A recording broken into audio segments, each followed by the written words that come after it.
All right, howdy, howdy, howdy. Welcome back. Welcome back.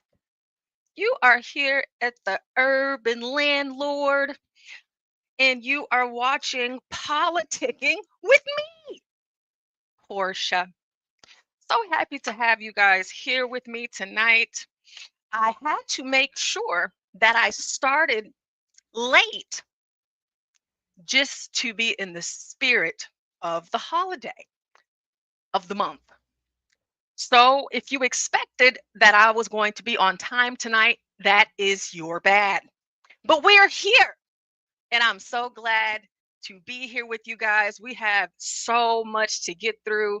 Like last time, this is going to be my second episode for Black History Month. And y'all know what we're talking about today? Black women. Yes, yes, Black women. Black women. And listen, I have so much in store for you. We're going to celebrate these Black women, and not just the ones that are in the thumbnail, but all Black women. It's going to be great. We have Abby Phillips, Cari Champion, Ashley, I got her name, Jasmine Crockett, Maxine Waters, Tiffany Henyard, Iyanna Presley, and so many more. I'm pretty, I'm pretty excited about it. I'm looking forward to it. And hopefully, once we get there, you guys will be able to call in and we can have us a show. Let's see here. Let's see here. Who do we have here in the building? Who do we have in the building so far? We have Dontarius. Hey, Dontarius. Howdy, howdy. We got Jay Boogie. Oh, I'm reading. Jay Boogie says you need a Mac with the M4 processor. That processor can handle anything. Jay Boogie, maybe you missed the story about what happened to my beloved laptop. And right now, still in the process of getting another one, but my MacBook is it's a really sad situation, a really sad story. I'm still dealing with it. I will blame mental health because I am very loyal. I'm very dedicated. I'm a very loyal, dedicated Apple user. And to have to make my fingers touch the pore of anything that is not Apple, I feel a little dirty sometimes. I don't always feel normal. Because whenever you have an iPhone, that's like an elevated experience electronically. And when you have to take a step down to modify things, you just realize having a MacBook is a privilege. And so I won't be too upset. And I know that they're expensive, especially the new ones, but I totally want one. You don't have to worry about anything video, audio related with that MacBook. Oh, believe you me, I know. I love it so much. And I'm having a, deal here with this what is this? Adele? Yeah, whatever. But you know, shout out to all y'all that aren't Apple users. We pray that you arrive one day. Before we get into the show, shout out to Tropes. I don't know if he's been able to see that we've been playing it for a few times today, but we have a new song by Stanley Cross by way of Tropes. And you know what? I just thought it would be perfect. Perfect for the show we're doing tonight. So we'll be back.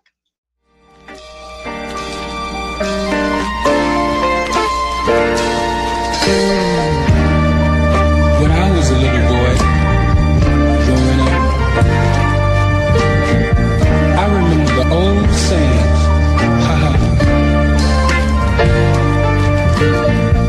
girls are made of sugar and spice, and everything nice. Boys are made of snakes and snares, and puppy dog tails. But what I couldn't understand is why girls were even made at all. Until God gave me you.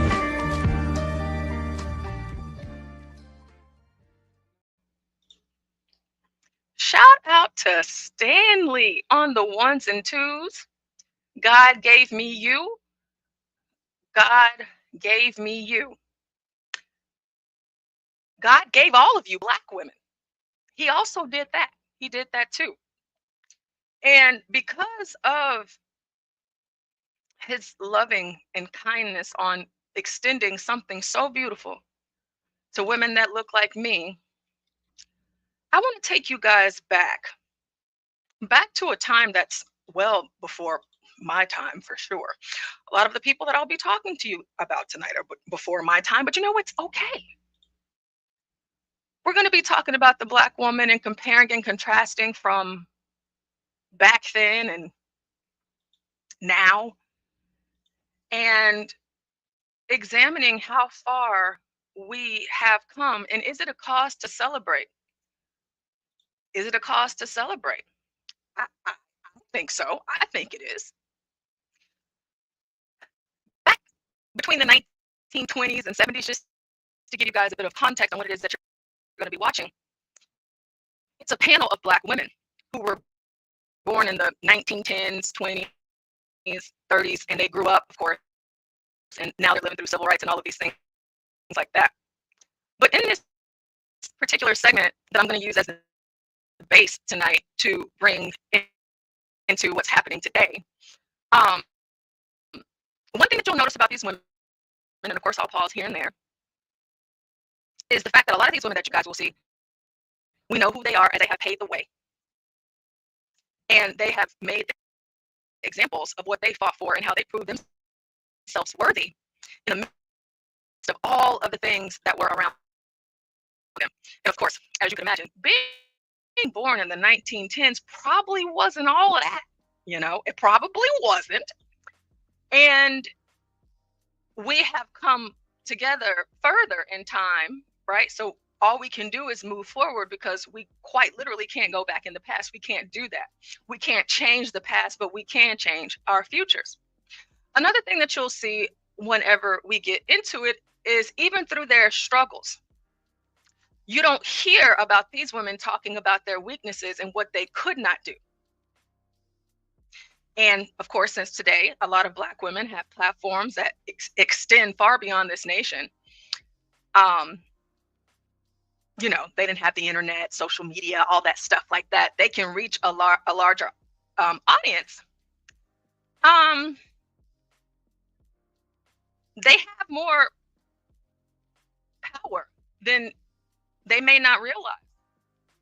And so since they don't look at their own success as power or privilege, or even really show a lot of semblance of being proud of themselves and their accomplishments, we're going to talk about them tonight, and we're going to celebrate those accomplishments. Even though they may seem angry, some of them, they have poor attitudes, poor behavior. You know, some of them, you have a hatred for Black men. You know, it seems like they're really negative all the time. Okay. I'm overlooking that tonight. I'm overlooking. I want to discuss with you guys exactly why these women are worth being celebrated for what they have accomplished, who they are, and acknowledge their achievements. There was a time where Black women, we couldn't even vote, couldn't even work alongside white folks, let alone do some of the things that we will see tonight during this show. So I hope you guys stick with me. I know it may seem different for you guys coming from me, but you know what? It's Black History Month. Happy Black History Month. We got Jewel in the building. Hello, Jewel. Hello, welcome in. Let's get into it, people. Let's get into it. This show will concentrate on one of the greatest institutions in the world, the Black woman, in order to get the real feelings and perspective of our sister. Did y'all hear that? I'm gonna start it over, just in case y'all didn't hear. I want to make sure I want to say it loud for the ones in the back. The greatest institution in the world. Black man said that. Black women. Shout out to him. This show will concentrate on one of the greatest institutions in the world, the Black woman, in order to get the real feelings and perspective of our sister. We went to her. A group was brought together with as many differences as likenesses, but held together by the common thread of the Black experience. Mm-hmm. Another institution was added, Sister Lena Horne, who can, from first experience, speak about survival if you are born a woman and Black in this society. Mm-hmm. Our woman has borne us, nurtured us, and saved our race, and in the process, she often got the worst of it. As a unique institution, the Black woman remains. Mm-hmm.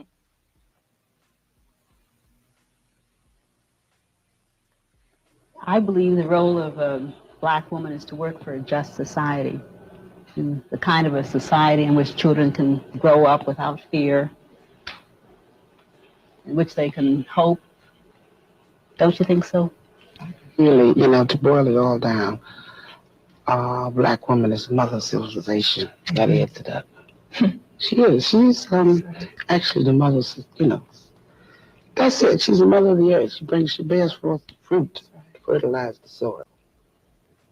I agree. I agree. I think we have overlooked the fact that Black women have been for the white nation. They have sucked us dry. That we have nursed the children, we have fed them, we have done everything, put all our energies, all our work into working for the white family. And now it's time for us to take all our strength, all the strength that Monahan says we have. We're supposed to be the strongest women anyway. It's time for us to take all our strength, all our milk, all of that, and put it into working for the Black nation. I'd like to touch on something here. I'm glad you brought this up. And I don't know what reaction this is going to get because a lot of people jump at me when I say it. But unfortunately, all people in this country, Black people and white people, are subjugated to the same system of media, are subjugated to the same systems of communication, are subjugated to the same conditioning. And that's something we definitely have to reckon with if we're going to ever get through any of this stuff. Moynihan, that's sort of the name that's associated with that word matriarchy, definitely has to be dealt with.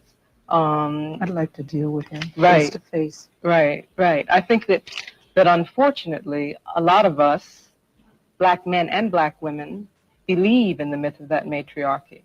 And I think that belief engenders a lot of negative things. Number one, it says that matriarchy is inferior to patriarchy, which is a whole thing right there. You see that patriarchy is a sort of natural or divine order of things, which is not so.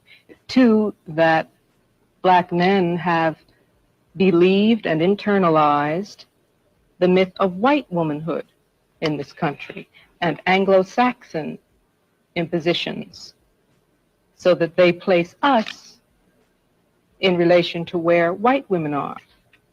So we're going to pause there for a moment because it was mentioned a few times, and maybe you guys didn't catch it, but for those of you that have been rocking with us since the beginning, Stanley and myself, we typically bring this up the most, and then Blacks Who Defy whenever he calls in, but the Moynihan report is what they are talking about. This is what they're discussing. And If you try to purchase it, which I'll have the link in the description box, you can find it under the Moynihan Report or the Negro Family, the Case for National Action. So for those of you that know me, and for those of you that don't, I grew up in a household where my dad made us read this every day. Excuse me, not every day, every year. Every year. We had to read it every year, and my dad made all three of us write like a report of sorts so that we can read back over all of our reports, you know, from years past and see if anything changed. And growing up, it was kind of hard for me to understand why my dad did that up until I understood. And so you hear these women on stage, you know, talking about Black women, saying, you know, what they are, what they think, but they're also saying, I wish I could meet him in person. I want to say something to him. But I don't take that as a negative thing, because I know that they view this report as a negative thing. They don't view it as what they represent. Okay. So 200 years ago, in 1765, 9 assembled colonies first joined together to demand freedom from arbitrary power. For the first century, we struggled to hold together the first continental union of democracy in the history of man. 100 years ago, in 1865, following a terrible test of blood and fire, the Compact of Union was finally sealed. The United States is approaching a new crisis in race relations. In the decade that began with school desegregation decisions of the Supreme Court and ended with the passage of the Civil Rights Act of 1964, the demand of Negro Americans for full recognition of their civil rights was finally met. The effort, no matter how savage and brutal, because I am not going to sit here and say that what my ancestors went through wasn't savage and brutal, because it was, of some of the state and local governments to thwart the exercise of those rights is doomed. The nation will not put up with it, least of all the Negroes. The present moment will pass. In the meantime, a new period is beginning. He's saying these white folks ain't gonna tolerate this. Matter of fact, the nation, they're not gonna tolerate this. It's not happening. It's not happening. Okay. All right, Moynihan. In this new period, the expectations of the Negro Americans will go beyond civil rights. Being Americans, they will now expect that in the near future, equal opportunities for them as a group will produce roughly equal results as compared with other groups. This is not going to happen. This is not going to happen, nor will it happen for generations to come unless a new and special effort is made. There are 2 reasons. First, the racist virus in the American bloodstream still affects us. Negroes will encounter serious personal prejudice for at least another generation. Second, 3 centuries of sometimes unimaginable mistreatment have taken their toll on the Negro people. The harsh fact is that as a group, at the present time, in terms of ability to win out in the competitions of American life, they, meaning the Negro, are not equal to most of the groups with which they will be competing. Individually, Negro Americans reach the highest peaks of achievement. Individually, Negro Americans reach the highest peaks of achievement, but collectively, in the spectrum of American ethnic and religious and regional groups, where some get plenty and some get none, where some send 80% of their children to college and others pull them out of school at the 8th grade, Negroes are among the weakest. The most difficult fact for white Americans to understand is that in these terms, the circumstances of the Negro American community in recent years has probably been getting worse, not better.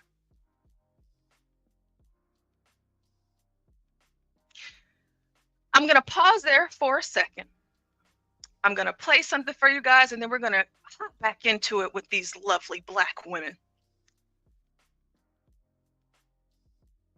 I need to read some of this here and there for you guys. I do not have time to, well, you know what? We do stream all day. I mean, I guess I did have time, but I don't want to bore you with my reading voice and things like that. However, hearing what you have heard, and as I said, growing up with my father and my mother, more specifically my dad, he stayed on top of our necks for this.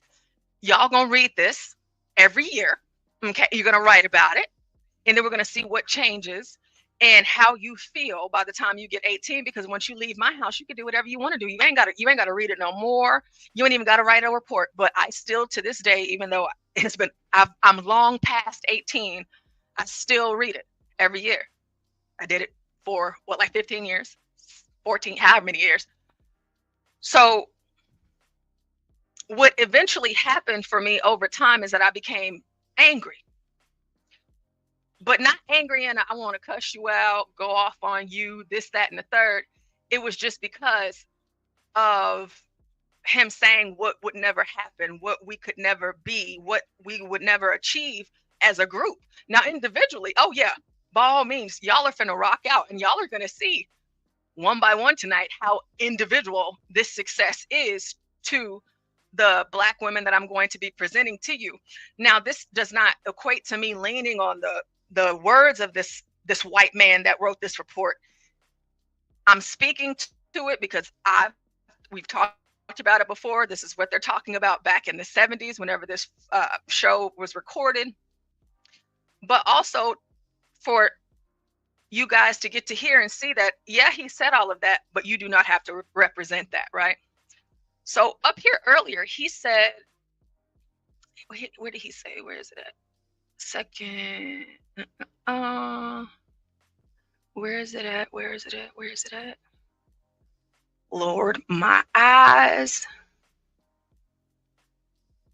Okay, here it is. The harsh fact is that as a group at the present time, in terms of ability to win out in the competitions of American life, they are not equal to most of those groups with which they will be competing. I was talking to you guys about this the other day, and I was telling you guys, about, what's going on with the mass protest here and that, here and there, and it's becoming a bit much. It's becoming a lot. Now you can be triggered by it, or you can just be like, hey, this ain't got nothing to do with me. But however, lately I have seen a lot of videos of Black people making fun of Mexicans for what's happening right now with Mexican people. I have also seen Black people make videos talking about Mexicans don't come to us for help because we're not helping. First of all, Mexicans are not alone.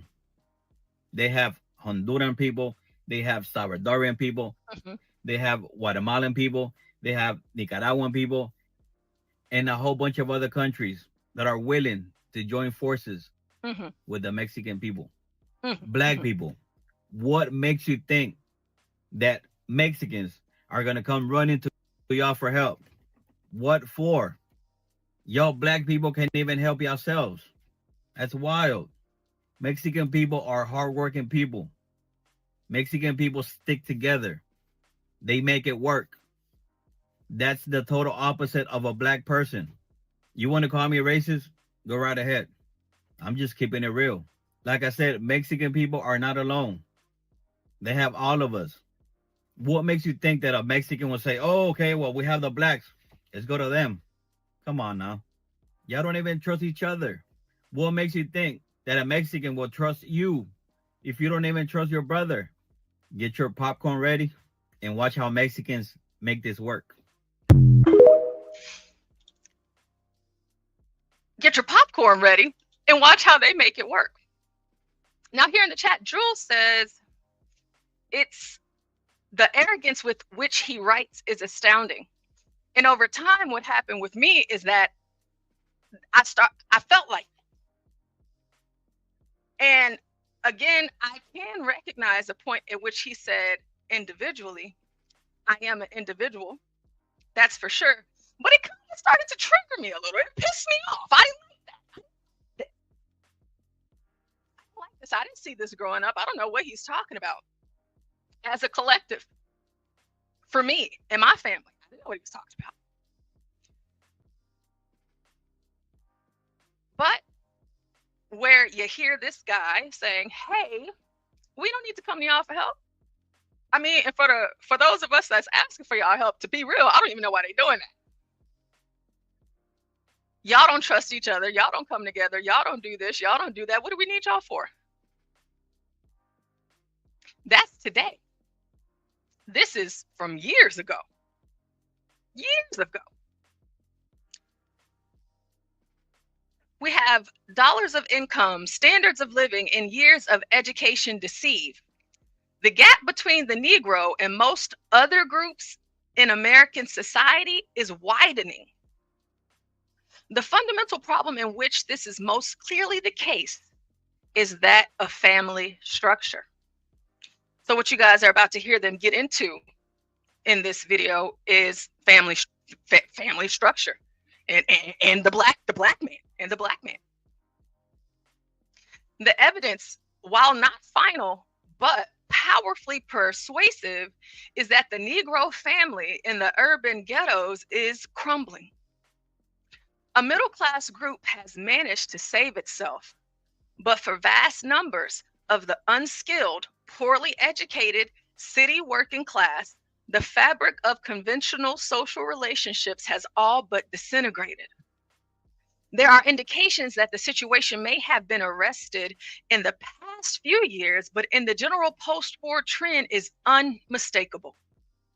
So as long as that situation persists, the cycle of poverty and disadvantage will continue to repeat itself.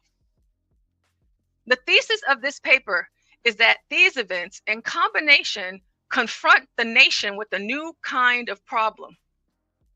Measures that have worked in the past or would work for most groups in the present will not work here. A national effort is required that will give a unity of purpose to the many activities of the federal government in this area, directed to a new kind of national goal: the establishment of a stable Negro family structure.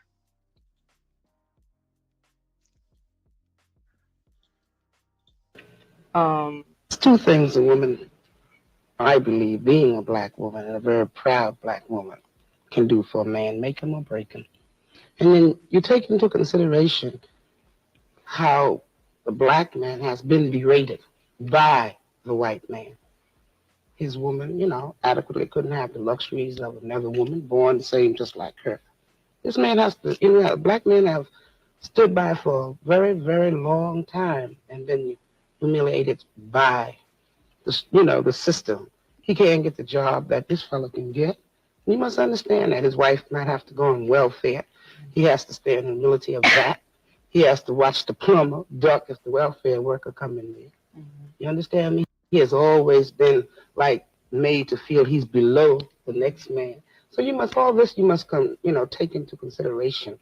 Now black men are learning, that they're part. They're beginning to feel like a man.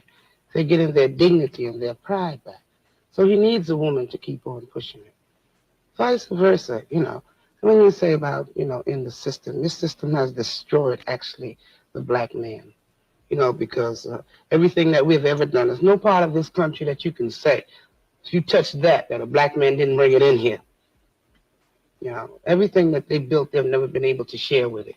I don't even want to hear that. What society have done just took our black men and destroyed their manhood. That's what they've done. Aid and abetted. I'm certainly not.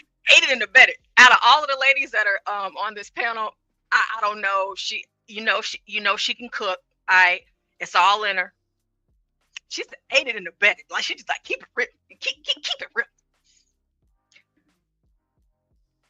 I don't know. The age demographic. Maybe you guys were alive whenever this was recorded. I don't know. Okay. However, I like to look at videos of the past of people that look like me, and one of my favorite parts of seeing it is seeing black women talk about black men. It's just like, ooh, just like, yes, girl, aided and unabetted. Yes, Yes, ma'am.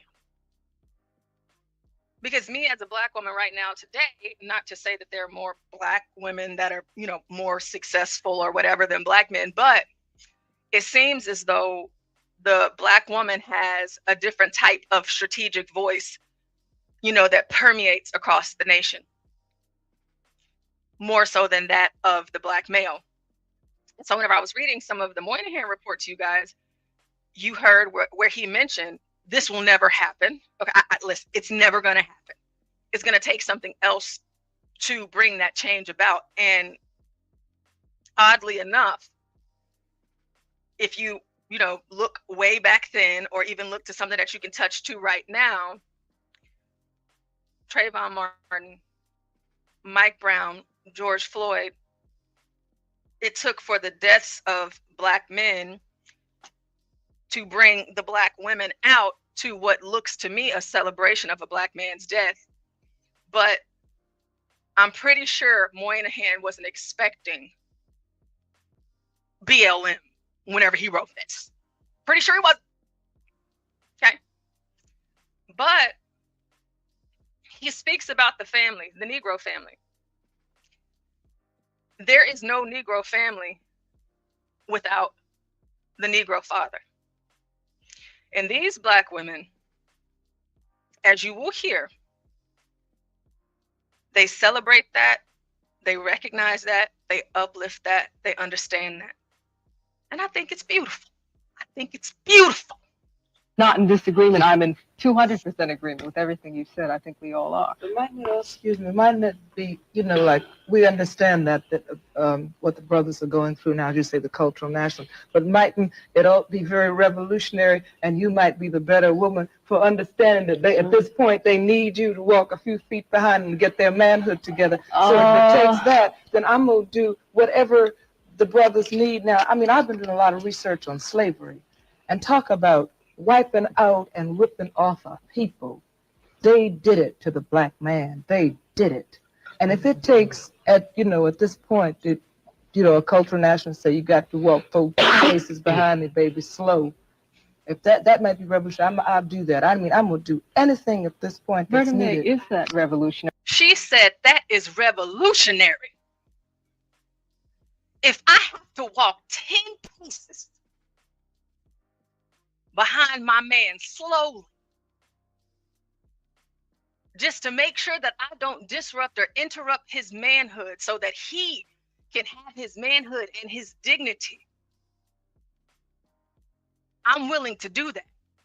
Because to her, this Black woman, y'all saw how excited she was. You saw she was smiling. She was getting like that when I talk about my man. Y'all know I do when I talk about mine. I get happy.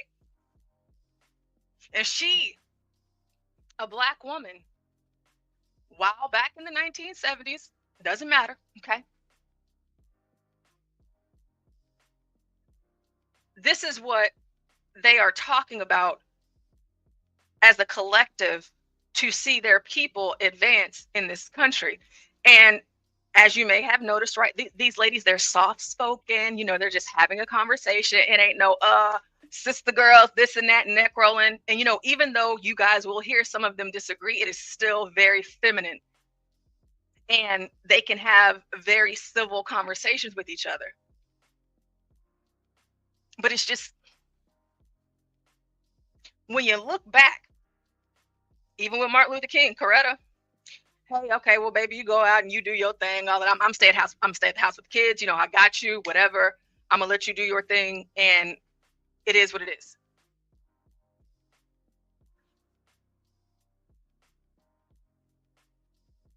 It's just,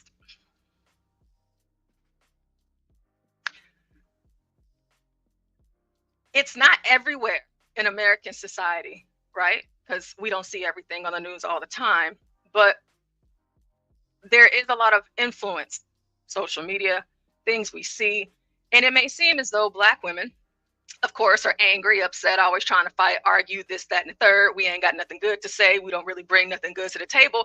Even though back in 1970, the heavyset lady, she said, essentially, let me tell you what a Black woman is going to do. She's either going to make you or she's going to break you. That was in 1970.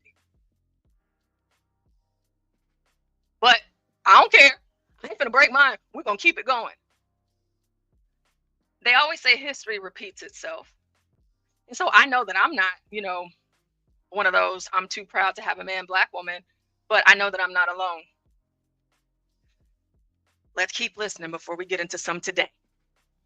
How revolutionary is I'm going to do anything at this point that's needed. Is that revolutionary? How revolutionary is it if one half of us is in condescension and a kind of almost fear saying, walking 10 paces behind you, saying that in order for me to, quote, regain my manhood, maybe that's I have to deny you your right peoplehood. No. Is that revolutionary? I think we really have to explore if somebody that. really needs that, you know, I don't.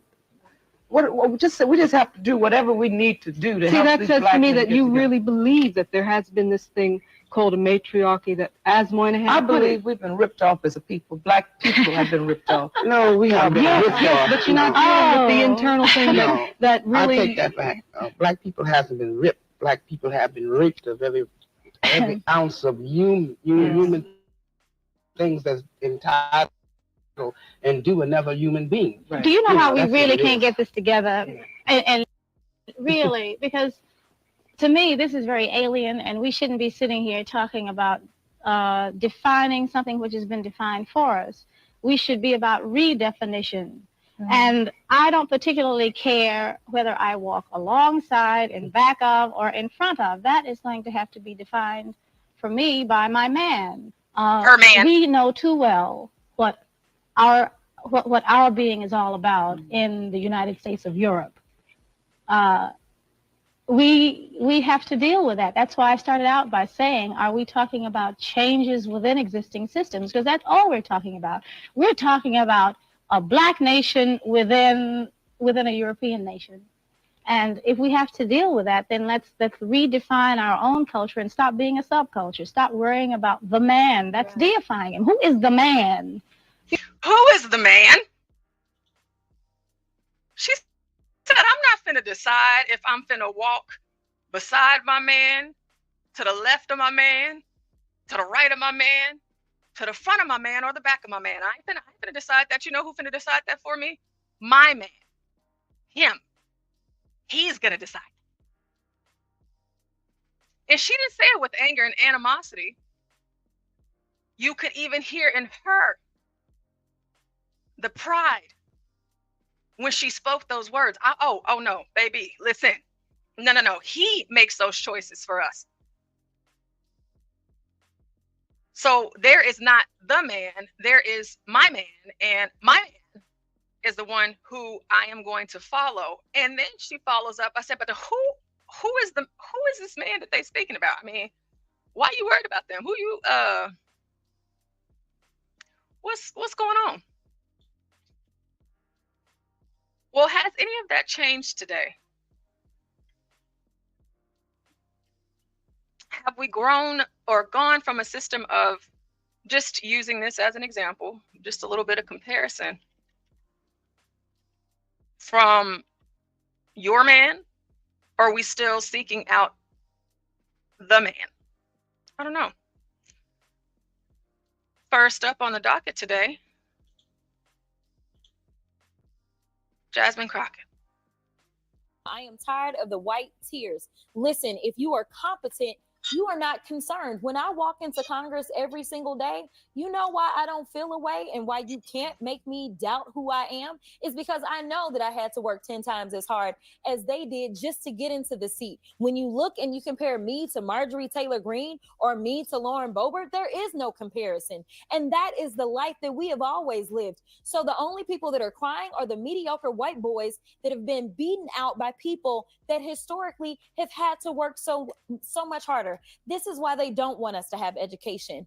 This is why they are trying to literally say we won't fund the HBCUs, because they know that if they've already gone after affirmative action and they're saying, you know what, don't allow them to come into, say, these PWIs, as we call them, don't allow them to come into these institutions. We know why they created the HBCUs in the first place. It was because they wouldn't allow us into the white institutions. And so now they're not allowing us in. And now they're saying, you know what, we're also going to defund the HBCUs. You know why? Because they don't want any more Kamala Harrises. They don't want any more Jasmine Crockett's. But I got news for them. I don't care what they do. We will fight to the end to make sure that we get our due. Because again, if you want to talk about the people that shouldn't be in this country, you probably need to look in the mirror, because the last time I checked, the Native Americans who Summer ICE have been rounding up, or the Puerto Ricans who are absolutely Americans, listen, the only people that came and colonized this place are your ancestors,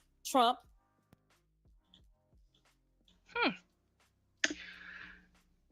Your ancestors, Trump, the only people that came and corralled and rallied up people. Okay, Jasmine, Jasmine, we're listening to you. We're listening to you tonight, and we're listening to you with a different ear. Let's hear a little bit more. President Trump is appointing Darren Beattie to a top State Department role. I know many people remember who Darren Beattie is. He was fired in 2018 from being a speechwriter. He was speaking at a conference attended by white nationalists. And then a few months ago, he posted this, Congresswoman: competent white men must be in charge if you want things to work. Unfortunately, our entire national ideology is predicated on coddling the feelings of women and minorities and demoralizing competent white men. Your reaction to his appointment? He needs to go. I mean, this is very simple. We right now have a white supremacist that is sitting in the White House. He is backed up by other white supremacists. And if you really want to know who the criminals are in this country, you can Google it. You don't have to trust me. But the people that commit 80% of the most violent crimes in this country are white supremacists. Yet for whatever reason, they sit and they serve at the pleasure of the president. They are the ones that were there on January 6th, tearing our democracy down physically. And now we have them tearing us down right here from within. Here is the problem. Of course, Congresswoman, to interrupt you, but President Trump, of course, has denied any allegations of the white supremacists, and that's why he apparently fired what he. I know your point, but he did fire Darren Beattie in reaction. They believe in part to his attendance at that conference. Does that change your opinion in any way? No, it doesn't change my opinion, because we saw what he literally recently just posted, and the coddling is for the white boys. That's what's happening right now. I am tired of the white tears. Yes, tired of the white tears. White man, white supremacy. The white men are in control. You know, yeah, maybe white men are awful, Jasmine. Maybe the white man is your issue. I don't know. That's why I want to talk about it, because Jasmine Crockett has a pretty impressive career. And again, it is Black History Month, and we're starting off with Jasmine Crockett. She is a Democrat out of Texas, and she represents an area in Dallas, Texas. She was born in 1981. She is 43 years old. Her occupation, attorney, before she became a member of Congress. So Congresswoman Jasmine Crockett has purposely made every decision with one goal in mind: protecting the civil liberties of those in underrepresented communities. As a public defender, civil rights attorney, state's rep, and Congresswoman, Jasmine Crockett dedicates her life to public service with the goal of serving justice and ensuring equality for all. In the midst of political turmoil, economic distress, and racial inequality, Congressman Crockett laced up her shoes to march for justice and run for the Texas House of Representatives. The sole Black freshman and youngest Black lawmaker in Texas during the 87th legislative session. Congresswoman Crockett navigated what has been marked as the most conservative session in Texas history. However, despite the uphill climb, Congresswoman Crockett filed more bills than any other freshman assembled a wide coalition to pass landmark criminal justice reforms in the House and brought more accessibility and accountability to her office than ever before. Than ever before. In Texas, than ever coming out of Texas, in Congress, more than anybody else. Jasmine Crockett did that. She did that. Do I agree with her politics? No, I do not. But is she in there doing whatever she's doing? Is she handling her business? She's making history. You damn right she is. Yes, she is. She was the founding member of both the Texas Progressive Caucus as well as the Texas Caucus on Climate, Energy, and the Environment. Mind y'all, this is Texas. Y'all know all about Juneteenth, and if you don't know, look it up, because we're not talking about Juneteenth at full tonight. But what we will address is that Juneteenth, Texas was the last state to free these Negroes. Say what you will about Texas, how you feel about it's Southern, white, racist, whatever the case may be. Jasmine Crockett made two things happen that impact our state as a Black freshman Congresswoman. As a state representative, she fought for the economic opportunity as the member of Business and Industry Committee and advocated for reform on the Criminal Jurisprudence Committee. Congresswoman Crockett was one of the lead architects of the 2021 Texas House Quorum Break, which brought attention to the draconian and restrictive voting measures being proposed in the legislature. Her passion for justice and the protection of people's rights led her to pursue a career as a public defender and civil rights and criminal defense attorney. She focused on defending our most vulnerable among us from exploitation in the criminal justice system. As she began her career in the Bowie County Public Defender's Office, Congresswoman Crockett worked tirelessly to keep children safe and out of jail. Now, golly gee, how would she be able to do something like that with all of these white supremacists around and the racist president and all of these mean white men? It is Texas. So of course y'all know that the majority of anybody doing anything at any level of power in the great state of Texas, they are white men. They are white men, the same white men that Jasmine just told us about. They are white men. But even in the midst of those white men, those bully white men, those racist, hateful white men, Jasmine Crockett did it. She did that. It's not a matter of not, I don't even want to say did, she's doing that. She's doing it right now. It is February 7th. She's doing it. She should be celebrated. As she began her career in the Bowie County Public Defender's Office, oh no, I just read that. Her time there serves as a reminder that criminal justice is an insurrectional issue. Following her service in the Texas legislature, Congresswoman Crockett accepted the call and won the election for retiring chairwoman Eddie Bernice Johnson's congressional seat in the Texas 30th District. Following her election, she hit the ground running and won a seat at the leadership table as a freshman leadership representative, a position she will use to advocate for all Texans. As freshman leadership representative, she is one of a few Black women ever. She is one of a few Black women ever elected to Democrat House leadership. How did you do it, Jasmine? Tell me your secrets. Let me know. I love politics, Jasmine. You right up the road from me, girl. Show me your ways.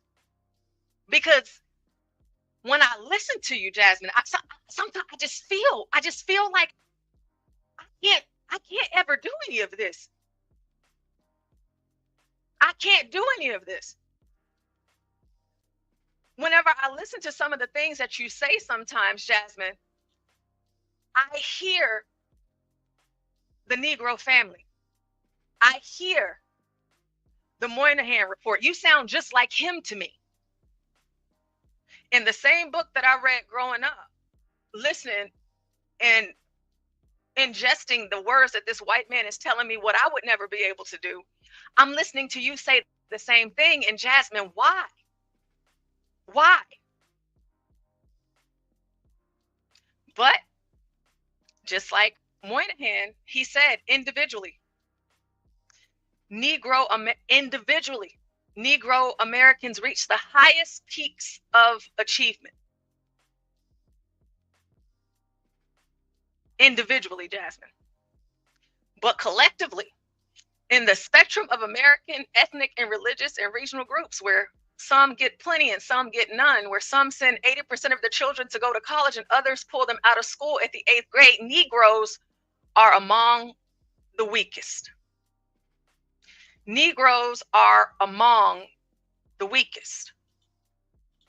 But Jasmine Crockett, you're not weak. It ain't nothing weak about you to me. How can I become like you, Jasmine?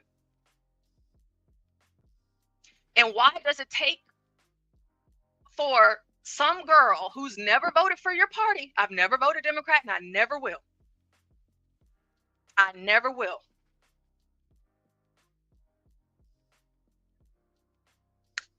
I appreciate you. I might not like your politics, but I appreciate you. And you are something to behold if we're just looking at the facts on paper that we're reading.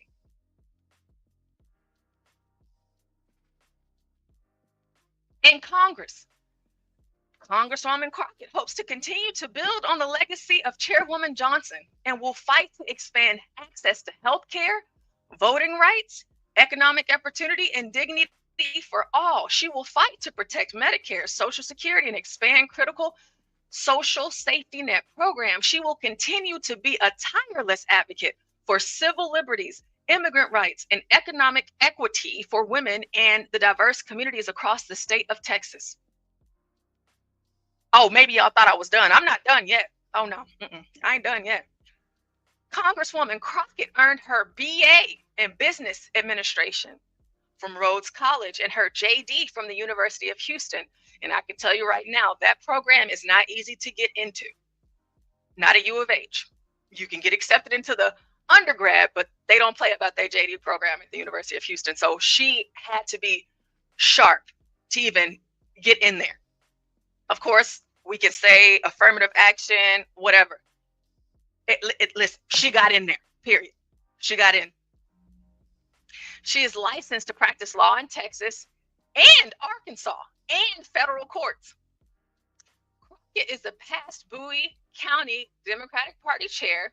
She held various leadership positions within the legal community. She is a former board member of the Dallas County Metro Care Services and a proud member of the Delta Sigma Theta Sorority Incorporated. As a congresswoman for all Texans, she's looking forward to continuing our fight and ushering in the next generation of servant leadership in the halls of Congress and Washington, D.C. Well, she says she's looking forward to ushering us in, but that's not what I hear when I hear you, Jasmine, because you're not telling me that I could do it. You're telling me to kind of like stay away from it. Like as far as you can go, get away from it, because listen, it's racist, it's white supremacy, these white men, and you can't do nothing, you won't ever be nothing, you can't this and you can't that. But Jasmine, we're celebrating you tonight. Because of you, Jasmine, I can, Jasmine, because of you. Because of other Black women that we're going to talk about today. Because of y'all, I can. So like I said, even though you guys may not want to talk about yourselves, okay, you don't want to big up yourselves unless you're, talking to Marjorie Taylor Greene or what have you. we've added you to the list of celebration tonight. And in closing, for those of you that did not know, Jasmine Crockett has a husband. His name is Marcus. They have 2 children, KJ and Brooklyn. Look at that. They talked about that too in the documentary or the TV show that I'm telling you guys about. So, I mean, hey, not too bad, not too shabby, because these Black women, as I told you guys, these are Black women that were born in the 10s, 20s, 30s, 40s, 50s. And they're talking about, hey, if I got to walk a few steps behind my Black man to make sure that he knows that his masculinity is protected around me and he's this, that, and the third, the most important thing to me is Black family. Jasmine Crockett, you have one. Shout out to you. I'm conservative. There's nothing else to me in this life more important than family. That's more important than any job or any other task that I could ever be assigned to me in my life, that of being a wife and a mother, and you are both. And you're JD, and you're a congresswoman, and your own committees, and you're the first of your kind here in the great state of Texas, the same state that freed the slaves last, Jasmine Crockett. You are worth being celebrated, even though you might not think so. And a lot of people in our audience, they might not think so either, but it's okay. We're doing it tonight. I agree with you. Sorry, go ahead, Amanda. No, I just wanted to mention in terms of cultural nationalism and what, brothers feel. I don't know, if it's all true that brothers would like you to walk 10 paces in back of them. But I do know that we do have a definite role. And until we play our definite role, they cannot play their definite role. And our roles are complementary, complete and make perfect, that which is imperfect. And that if we go about being the inspiration of the nation, and again, educating the children of the nation, and participating in the social development of the nation, that it would be no problem. And when we say we should not discuss things, we start out to discuss them. Like, why raise Monahan if he's invalid? Don't raise him. Don't talk about him. I really believe this very strongly, that as much as we would all like to say that and struggle every day re-examining ourselves to do just that, that we are unfortunately very much a part of that dominant culture. It does affect us. Now, if it didn't affect us, we wouldn't be fighting crackers. And that's the truth of it. If it didn't affect us, we wouldn't get mad about what Mr. Moynihan writes. And if it didn't affect us, certain people would not react to the myth of the matriarchy in the way they do. And that's why it has to be exposed and destroyed. It's not that I really want to spend time talking about Mr. Moynihan. It's that I think that we have to get rid of the illusions, we have to get rid of the poisons, we have to get rid of the lies. And one way to do that is expose it and dissect it. Not that I want to talk about Moynihan. This is 1970. I was born in the 90s. Well, me, my brother, and my sister, we were all born in the 90s. So 1970, all these years later, these random Black kids, born and raised, small, white town, Texas. Not that I want to talk about it, but as I said, my dad gave it to us at a point in which we did not understand. We were just at that time where we could read. But it took some time to understand why he did it and why I will bring it up no matter what. And what I love about this is that they're actually discussing it, but in a way of how I am not going to ever be that. I'm not going to let this white man, tell me who I am, what I'm capable of being, and what I'm doing. I'm not going to prove this white man right. Absolutely not. So I need to know what that white man said, because there might be other white men out there that think like him. Okay. And I'm not gonna live up to nothing that Patrick Moynihan put in this book. Not a damn thing. I'm not gonna represent that. No, I'm not. He doesn't have that much power over me. Not that I want to talk about Patrick Moynihan, but hey, I don't like this book that he put out. Everything that he's talking about, I don't know nothing about that. You guys will hear throughout this show None of these Black women ever bend at the beckon. They're not saying, oh, well, no, he might be right. I mean, he probably ain't even lying for real. It's true. But like I said, whenever I read Moynihan, unfortunately, I hear Jasmine Crockett. When I hear Jasmine Crockett, I hear Moynihan. Two totally different perspectives, I'm most sure. But this is my own. Again, from the book, the paper, if you will. The thesis of this paper is that these events in combination confront the nation with a new kind of problem. Measures that have worked in the past or would work for most groups in the present will not work here. A national effort is required that will give a unity of purpose to the many activities of the federal government in this area, directed to a new kind of goal, the establishment of a stable Negro family structure. This would be a new departure for federal policy and a difficult one. But it's almost certainly offers the only possibility of resolving in our time what is, after all, the nation's oldest and most intransigent, and now its most dangerous social problem. What Gunnar Myrdal said in An American Dilemma remains true today. America is free to choose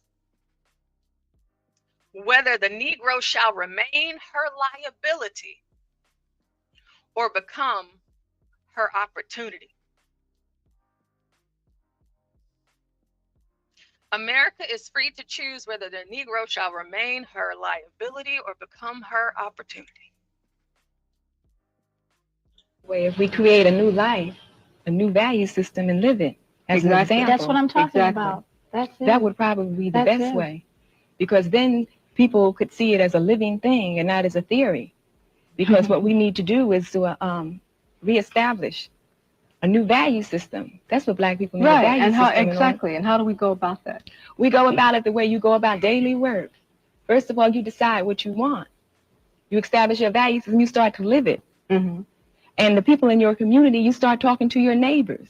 You get yourself together first. Exactly. Then you get your community together. We're in agreement. Then you get your neighborhood together. We're in agreement. Right. And then you can move on out.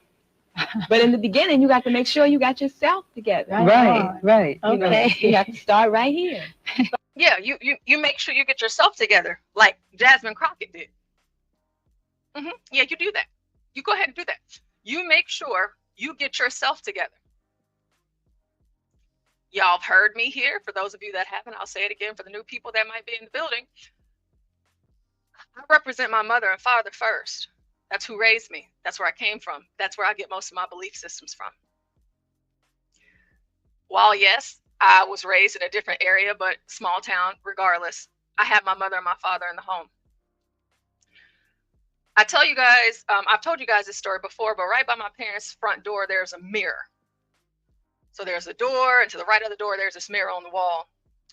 Every day before school, of course, whenever we were small, Dad would pick us up. Of course, until we grew tall enough to where you could see our faces in the mirror. Our parents, every morning before we left to school, they made us look in the mirror and they made us say, or repeat after them. Whenever you walk out of this door, don't you ever forget who you are, and don't you ever forget whose you are. Every day. We got breaks on the weekends, maybe, who you are. Don't ever forget that you're Black. People, they say, I don't see color. No. You're Black. Okay. Every day you're Black. Whose you are, you're a child of God. Whose you are, you're a child of mine. Don't you forget that. My parents had it in them. They instilled it in us. That alone instilled so many things that encouraged all three of us to be what we are today. Don't forget. And then Mama would always follow up and say, and don't you ever let them remind you. Don't ever let them remind you. Don't ever let them remind you. Don't you? I wish you would. Don't you ever go out there, because my parents knew where they were sending their kids to school every day. We were the only black ones. Just that's it. That's all it was.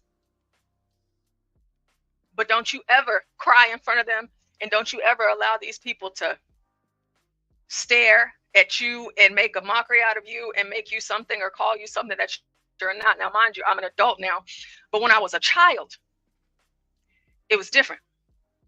And it wasn't that easy. It was hard. Because I had to go to school with the white kids that said the N-word. I had to go to school with the white teachers that said the N-word and didn't do nothing whenever the kids said it. I had to go to school with the teachers that would call my name ghetto and ask me why was my brother's name more like a white name as well as my sister's. I had to go to school. I think I told y'all this the other night. I ran for class president. I had to go to school. I had to deal with all of that. But it never made me say, hey, I want to come out here and get on national TV and let white people know just how much I'm bothered by them. I'll never let them see me weak. What are we doing? No, absolutely not. And I'm never going to give them a chance to remind me. Which brings us to our next person that we're going to celebrate for tonight. We're going to have a two-part video for just about all of these ladies. So let's get into it. She's going to be a little bit older. You know, she has far more history than any of the other ladies that we are going to be talking about tonight. But she too is worth being celebrated. And even more so because, listen, when I get her age, I'm trying to, listen, I'm just trying to be at the house with my husband, see the grandkids. You know, I ain't got time. You know, me and my husband, we could take our morning walks, our evening walks after dinner. You know, we can do all of that. I ain't trying to do all of this. So she's still in the thick and she hasn't got out of the thick yet. So who we're going to celebrate next? Jasmine Crockett. I'll get you off the hook for now. Okay. We shout out to you though, Jasmine. You're doing great things. And whether I agree with you or not, Jasmine, more than anything else, you're doing what you believe in. Just like I'm doing what I believe in. Am I a Jasmine Crockett? No, absolutely not. I'm not. I'm not even half of the things that she is right now. I'm not. And that's just facts. I'm talking about everything on paper. But if I ever had any type of political aspirations, I can look to you, Jasmine, and I can know that because of you and because of your success and your hard work that you can make it, I can look to that. Don't like you at all. You'll probably be seeing me really soon, you know, real soon. And that's okay. But I respect it. I respect it. And you know what? Whenever I see you really soon, I'm probably going to tell you how wonderful you are in person. Yeah, I might do that. I might have to remind you. Moving on to Maxine Waters. Let's take a look at Grandma Maxine. California! Hello, everybody. Hello, Maxine. We have convened here in the right place, the Treasury Department. We have got to tell Elon Musk, nobody elected your ass. Nobody told you you could get all of our private information. Nobody told you you could be in charge of the payments of this country. We have told you you've made enough money off our government yourself. And now you want to take everybody else's payroll and make sure that they don't make the kind of money that you've made. Oh, you want to use our money to go to Mars. No, we want to use our money right here in Washington, D.C., in this country. We want to make sure that all of our federal employees are protected. We've got to make sure that you know and understand nobody elected you. You think you're the president of the United States of America, the co-president that can take over, go into our private payment system and do whatever you want to do. You got another thought coming. We're going to stop you right now. Ladies and gentlemen, we're at a crisis in this country.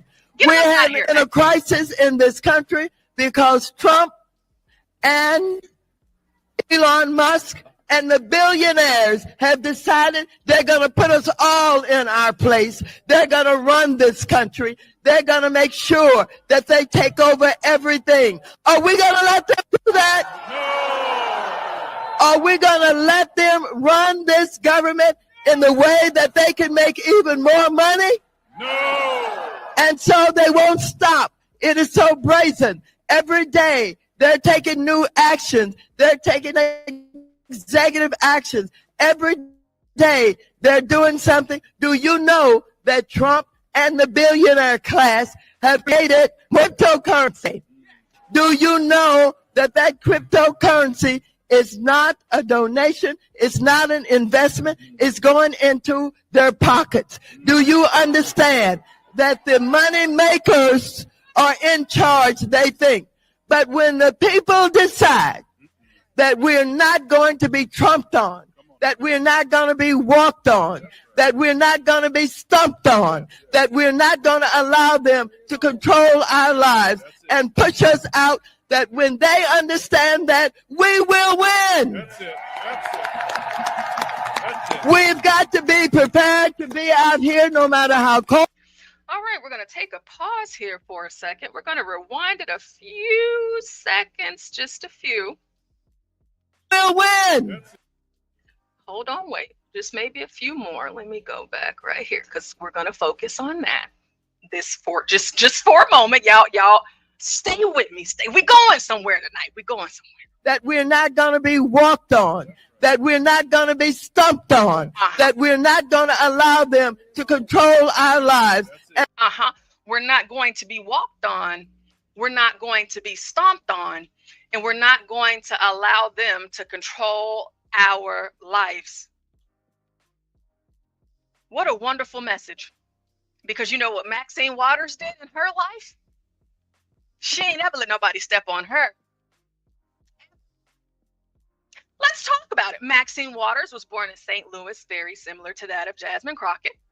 She is the 5th of 13 children that was reared by a single mother. And oh, don't you guys worry. We're going to get into what Moynihan said about single mothers. We have plenty to talk about tonight, so we're going to get there eventually. But she was born number 5 of 13 by a single mother. At the age of 13, she began working in factories and segregated restaurants. I actually haven't been to a segregated restaurant that I can recall of right now, but I also couldn't imagine what it felt like to be Maxine Waters in her day, having to work at the age of 13 and go from factory and then a restaurant and this and that, because my mother has 13 children and I don't have a father here. And so I'm being taught hard work early on. This is who Maxine Waters is. This is who she is. After moving to Los Angeles, she worked in garment factories and at the telephone company. She attended California State University at Los Angeles, where she earned a Bachelor of Arts degree. She began her career in public service as a teacher. Y'all know that resonates with me. I'm a teacher. Should be a doctor, but I'm a teacher. I'm a teacher. That resonates with me. That speaks to me. Not only was she a teacher, she was a volunteer coordinator in the Head Start program, another Department of Education initiative. She is married. Talking about the Black family, she's married. She has a husband, to Sidney Williams, who he himself was a former U.S. ambassador to the Commonwealth of the Bahamas. She also is the mother of 2 adult children, Edward and Karen, and she has 2 grandchildren. Oh, but no, we're not done. Y'all gonna be tired of me tonight because I ain't stopping until I finish getting through all the Black women on my docket. Oh yeah, we going through them today. What else is it about Maxine that we might need to know, that we didn't know? Some of us don't even care to know. but it's Black History Month, and we're going to celebrate these ladies tonight. Congresswoman Maxine Waters is considered by many to be one of the most powerful women in American politics today. Y'all saw the title of my show, hashtag Black History Month. Abby, Cari, Ashley, Jasmine, Maxine, Tiffany, Iyanna, powerful Black women. I didn't say this about Maxine. I didn't say it. I didn't pull it from the sky. This is not a matter of my opinion. This is facts.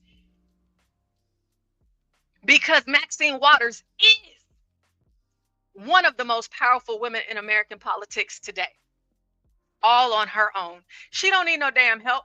And I'm gonna let y'all know how much help she don't need, just because y'all are gonna hear just how bad to the bone Maxine Waters is. She has gained a reputation as a fearless and outspoken advocate for women, children, people of color, the poor, veterans, and seniors. For those of you that do not know, again, I have a special place in my heart for seniors. I left medical school to take care of my grandfather. I'm with it. I love that. Congressman Waters has been dubbed Auntie Maxine by millennials, okay? Shout out to the millennials, who appreciate her advocacy and understanding of issues important to them. She was reelected in November 2022 to her 17th term. 17th term.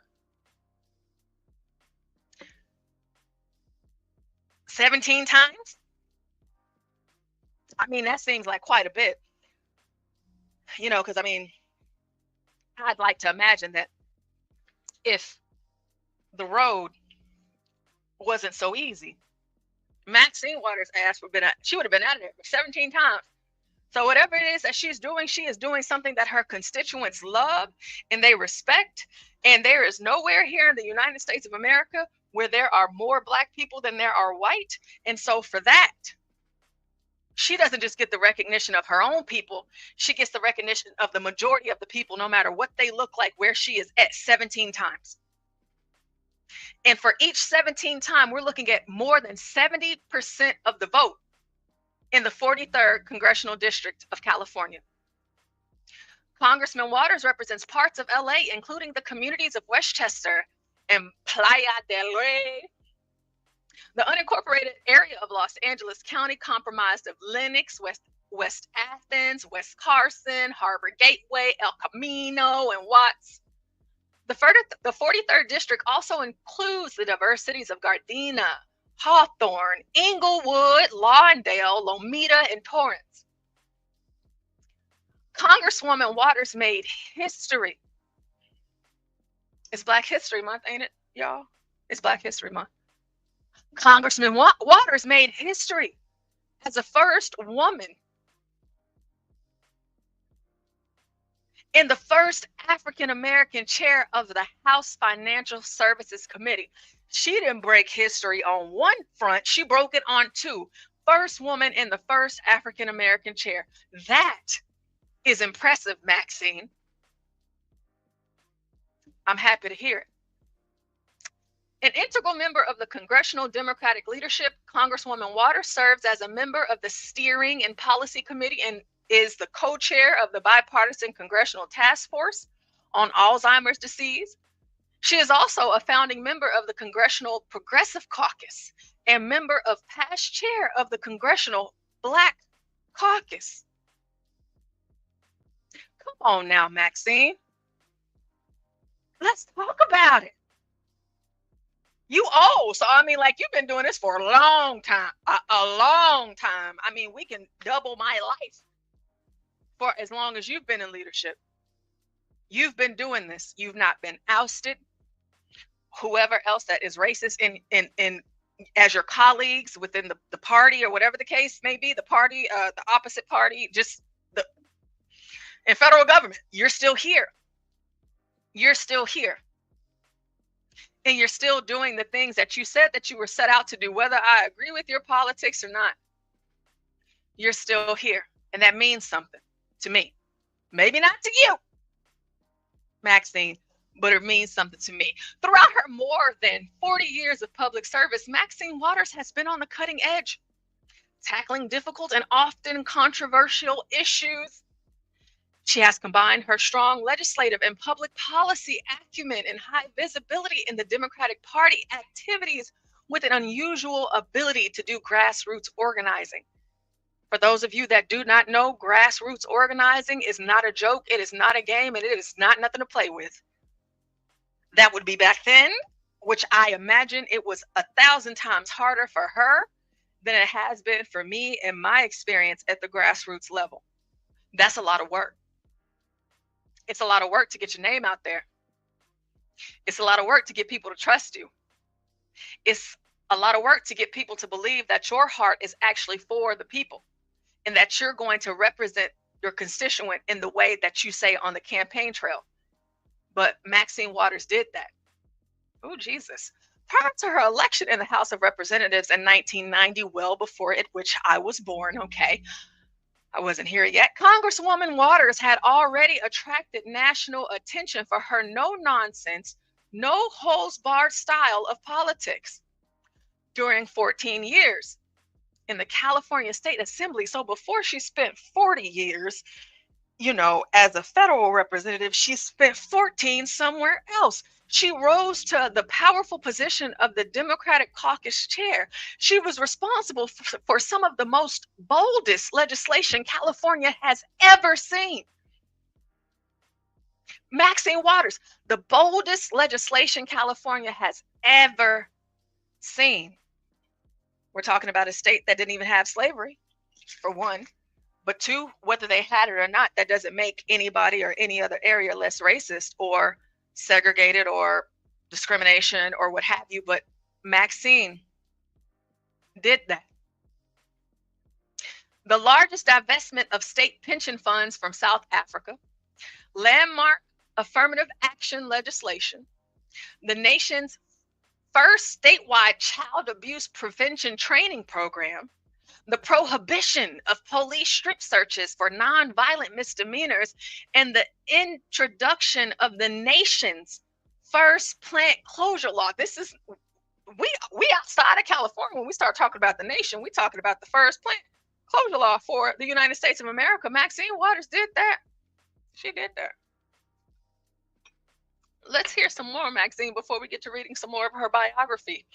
And push us out, that when they understand that we're, you know what, the volume thing doesn't always work, and I don't want y'all to not hear, and you know, I don't know if you'll always let me know, so let's see. Not going to allow them to control our lives and push us out, that when they understand that, we will win. That's it. That's it. That's it. We've got to be prepared to be out here no matter how cold it is, no matter if it's the rain, no matter if it's snowing. We've got to be here. This is not important, but it's important to me in this moment. I respect what you're doing, Maxine. But for me, it matters how cold it is. It does. It matters to me how cold it is. Y'all are going to have to catch me from the Zoom, because if it's cold outside, I might get angry. So not for me, but shout out to you for being out there, Maxine. This is our country. Yeah. This is not Elon Musk's country. This is not Trump's country. I'm glad to hear Maxine say this is our country. Because I'm going to have to assume that she's not just talking to the Negroes. She's talking to everybody that's out there. This is our country. This is great. I like to hear your patriotism. Shout out to Maxine Waters. This is our country. We deserve to have decent jobs. We deserve to have the respect. We deserve to be treated in a way that all Americans should be treated.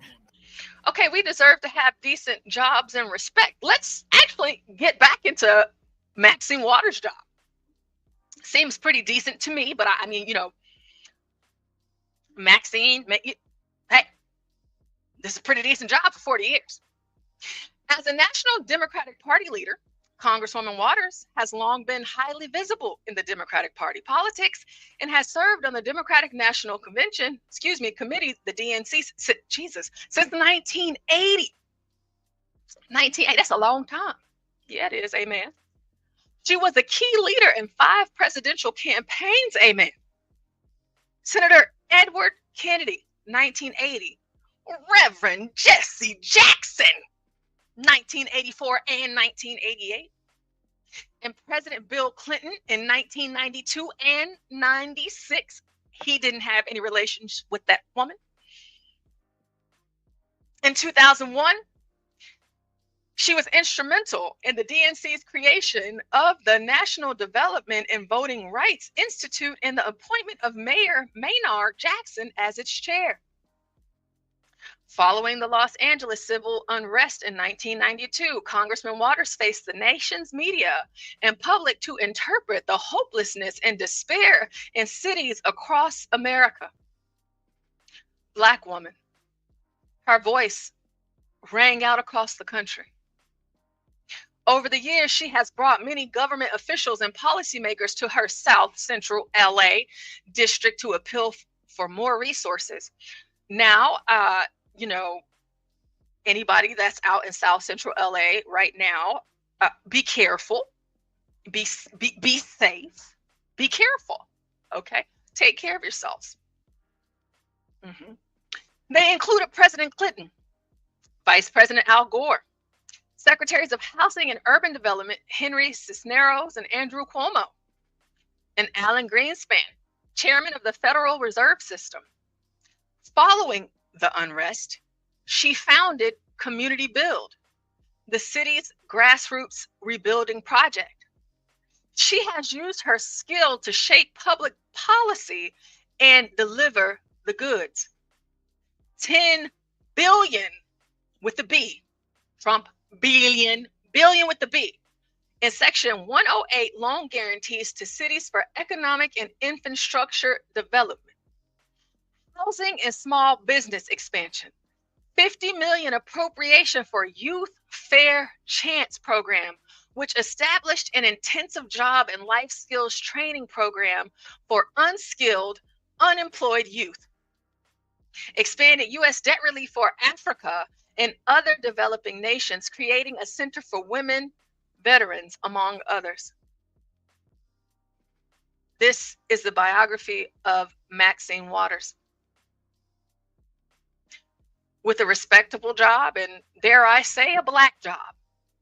Why is Maxine Waters' job a black job? Well, because she's a black woman who's been in this job for 40 years. And before that, she was in her other black job for 14.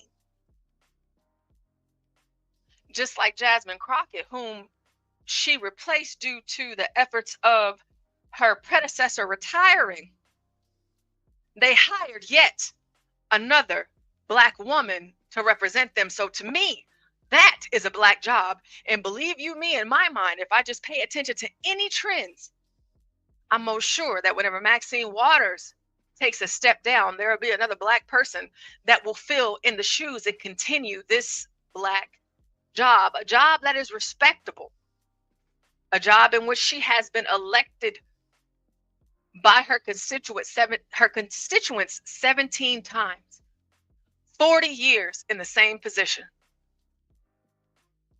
Respectable to me. Like I said, I believe she's worth celebrating. And so let me just tell you now, I have Elon Musk's major office in my district. He won't even meet with the local elected officials.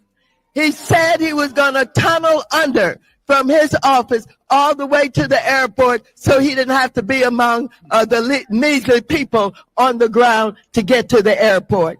He is a low down, dirty, no good person along with Trump that cannot be trusted, and we must not be afraid of them.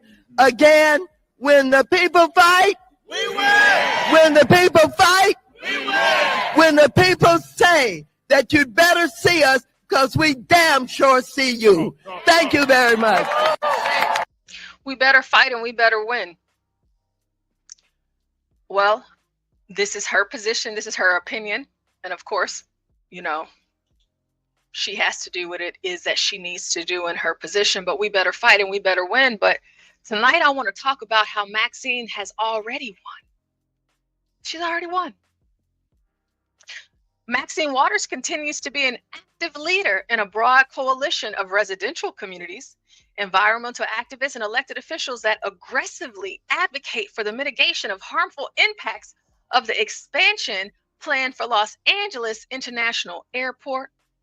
Furthermore, she continues initiatives to preserve the unique environmental qualities of the Bologna wetlands and bluffs, treasures of her district. She is also a co-founder of Black Women's Forum, a nonprofit organization of over 1,200 African American women in the Los Angeles area. Shout out to Maxine. We are talking about and celebrating Black women tonight. In the mid-'80s, she also founded Project Bill, working with young people in LA housing developments on job training and placement.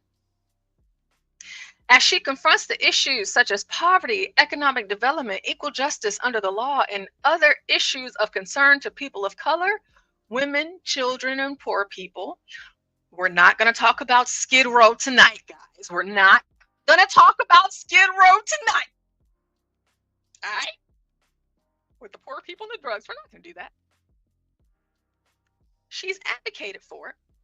She's confronted the issues. Waters enjoys a broad cross of section of support from diverse communities across the nation. Throughout her career, Congresswoman Waters has been an advocate for international peace, justice, and human rights. Before her election to Congress, she was a leader in the movement to end apartheid and establish democracy in South Africa. Well, one may ask, why is she doing this for South Africa? She's an American, but you know, hey, she did that. All right? She opposed the 2004 Haitian coup d'etat, which overthrew the democratically elected government of Jean-Bertrand Aristide in Haiti and defends the rights of political prisoners in Haiti's prisons. She leads congressional efforts to cancel the debts that poor countries in Africa and Latin America owe to wealthy institutions like the World Bank, and free poor countries from the burden of international debts. Congresswoman Waters is a founding member and former chair of the Out of Iraq Congressional Caucus. The chair, Out of Iraq. Maxine, shout out to you. Formed in June 2005, the Out of Iraq Congressional Caucus was established to bring the Congress an ongoing debate about the war in Iraq and the administration's justifications for the decision to go to war, to urge the return of United States service members to their families as soon as possible. I have a brother serving in the military right now. He is active duty. I ain't got a problem with that. I don't even be wanting my brother to leave, even though I know what he signed up for. And even whenever he reassures us when he leaves that he's coming home, I'll never be against of the return of them coming home, no matter what he said he would do. That's me. That's my brother. Love that guy. He's my hero. Expanding access to healthcare services is another Congresswoman's priorities. She spearheaded the development of the Minority AIDS Initiative in 1998 to address the alarming spread of HIV/AIDS among African Americans, Hispanic, and other minorities. Under her continuing leadership, funding for the Minority AIDS Initiative has increased the initial appropriation of $156 million in fiscal year 1999 to approximately $400 million per year today. She is also the author of legislation to expand health services for patients with diabetes, cancer, and Alzheimer's disease.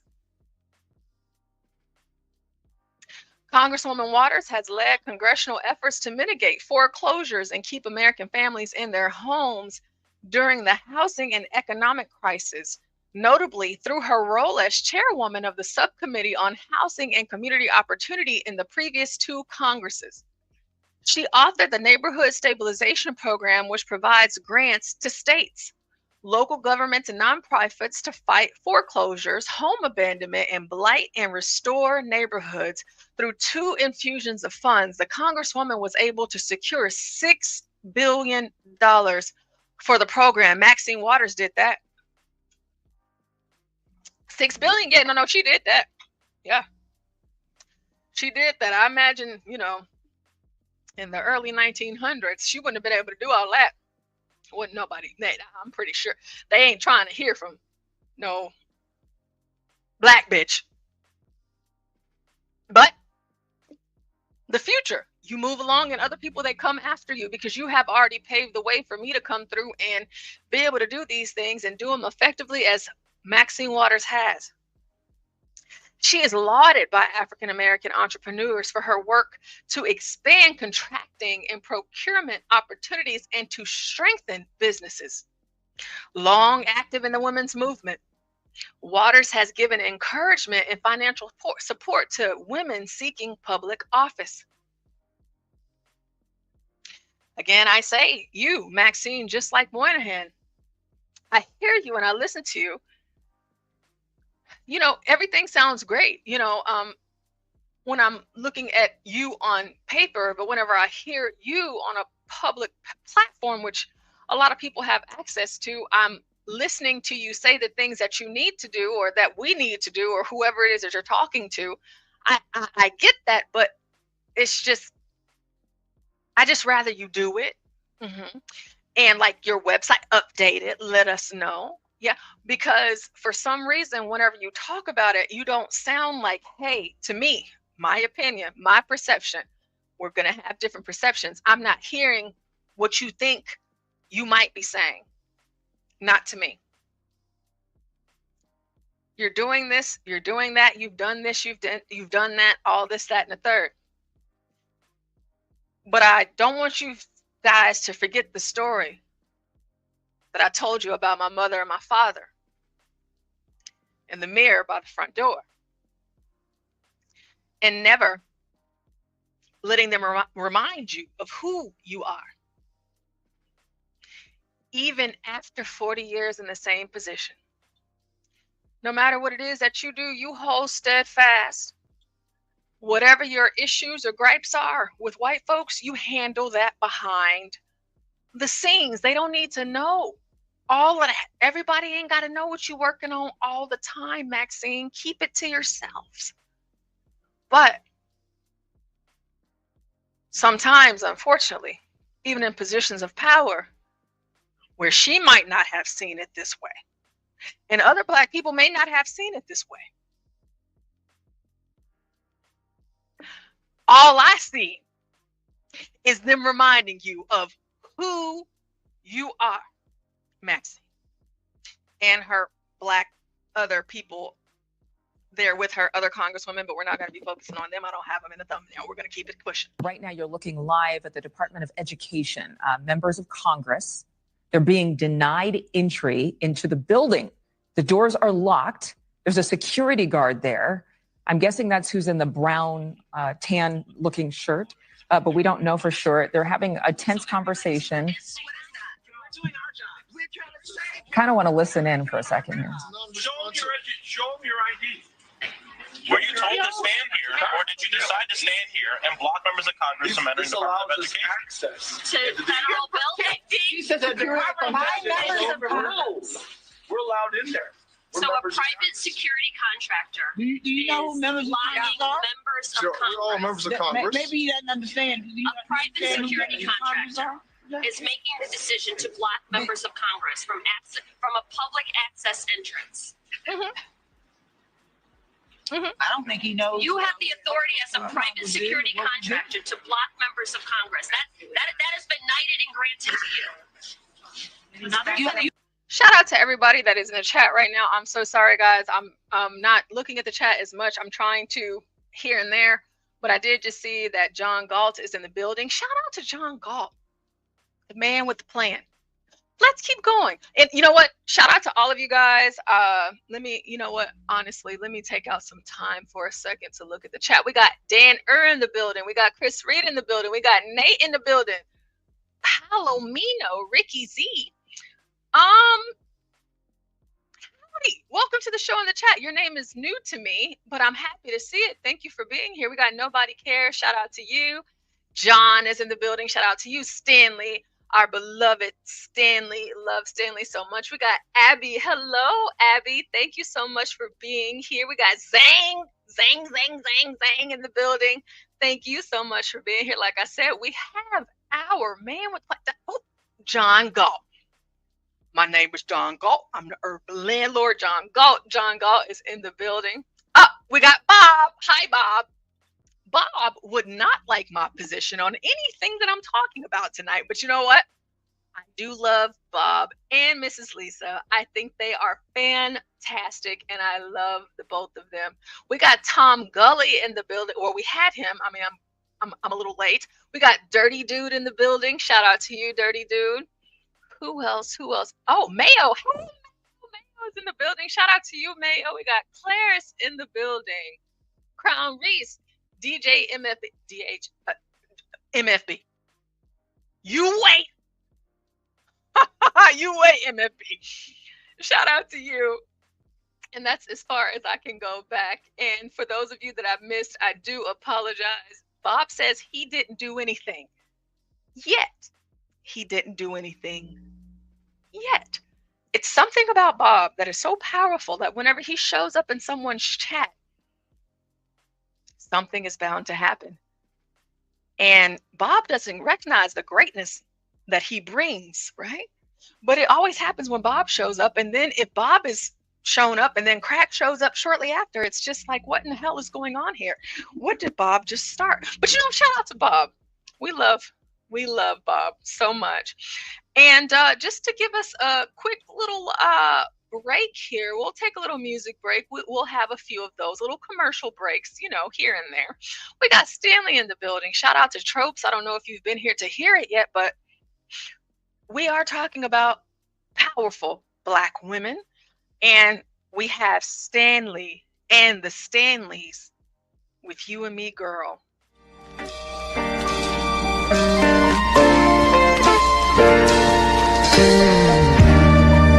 When I was a little boy, growing up,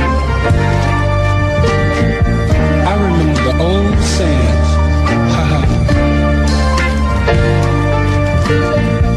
girls are made of sugar and spice, and everything nice.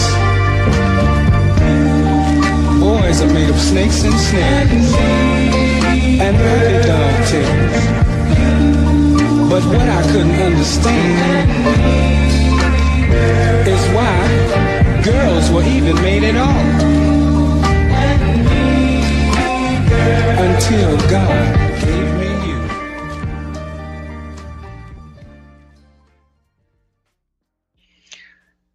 Until God gave me and you, just as God has given the world Black women. Shout out to Stanley. And they say that the white man didn't discover America first. That's what they say. The white man didn't do it. The Native American did. Can't argue with the numbers. The numbers are the numbers. Drake knows the business. It's all about the singles. Damn, what happened? Now you got me in my Ja Rule kind of mode, John Galt. Just talk about rap music. One of my favorite songs of Ja Rule was Put It On Me. I die if you ain't with me. So baby girl, put it on me. What would I do without you? I only think about you. I was tired and lonely. So baby girl, put it on me, on me. 10 more seconds in, Ja Rule get a string for this. Keep going. Who would I be without my baby? Cause that alone might break me. I don't wanna go crazy. So every thug needs a lady, lady. I think Ja Rule just got paid for that way. Shout out to the Native Americans out there. You did it first. Shout out to Angel. Angel, we miss you. We hope that you're doing okay.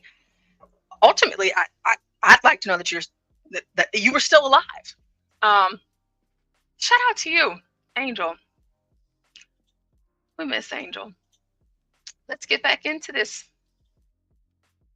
You have to at least let us go to the desk. Yeah. Send the goons out. It's made Oh my, look at that. Who told you to do this? Open the Who told you to door. do this? Who told you? Open it down. So do you understand who members of Congress are? And you don't Who care. are we then? You don't care. We have a job to do. We're not dangerous people. We're not, I don't know, security. There are no thieves and thugs out here. We're members of Congress. With We're parents, identification. we're teachers. There's our ID right there. I mean, to be fair, y'all don't look like thieves and thugs to me, so I don't believe that that's the issue. This is our job. This is our job. We're doing our job. You're securing this building against who? Members of Congress. Who are you protecting in It's this? members of the people. So this is the beginning of full transparency of this administration. The administration that talked about they're going to open the doors to all of these things and show the American public what is going on. They won't even open the door to this building, to members of Congress. We are not posing any threat here. No, we are not dangerous people. We have not done anything. We're trying to request a meeting, and they have a private security contractor who on his own is making decisions on behalf of the Department of Education. We are members of Congress. Okay, so Queen Mother number 2, I hear what you're saying. I do. I hear what you're saying. Yeah. But the white man said, no, bitch. That's what he said. He is sitting there as unbothered could be. Hell no, you ain't coming up in here, not today. Okay? I don't care who you got standing out here with you. We got this real tall Asian, which is not very common. You don't see a lot of tall Asians, but shout out to him. You have Maxine Waters that we've heard from a little bit. You have this other congresswoman who's saying, hey, you know, whatever she's saying. Okay. And you just have different groups of people. It's a lot of people, and this white man still said, oh, really? Good luck, bitches. That's all listen, he ain't said nothing, but that's all I see. That's all I hear. Listen. If I went there and I saw what it was, I'm getting up out of there. I'm gonna be on national TV, like looking like that. Do all of this, you know. It's not like look at him. He's not in a police uniform. He just sitting there with his arms folded. Hey, baby, I'm not gonna do all of that. But you know, make your statements. Make your statements, ladies. So they allow billionaires and his minions to come in. I don't to know this who building. he is. I don't know who he is, but I know who I am. And I'm a member of Congress with oversight responsibilities, trying to request a meeting. And he might not know who you are, also, or who this Asian guy is, also. He might not know, but whatever it is, his orders came down from the top. Yeah. Private security contractor is not allowing me to enter the building. They allow billionaires to go in this building, but not the people's representatives. They allow billionaires and their cronies to go in, but not. There's a lack of transparency here. Members of Congress, the people's representatives are not allowed in.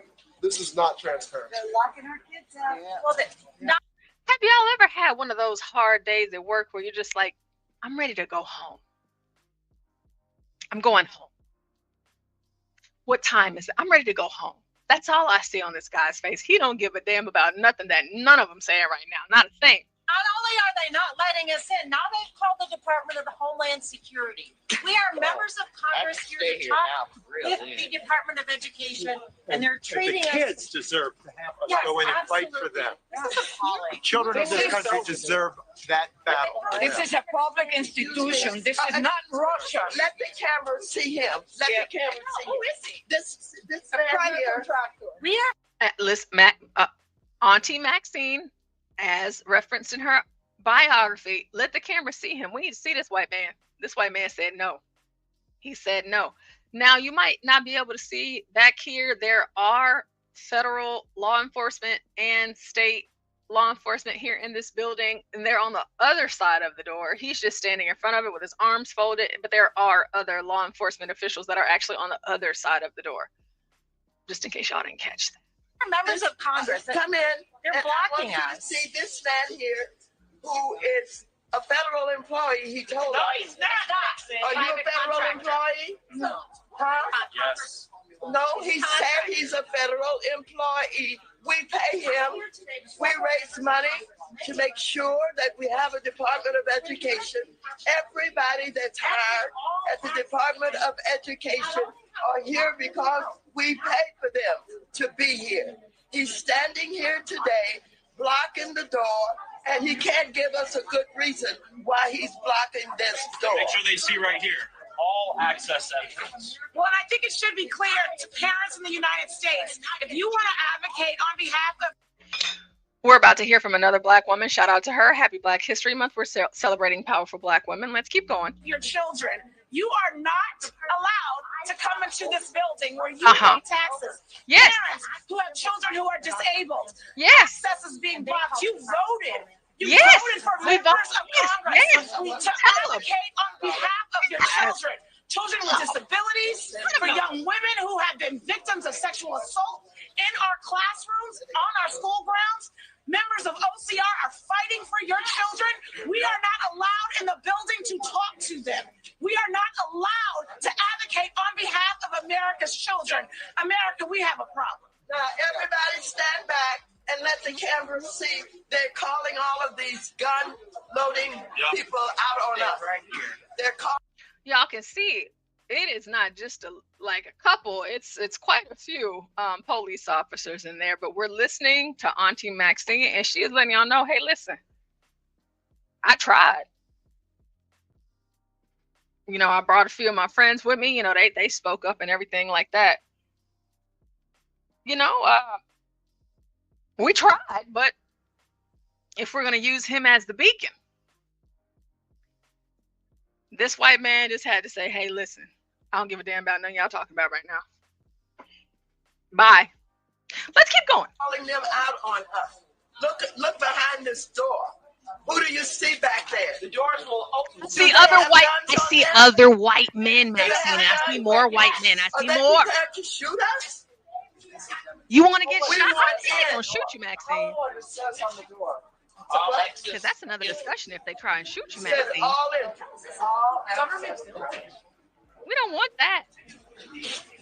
I'm a member of Congress. I'm chair of the Progressive Caucus. I'm vice-ranking member of the Education Committee. And the baseline responsibility of the Congress is to oversee our federal agencies. Each and every one of us have been in this building and through these doors.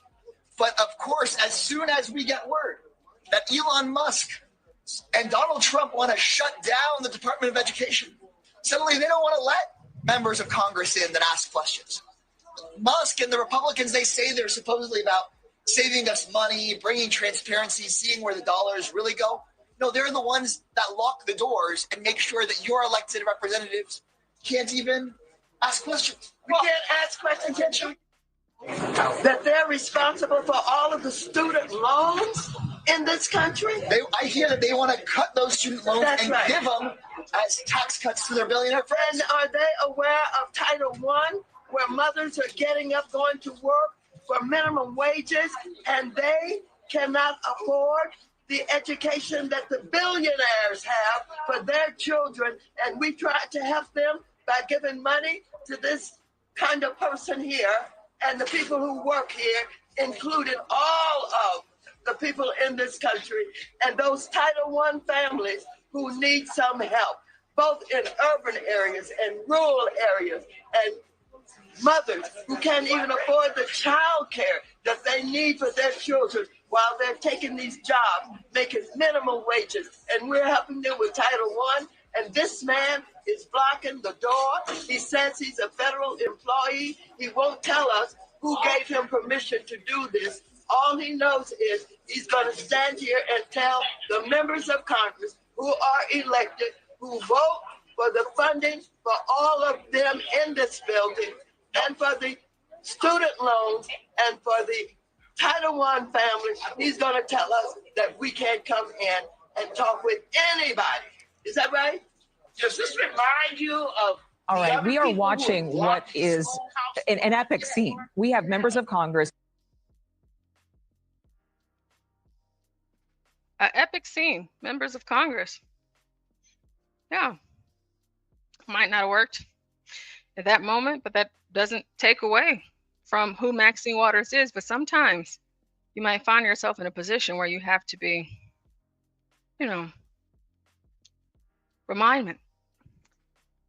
Waters has given encouragement and financial support to women seeking public office. Many young people, including those in the hip hop music community, praise her for her work and understanding of young people in their efforts to self-expression. One testament to her work is the Maxine Waters Employment Preparation Center, a multi-million-dollar campus providing education and employment opportunities to residents in the Watts area. So Maxine Waters, salute to you, shout out to you, and all of what you have done to advance Black people, women, immigrants, children, and most of all, Black women. Thank you for doing all that you have done. We are celebrating you today, Maxine. And although things didn't quite work out the way that you wanted today, and that's okay, because sometimes when you rise up, you have to get knocked down a couple of times. You know what happens? It happens. But Maxine Waters and her resilience is nothing but a testament to other Black women about the roads that they may cross and the hills that they may climb. And if it wasn't for Maxine Waters, there wouldn't be an Abby, a Cari, a Ashley, a Jasmine, a Tiffany, an Iyanna, a Fanny, a Kamala, so many of them, a London Breed, so many of them. She's paved the way for a lot of Black women to say, you know what? I want to go out here and do what she did. And you know what? Even in the midst of them saying they wanted to go out there and do what she did, even though she talks about what Black people, or more specifically, what Black women may be incapable of, and how it's so racist, white supremacy, this and that, Trump, Elon Musk, white man bad, this and that, she's still in her position. And these other Black women that we're going to discuss tonight, they too are in their positions. So let's go back in time. Let's get back to the past and listen to some more of these beautiful Black women back in 1970 sharing their stories with us. I think we ought to be sure we understand what she's saying. Now, this relates to what you said earlier about the Black nation, right? Exactly. I'm not sure I understand what you mean by the Black nation. I mean, Black people's lives, being self-determining, defining yourself, naming yourself, and having political power. We're a nation already without political power and military power. We're a cultural nation without political and military power. We're a nation, in captivity by another people, a people who have a different, totally different culture than we have, who cannot even relate to the things that we relate to. That is the problem. And as Black women, we have to be the inspiration for the nation, for our men. We have to start out into the community educating the children, educating ourselves. Because once we educate ourselves, the children will become educated, because we are the ones that teach the children. We are the ones that decorate the homes. We are the ones that are with both female and male children. We are the ones that the children look to as the image in terms of their... So you being the representation of the nation for your men, what you do in the household, you're teaching the kids, like you're doing all of these things like that. That's good. I'm not hearing anything bad here yet. Not at all. I'm focused. I'm focused. I'm following. I'm picking up what you're dropping. Come on. Daily education. So it is important that we don't get our values mixed up and feel that we have to educate the world. We haven't first educated ourselves. It's still always a self thing. gotta educate the world when we haven't still educated ourselves. Now, of course, this video is from the 1970s. All of these women are no longer with us, but I know that they would be happy to hear that, yes, something changed.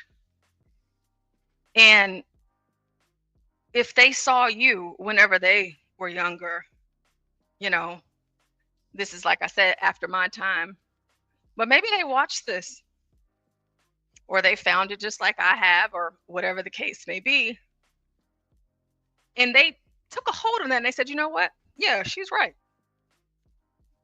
We're going to have to educate ourselves first. I mean, before we try to ask somebody else to be educated about us, let us do that and let us show that. And from the two women that we have covered so far, Jasmine Crockett and Maxine Waters, it looks like they heard the call and they followed suit. Indeed. I mean, the world will relate to us once we can relate to ourselves. Mm-hmm. I mean, I think we are afraid of definitions and afraid to set guidelines because we might have to live by them. If you stand up and say a black woman should do this and that, then you might have to do that. But if you say, well, we don't have to say anything, you know, we can just do it. Do what? So like everybody can do their own thing. But every society needs a value system. Every society has a criteria in which they live by. And we live by everybody else's. Exactly. Right. We should have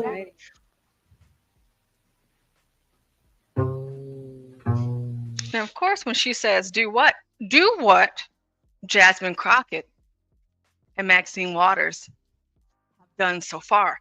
Do that. When she says do what? Let's see here.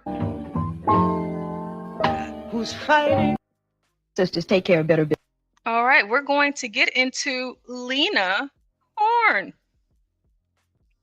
Lena Horne, this is an interview that took place during this time, and I think that it is a beautiful interview. You guys are going to be getting a whole lot of this and that from listening to this stuff tonight. Some things you may know, some things you may not know, but let's see what's Lena Horne talking about.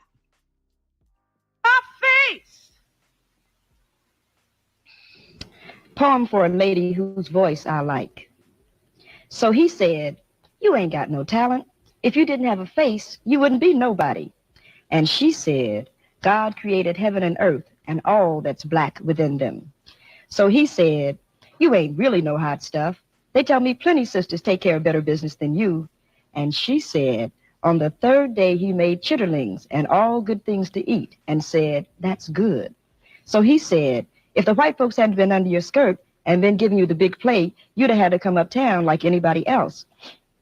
And she replied, then he took a big black greasy rib from Adam and said, we will call this woman, and her name will be Sapphire, and she will divide into 4 parts that Simone may sing a song. And he said, you're pretty full of yourself, ain't you? So she replied, show me someone not full of herself, and I'll show you a hungry person. That's the poem I did for you. Yes, I think I should probably tell you, you know, maybe other people don't, that I had that said to me in 1942.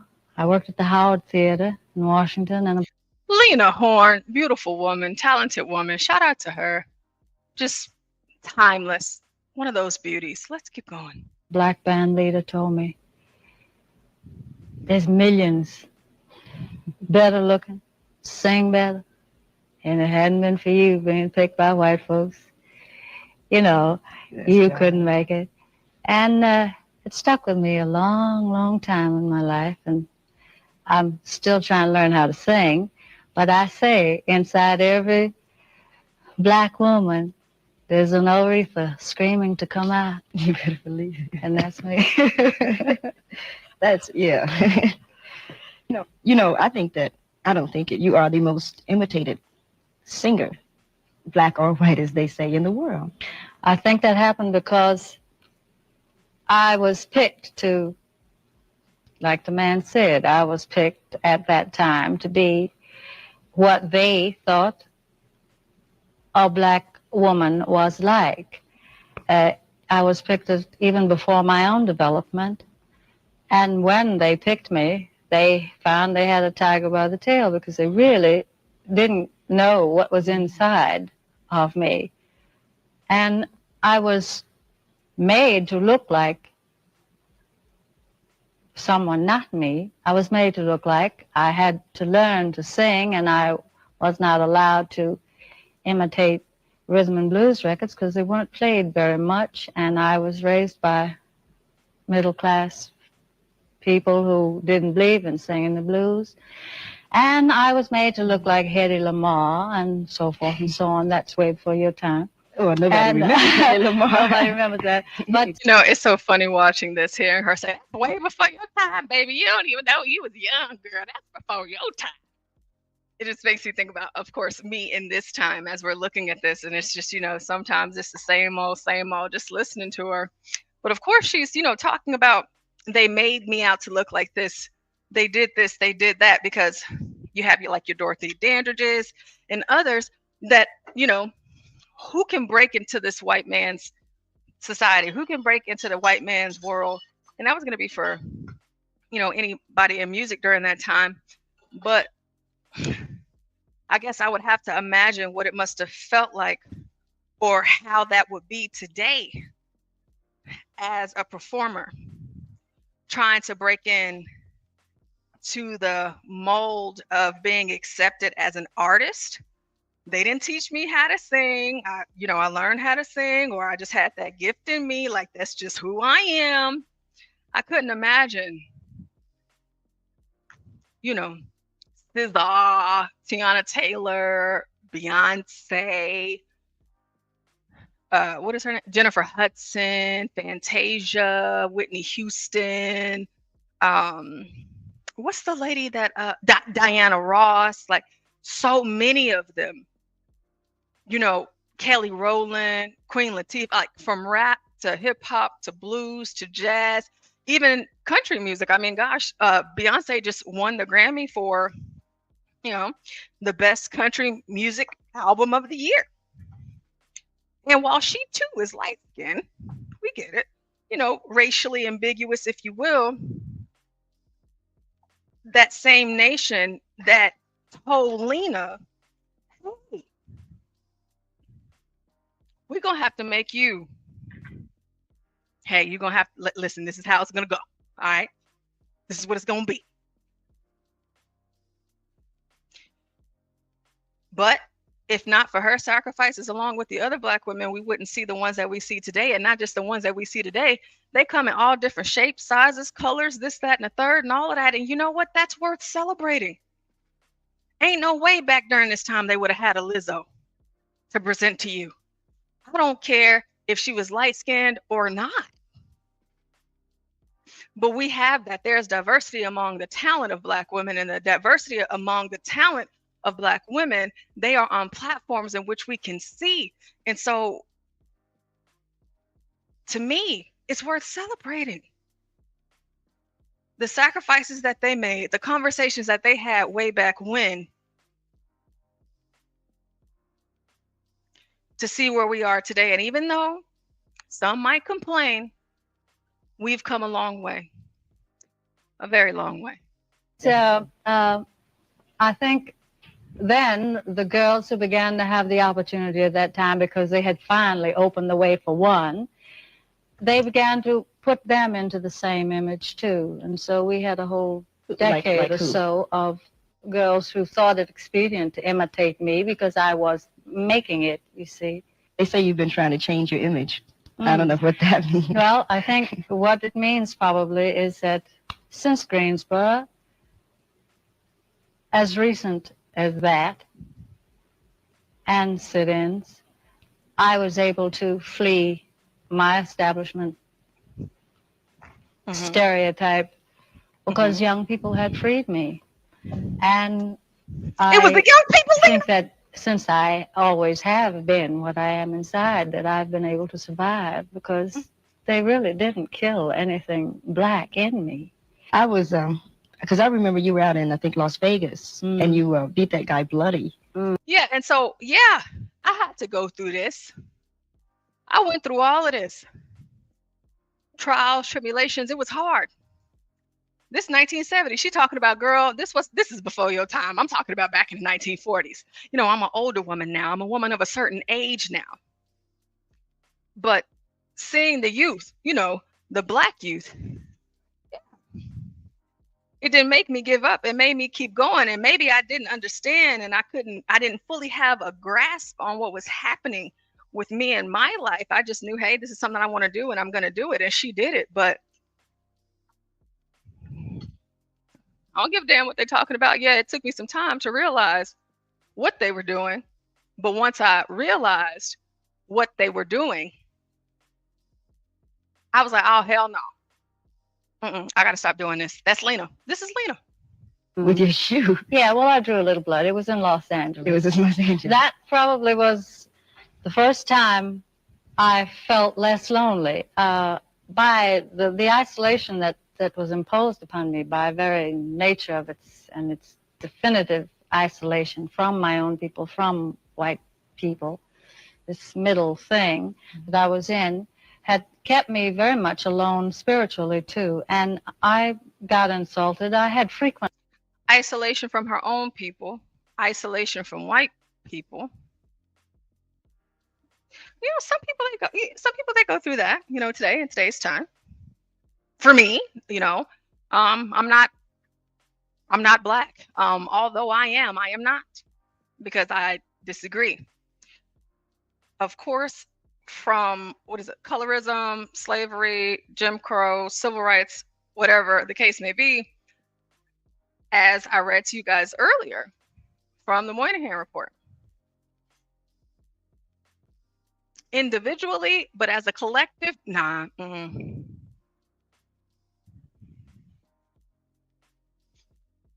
You're out here climbing, growing, historical figure, very talented, this, that, and the third.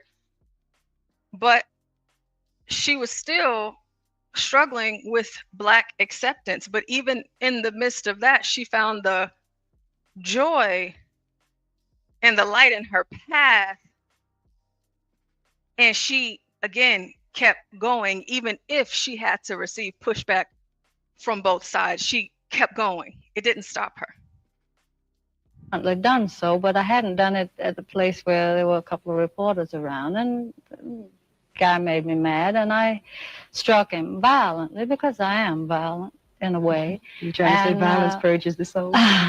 No, he just made me mad, and sometimes your madness just mounts into, you know, beautiful madness. And I struck him, and I got tons of mail and letters and telegrams from Black people who said, you know, hey, thank you, and how wonderful, and all. I said, my God, I'm not alone. And that was in the 50s. I had lived a long time without that feeling. And there are so many young Black people now who I see doing things that are revolutionizing me and the world. Let me sort of ask a question that might be difficult. Like you grew up with, but professionally with Billie Holiday and Dinah Washington. Yes. And you survived, and they didn't. I'm sort of asking you, I guess, to respond to that. Like, why? Can you? I don't know. I didn't want anybody to kill me. I think I didn't want them to destroy me. I mean, let's say I won't say hate, because I wouldn't want to get killed either, you know, right now in this moment. I don't want to get killed either, Lena. I don't. I understand. Go ahead. It's very bad, and I've not allowed myself until recently to love and open myself up to love. I was strengthened by my active disinvolvement, hidden, but it kept me surviving. And I think my background, my people must have. I find great migrations made by my great-great-grandmother on both sides that I didn't know anything about until I was in my 40s, and they survived, and it must be in us. Yeah. She says it must be in us. It has to be. She said she didn't find out until she was in her 40s. Y'all know I'm a teacher. It ain't no kid nowhere in my building or the building that I was in before that or other buildings that I enter into. Oh no, these kids, they know a whole lot. They know a whole lot. She didn't know. Of course, information wasn't as readily available, but even without knowing, there's something in you. That fight is in you. The same fight that was in Jasmine Crockett, the same fight that was in Maxine Waters. We just saw her in front of the Department of Education. She still got that fight. Yeah, it's in you. Yeah, it's in you. You keep going, just as she did. And she lived a very long life. She lived a very long life. 2010 is when she passed away. Jesus Christ. It's like she almost lived forever, seemed like. Lena Horne. I'm sorry that, you see, I love Billy very much, and I love Dinah, and they were both very gentle women to me. They were very good to me when I was starting. And I think I began to know about the sisterhood during those years. Sisterhood. You had a personal tragedy. Your father died, and then your son. Yes, this past 6 months I've lost my father and my son, and they were both black men that I was denied until I was along in my years. My father and my mother separated when I was 3, and my son was taken from me when he was 3. But I got to know them when I was older, and they really fulfilled a great deal. When you got ready to marry Minnie Hayden, one of the statements that you made was that you didn't have the strength to marry a black man. How would you? I had married first a black man, and I wasn't a big enough woman to help him. I married him because I had nobody. I ran away from life as a chorus girl at 16, and a stepfather who was white that I didn't understand. And then I found out how difficult it was for a black man to live at that time and to exist. And I failed him. I didn't know. I didn't have enough consolation in myself because I'd never had it to give to him. What do you think about the? Whenever I saw this for the first time, whenever I did, compare, contrast today from, all the way back then. I was telling you guys earlier about the panel, which they will be getting back to that panel here in this video of the black women having the conversation. Lena Horne, yeah, I married a black guy. I did, but I wasn't a big enough woman. How often, again, both women on the panel here, and I think you guys are going to see someone else, a couple other women beyond the women on the panel. Grace, very subtle, no attitude, but accountability, and where she just didn't get it. She didn't understand. It's not that it was her fault, because she didn't understand, but she didn't. But for her to say, I failed him because I didn't know what he was going through. I didn't know what the struggle was for him. I didn't know how hard it was for him. I wasn't thinking about any of that up until I knew. Just like all the other black women at the beginning of this, they said 10 paces. If I got to walk 10 paces behind my man, just to give him his masculinity, just to give him his space, just to give him the opportunity to redeem himself from whatever it is that I don't understand. He's a man, I'm a woman, I really don't get it. Maybe I'm not thinking about, during slavery, what that did to our men to see their women being treated this way, or our women seeing us being treated this way. Like, maybe I'm not thinking about this and like how it's all trickled down to, I'm not thinking about it, how the society is treating him, but not just in this moment with Lena Horne, but in the beginning, and what we will see more at the end is, I love how these women, these black women, they're just like, hey,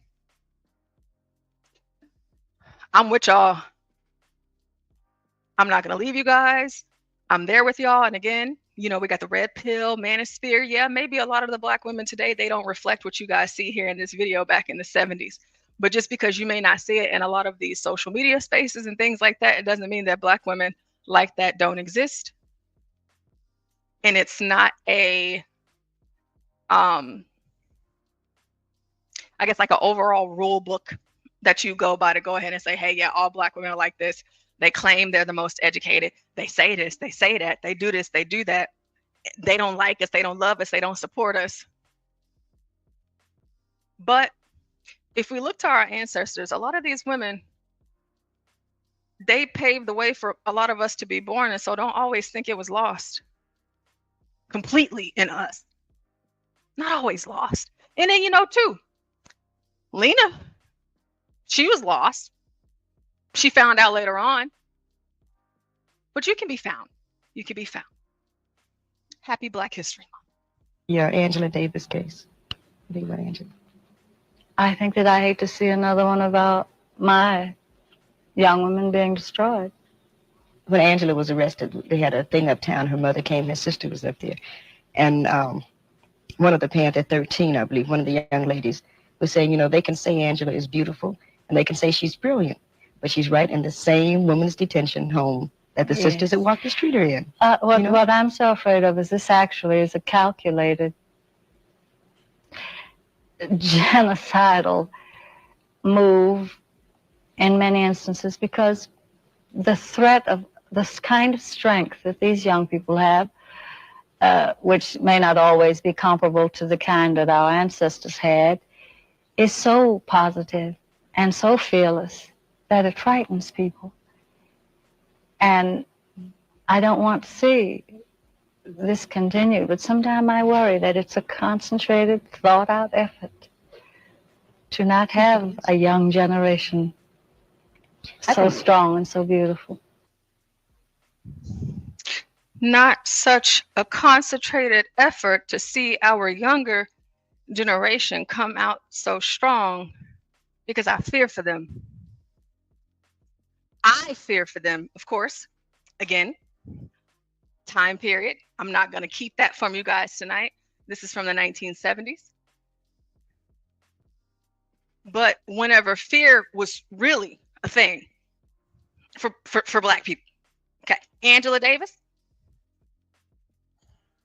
Hey, it's Angela Davis. How many times she got locked up? Too many times to count on my hands, okay? I appreciate, and it makes me happy seeing what those of you are doing now after us. And of course, it trickles down, trickles down, trickles down. But I'm afraid for them. I fear for them. Things might not always go this way or that way, because I don't know. This is the 1970s. I'm going off of how I grew up, where I grew up, when I grew up, this, that, and third. But whenever you look at today and you take her statement as of like, hey, I fear for him. Well, you had a fear, Miss Lena, along with the other Black women that we've heard from on the panel. And like I said, we will hear from them again soon as we move through this. A lot of fear that y'all had, y'all would be so pleased to know. And believe me when I say it, I'm a believer. I believe in God, angels, they're watching over us and everything else. Believe you me when I say it. That fear that you had back then because you existed in an environment where it just kind of called for it. You'd be happy to know that in today's environment and in today's climate, the young people that you said that you fear for, they don't have that same fear. The young Black women, oh no, they don't have that same fear. Not only do they not have that same fear, where again, you know, you're talking about like how you had to, you know, you're racially ambiguous, you know, you and your Black men, how it was back then, how they wanted to paint you out to be, and how they wanted to do this and that. And then of course, the women that came after you, it was the same thing. Y'all had different types of fears that Black women that came after you, they broke down those walls. They didn't just break down those walls, they shattered them. they shattered them because, you know, maybe, not even maybe, during your time, you were in a position to where like you kind of had to follow suit to what it was that they were doing and the ways in which it was, and whatever they determined your life was, that's what you had to do. Well, y'all be happy to know, and for those of you here that may not know, we're going to get into Abby, Cari, and Ashley. No, they don't have to, you know, be racially ambiguous anymore to get an audience. They didn't have to go through what you went through and what other Black women, Nina Simone, those are the likes, all of these people before you. Not to say they didn't go through anything, but it didn't pale in comparison. But where y'all couldn't stand up to the white man and be so much so in their spaces back then, you'd be happy to know, again, that Black women are in those spaces today. Not only are they in those spaces, Lena, Nina, Angela, Maya, Ida, they have their own shows. Whatever mold that was set to be broken, they broke it. They didn't break it, like I said, they shattered it. So let's take a look at these three beautiful Black women, and of course we're going to go through their biographies too. But how far we've come from back then to a point where, hey, we can go ahead and, I mean, I imagine at a time or two, Black women talking to a white man like this, bitch, please, you're done. Bye. Oh no, I ain't even finna put this one in these Bertha Mill. Listen, we're gonna have to get this bitch up out of here. This is not your story. Your ancestors and everything they sacrificed and everything they went through, they did all of that to make sure that one day they might see where you are. Again, what we're about to hear, she's not proud. Not to me, she's not proud, but I'm proud. I'm proud of Ashley Allison for her accomplishments. Cari, Abby. I don't need to remind Scott Jennings of a damn thing. However, I'm going to celebrate you because sometimes you just won't celebrate yourself. Let's get into it. Then why is DEI mentioned every 5 single day as a solution to every single problem that faces this? Because of how pervasive it is, and how hateful it is to an actual conservative ideological view. But do you think it is true that all of America's ills, from the plane crash to whatever it is, wildfires, due to DEI for real? I think that if you believe in the fundamental principle of America, which is that we guarantee everybody an equal chance, not an equal outcome, but an equal chance, then trying to go around that principle, conservatives don't believe in it. And most people who believe in America don't believe in it, number one. Number two, the concept of not hiring the best person for the job in government or anywhere else has been repeatedly rejected by the American people, the Supreme Court, and everything else. And so what do you get? So I guess what I'm saying is, like, if that is the case, then people are questioning the actual qualifications of many people Donald Trump hired for jobs. Yeah. So do you think that he actually... Why? Because Elon Musk doesn't even go here. Do you think that he... That's why. This is the question people are asking. This is the question that Ryan Clark just asked. Did Donald Trump, for Health and Human Services, find the person with the best expertise to address this is not a when it comes to the Department of Defense? Did he find the person with the best expertise to address those issues, or did he just find people who he liked? Political appointees have one qualification. They serve at the pleasure of the president because the president believes that person's going to best carry out their agenda. That is the only qualification. And to protect and defend the Constitution. And that is the only qualification for a political appointee. Doesn't matter. Of course they're competent. Of course he believes they're competent. If he didn't believe they were competent, he wouldn't appoint them. I'm not being fair with that. You're not being fair with that response. She asked you a very simple question, yes or no. Look at the appointees. Do you believe DEI had anything to do with those appointees? Do you believe they were qualified? So to this, so far, oh gosh, I hate when this stupid computer does this. Talking about the, the questions of, the expertise. experience of these people that Trump is nominating. And then, of course, whilst talking about DEI, affirmative action, things like that, tonight, I'm going to leave the whole DEI, affirmative action thing out of this, because all of these women, all of them, like I told you about Jasmine Crockett, she got into the JD program at U of H. Listen, to me, she's ghetto, but she's from St. Louis. It's not like I have high expectations from a place like that. However, she did it. Me, Scott Jennings, for whatever it is that we're about to hear him say, were any of y'all qualified, or were you? Because I believe that you guys were. Yeah, y'all were qualified. And I'd like to think like what I'm doing right now as a Black woman in America who's, hey, like I've done a lot of things, seen a lot of things. I'd like to think that I'm all right, right? If I had any show at all, that's not that I'm against talking politics. That's not what that means, or talking about the current state. But I would like to kind of think about and talk about what it is that we're doing so that we can come together more as a people. Now, Stanley in the chat, he says that he loves, I have to find it. He says, this guy is constantly clowned by this Black woman. I approve of her. Yes, he is. He's not just clowned by Cari. He's finna get clowned by Abby and Ashley. And Ashley, once we get to Ashley, we're gonna take a music break, and get back into it.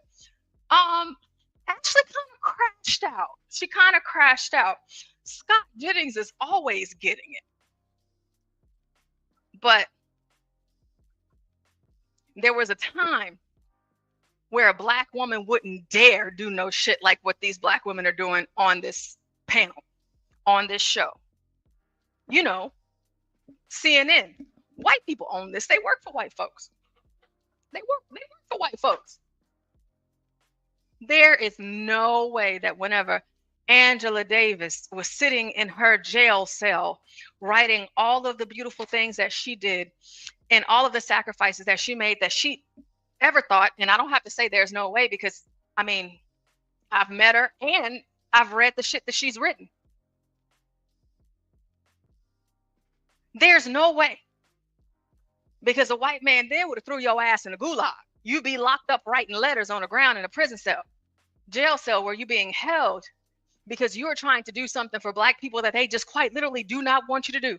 The Black Panther Party, I don't know how much I've said this here on the channel. Y'all know I went to school to be a doctor. However, my minor was in African American studies with a focus on the Black Panther Party. We can go tit for tat about the Black Panther Party. I don't know what they got going on today, but if you want to dig back into the past, you want to get up here and debate me about it, we can go all damn day. Because what they did to me, I ain't got no problem with it. Educating your people, equipping your people with the tools that they need to make sure that they know their rights, the laws, the statutes, the this, that. They had schools, like you had to go through a program,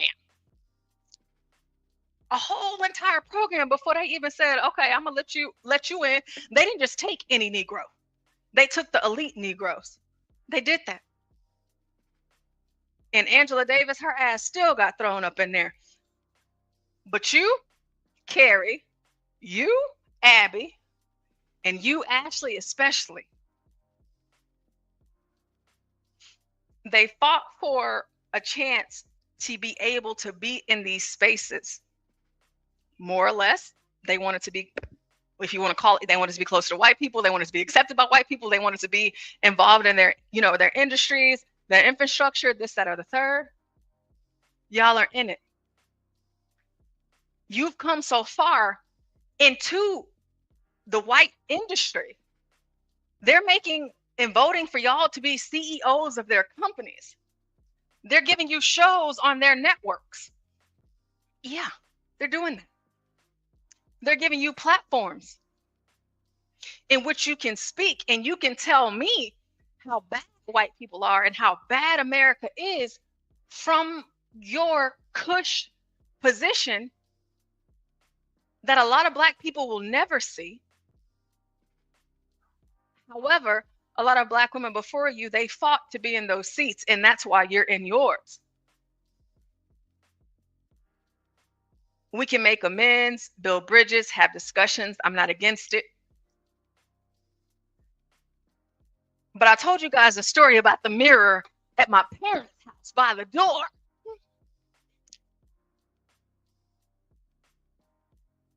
I don't need to do this with you. And I certainly don't need to do this with you on national TV. For what? I already know I'm that shit. I'm popping my shit. I don't need acceptance or approval. I don't need that shit from nobody. I'm good. But again, the fact that Black women are able to do this very thing in today's society, we're going to celebrate you. Because now you can stick it to the man. Let's keep going. Do you think they would protect and defend the Constitution that represents all of the people of the United States of America? I think Mark Rubio. I think Mark Rubio have literally no idea. Oh, and real quick, Cari Champion, listen, this woman, Lord help me, she's beautiful. She's 50. She's 50. Black, don't crack. She's 50. 50 years old, this woman. Beautiful. Idea how the government works is what I do. You I do. do. I Really? served at a higher level than anyone here. A couple people at this table have served in the government. Yeah, me too. Including for this former president. I just want to say that I think the premise that DEI exists and therefore the people that got the opportunity, perhaps because of DEI, are not qualified is a flawed premise. Correct. And I think that is what is so frustrating about the argument around DEI.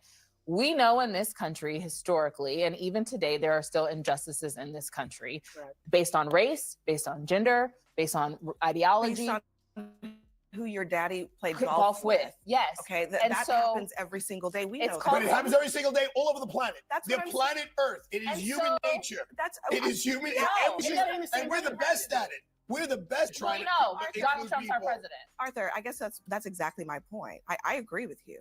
I think that it is true that there have been preferences not for merit since the dawn of time. And that in this country right now, the same people who are going after DEI, which is about giving opportunities to people who have been historically marginalized, are just as willing to hire their friends. Is that what equity means? Giving opportunity or guaranteeing It is- outcomes? it's giving access. Because that's what equity means. It's a difference. There's a difference between equality and equity. No, it's giving Cari, I just want to answer his question because I think Wouldn't this talent is super. and hard work give Scott, you I think this access? is Go ahead, super Abby. Go ahead. important Sure, for question. you to understand and for everybody to understand at home. Okay, this is where I think we go crossways on this issue. You just asked the question: what does equity mean? Does it mean equality or does it mean access to opportunities? And conservatives want to define it a particular way, but you have to acknowledge. I'm asking you to acknowledge that people who believe in DEI do not define it that way. They do not define it as equality. I think they define it as trying to guarantee outcomes. And Hold I think on, they wait, define Ashley, it are as you trying, talking as to trying maybe to not punish like- people they don't like. Scott, Is that's it not politically true. wrong Okay, race, Ca- wrong uh, race? For more of That's the what it is. Cari, It's Cari. not hyperpartisan on this issue. I think that people generally think diversity is a virtue. It makes businesses better. It makes institutions better. But they also don't like when you have companies or organizations. You know, there's always a white lady that wants to come in and interrupt whenever Black women are speaking. But let's listen. That are spending huge amounts of money to stand up DEI office. As an example, Fairfax County Public Schools, $400,000 spent on a DEI office, but kids are not reading at the levels that they should. They're not advancing at the levels that they should. It's not the issue But were of they doing diversity. that before the office was stood up? Well, no, and probably not. And so I'm not saying so that maybe, connection. so maybe It's the- implementing DEI might No, actually help but people it's have not a an better argument education against DEI. It's how much Mhm. resources Huh? are we actually putting? But that's Ashley. that's not Ashley. the way the conversation is being posed in No. America today. The Ashley, conversation once about Cari DEI is done, and woke Ashley, and all of that sounds about I need you to marginalized set these Black and white brown folks people straight. who already are I threatened need you- and are seen. Cari, she's doing an okay job, but Ashley, we're gonna need you to set them straight. You know, like the heavyset lady, whenever she said, "Hey, it is what it." Ashley, we need to hear from you. We have to. Cari, you know, you did okay, but I mean, Cari, she's so beautiful that she could say the right thing and the wrong thing. Probably wouldn't matter to a lot of people. All right. But Abby, y'all go ahead. Ashley Addison. Ashley Allison. I tell you what right now. My name is Black from start to finish. I don't even listen. It's just like, yeah, my name's Portia and everything, but you know, you have a good name. You might be able to not have to, you know, deal with the things that I have to deal with whenever I apply for a job, thinking about like, oh my Lord, they're gonna see my name and just no, yep, she's Black. But not Ashley Allison, Cari Champion, or Abby Phillips. Cari and Abby, let Ashley have the floor. Let her have the floor. To be threatened in this community, in this society, and they're not getting the same opportunities. It was the same thing with affirmative action. Went to UCLA, they got rid of affirmative action. Everyone said you got in because of affirmative action. When I graduated, affirmative action didn't take my test. Affirmative action didn't help me get to where I'm at today. It gave me access that I didn't have based on the opportunity that I lacked because of the circumstances I was born into, which had nothing to do with me, but the country in which we live in. I think I talked to you guys about this the other night. I went to UCLA. Shout out to California, knows how to party. Me, totally didn't party. I was scared. This is the truth. I'd be lying to you if I said anything else. During my time, again, she's 50. I'm not 30. Maybe different sets of circumstances. However, in my group for the internship that I did specifically for cardiothoracic surgery, I was the only one, but I was never of the mindset like what I had to experience in my first two institutions. I wasn't like a dumbass, so I wasn't, you know, affirmative action. To be real with you, I didn't even know what that was until like after the fact. But she became Cari Champion. Yeah, it might have been hard, but she's still Cari Champion to a point at which we know who she is. We know what she looks like. Some of you may not have known who she was or what she looked like until you saw her tonight. But she has a platform in which she can do what it is that she's doing and continue to educate the American people about the plight of the Black struggle, if you will. And she's doing it to a white man on a white man's network. Let's get going. So the reality is— Have you seen the test scores of UCLA Medical, by the way? My point being, Scott, is that everyone doesn't have the same access. People like to hire their friends. They like to hire the people that they like to be around. Do you think they like to hire the— Cari, they like to hire their friends. You work there. My name is Portia. This is at The Urban Landlord. This is my show, Politicking with Portia. We can be friends and you can hire me. Yes. I'll make myself available. You create your stuff, hire me. And you know what? If you don't want to do it, I mean, I know Oprah, she sold it and everything, but Tyler Perry, he still has his. Hey, listen, hire me, Cari. Hire your friends. Mm-hmm. Pull us in the fray. And if you don't have a business and you don't want to hire us, then I get on to CNN if it's just, you know, friends. My email, Cari, it's Portia@jghb.info. I am going to drop it in the chat for you. Just in case, jghb.info, just in case you see this, because, you know, you're talking about how they hire friends, and it's just like, hey, that's what they do. You know what, Cari? You know what you should do? The same fucking thing. Hey, listen, I ain't got to be a teacher or nothing like that. I want to be up there with the rest of y'all. I don't want to argue with no damn Scott Jennings on CNN. But if that's what I need to do to get in the position to kind of get a little bit further, you know, I might consider it. Shoot me an email, Cari. Shoot me an email.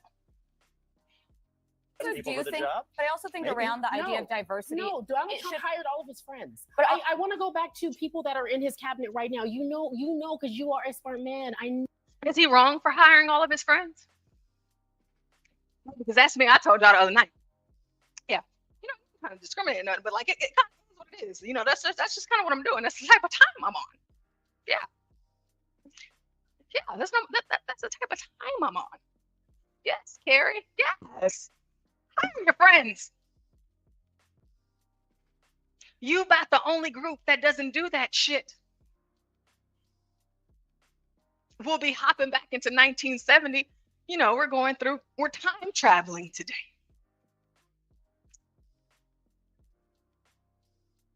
Hire your people. Hire your friends. The people that look like you. Create your own shit. Get out of theirs. Do your own thing. Pave your own path. You know why? Because it's 2025 and you don't have to argue with Scott Jennings on CNN. You don't have to do this. Why don't you have to do it, Cari? Because your accolades and your experience says so. We're going to get through this. We're going to have a music break and we're going to get into the biographies of these women. And we're going to finish the part 2 of this video.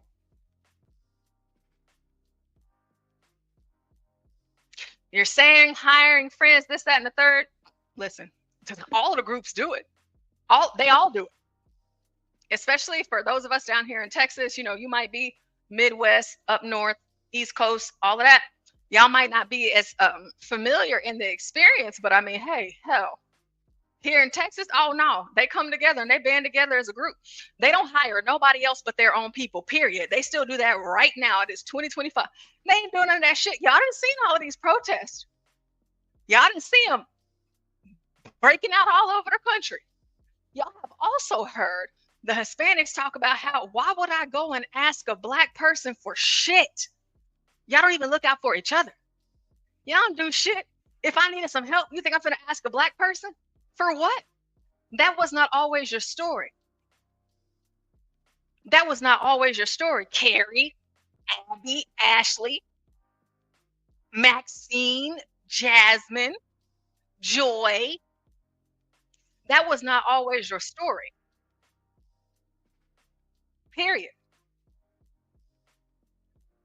Whenever other black women before you, they were working together as a collective.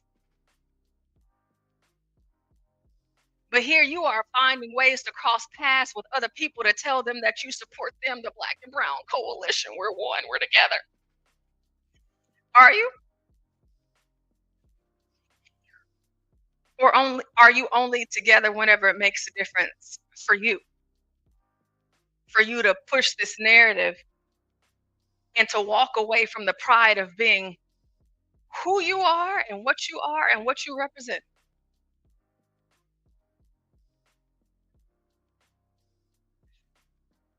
You want to talk to me about diversity and inclusion and carry on with this and that and the third, but we're the only group in the United States of America, in my opinion, that are defined by our stereotypes. Change it.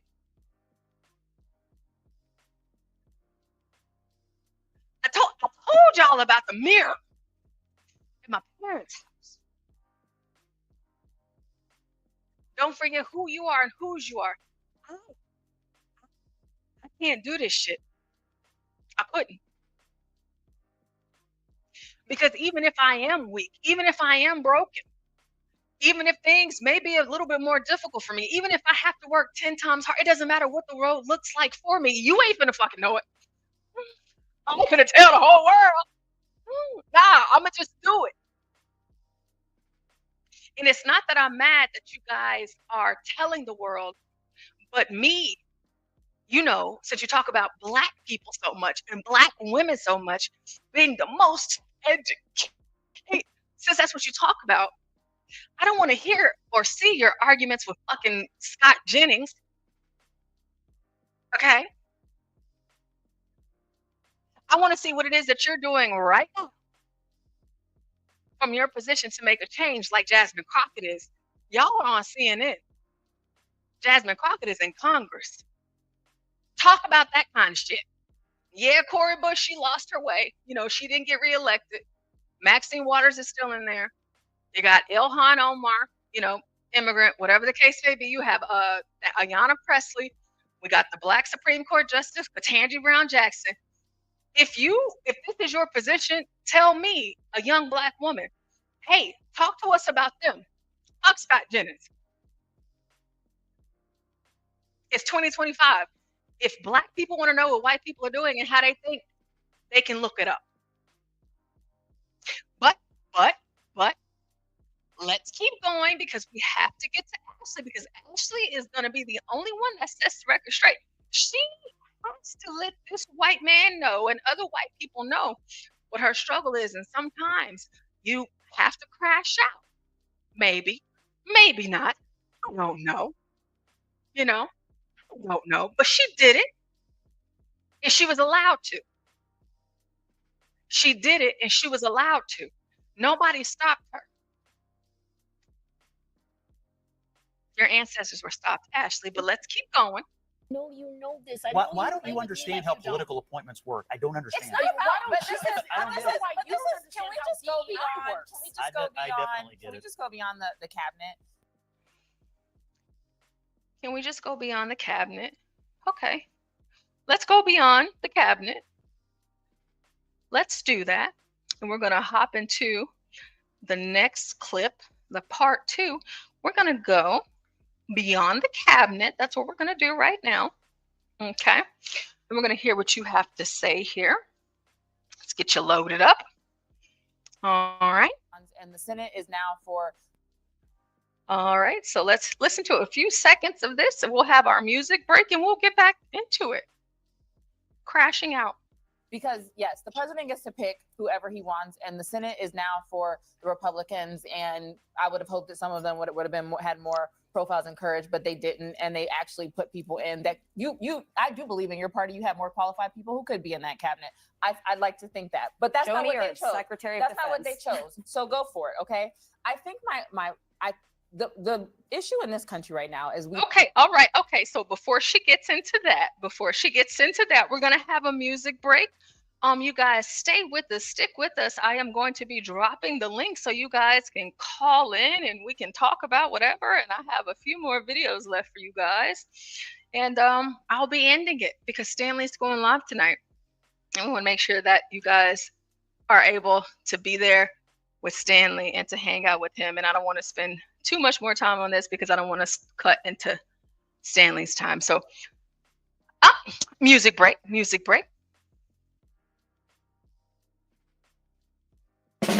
Told me not to lose my head, but it's too late now. He keep running his mouth, trying to tear me down. Oh, I'm feeling that fire, can't calm it down. Keep playing, motherfucker, I'ma crash right out. Baby, hold me back, I'm about to lose control. The shit's about to burn, gonna take my soul. You don't know me yet, but you're about to find out. One more word, bitch, and I'ma crash all out. Oh, crash out, I'm about to lose my cool. Crash out, got me acting a fool. Better step back before you feel my wrath. Oh, baby, I'ma crash out, I can't hold back. At the party last night, I was keeping it sweet till some trifling bitch stepped on my feet. She laughed, called me crazy, thought she had me beat. But when I crash out, ain't no retreat. Baby, hold me back, I'm about to lose control. This shit's about to burn, gonna take my soul. You don't know me yet, but you're about to find out. One more word, bitch, and I'ma crash all out. Oh, crash out, I'm about to lose my cool. Crash out, got me acting a fool. Better step back before you feel my wrath. Oh, baby, I'ma crash out, I can't hold back. Oh, woke up this morning feeling kind of bad. Sometimes you can't hold it He's back. been You have to crash running out. around, now I'm way past mad. Caught him cheating, oh yeah, I lost what I had. When I crash out, shit's bound to get sad. Oh, baby, hold me back, I'm about to lose control. The shit's about to burn, gonna take my soul. You don't know me yet, but you're about to find out. One more word, bitch, and I'ma crash all out. Oh, crash out, I'm about to lose my cool. Lose my cool. Crash out, got me acting a fool. Better step back. know you feel my wrath. Oh, baby, you're a crash out. I can't hold back. Oh, baby, I'm a crash. I'm a crash out.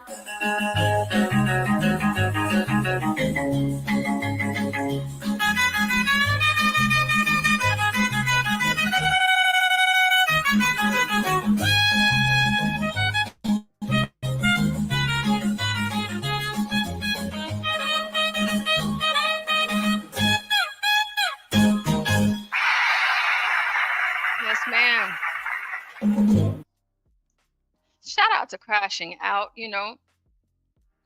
Shout out to Gina Tay. Sometimes crashing out is necessary. You know, everybody may not agree, but, you know, we all have our moments, especially Black women. Sometimes you have to crash out, you know. Sometimes neck rolling is necessary. Sometimes talking with your hands are necessary.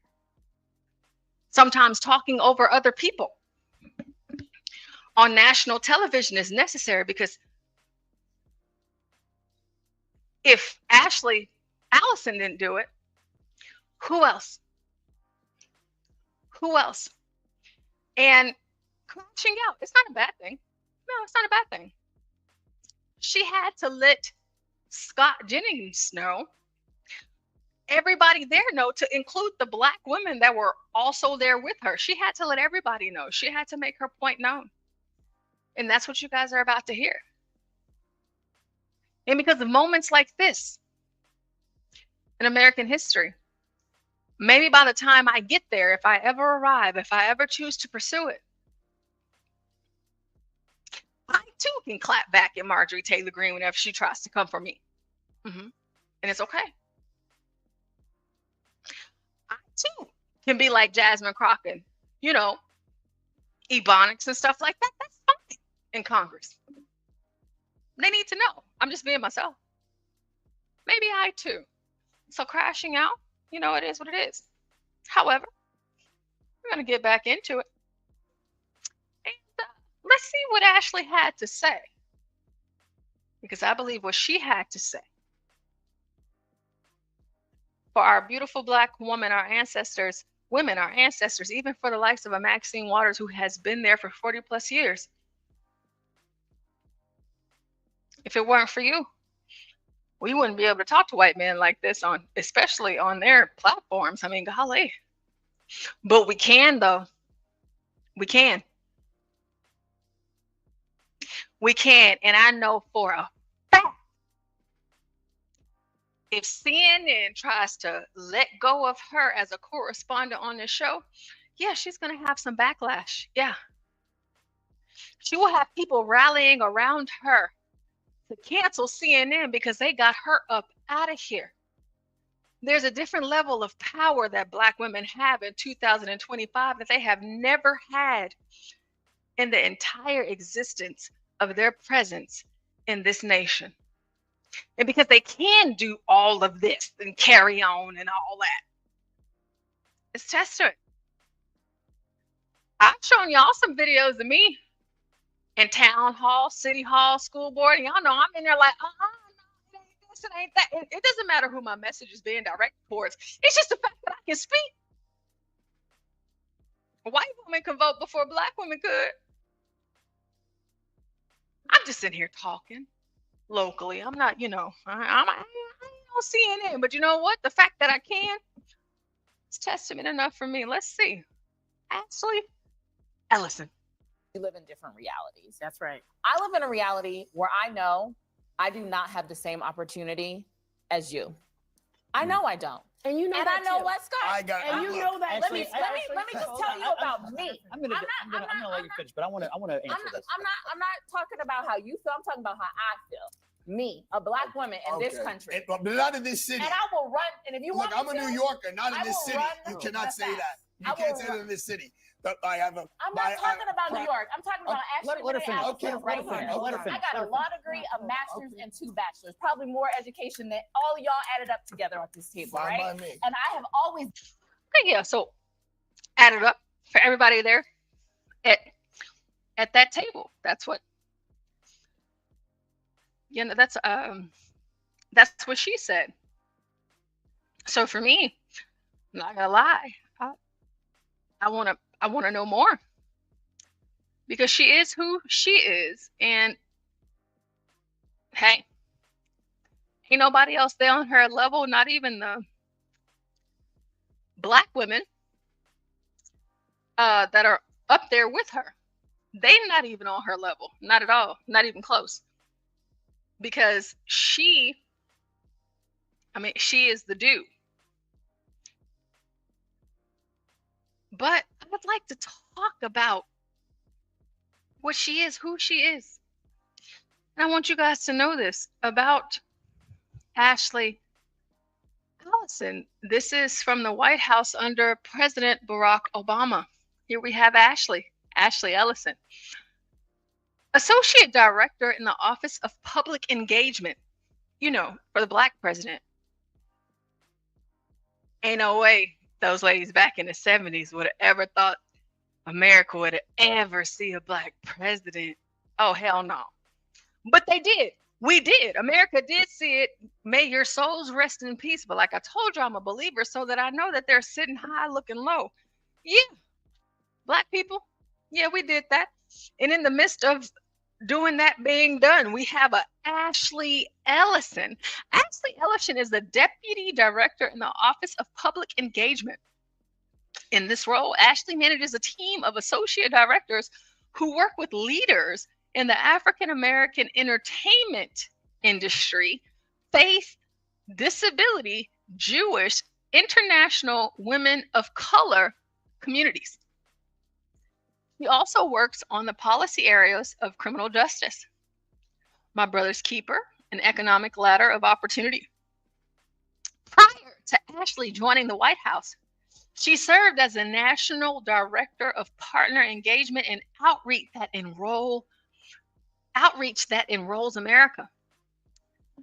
Prior to joining Enroll America, she was a constituency coordinator for the 2013 Presidential Inaugural Committee, focusing on women in faith outreach. In 2011, she joined President Barack Obama's re-election campaign in Ohio as a regional field director, and then became the state's African American vote director. Ashley Ellison. For the whole state. She was the director of the African American vote, so I'm only led to believe that, of course, everything that she's doing, she had to break through some doors to get there, of course. But when she got there, this is what she did for Black people. And, we're listening to her now. We're going to listen in to her a little bit more. But, she's done this. This is what she's done. Before entering campaigns, Ashley worked as a freelance journalist covering local Brooklyn, New York news, and has been an advocate for fair housing, voting rights, and economic justice. She also was a New York City teaching fellow, working as a special education teacher in the New York City public school system. She has a law degree and a master's in public education. See, whenever Ashley got going, she could have stopped. She could have.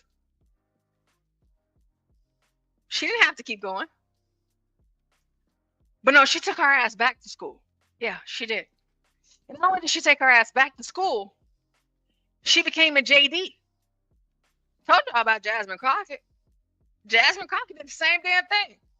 She started in St. Louis, she moved to Texas, and she became all of the all. Well, Ashley Ellison did the same thing. Now, did Jasmine Crockett go out and get her master's? No.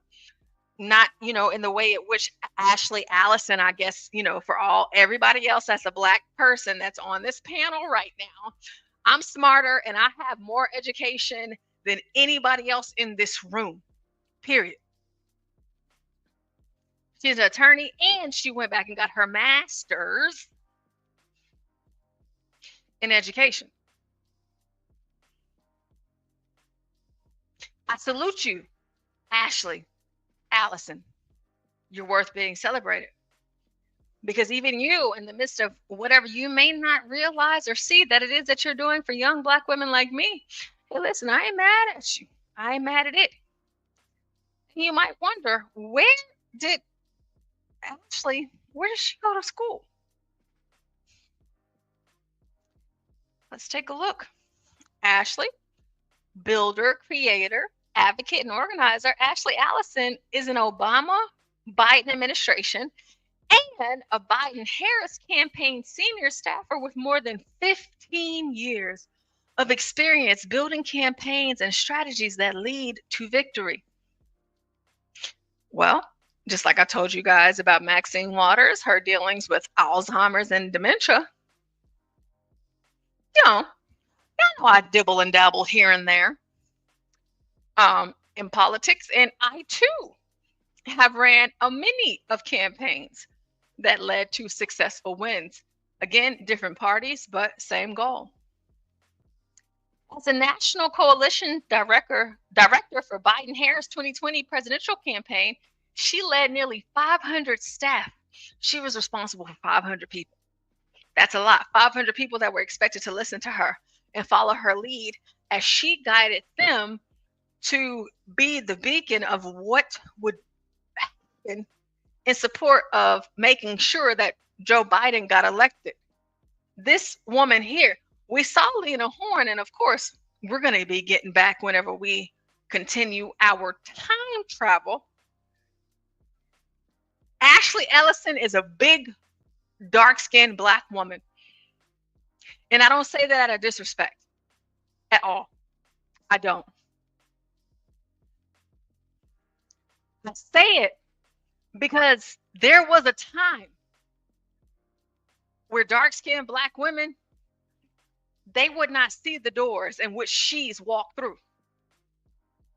I'm not dark-skinned. I told you about my brother and my sister. I'm glad I'm in the middle because I couldn't imagine both of their ends.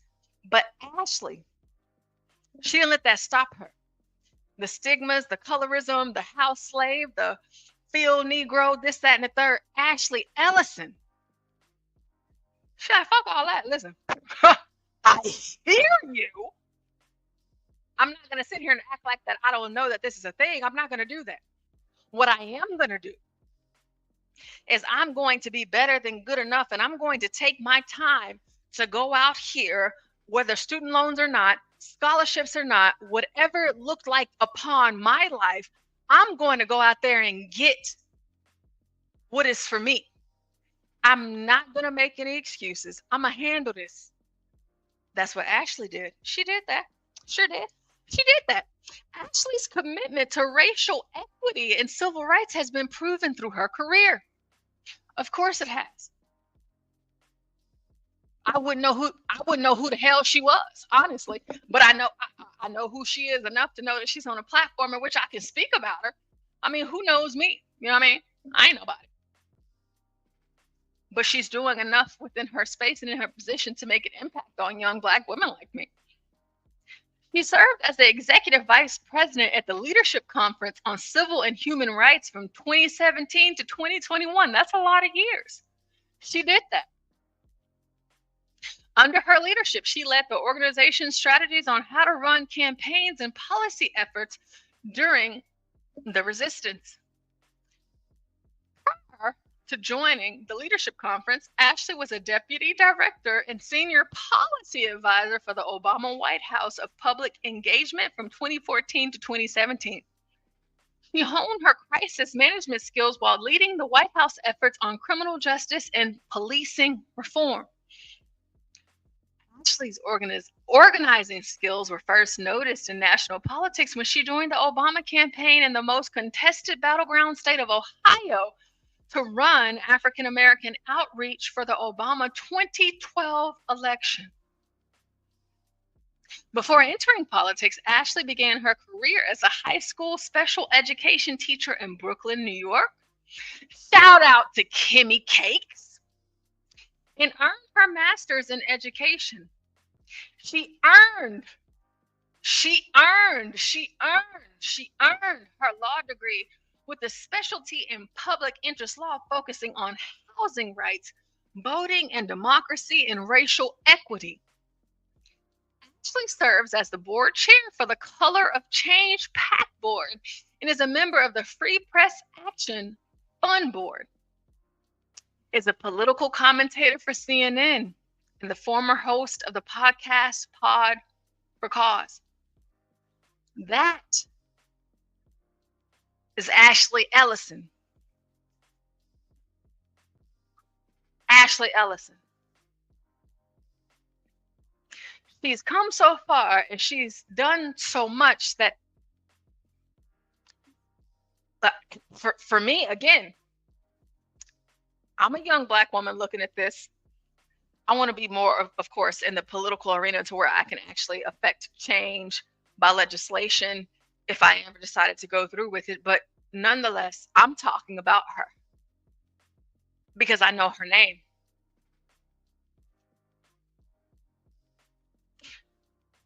Ashley Allison, although what we're about to hear from you, we're going to listen to it.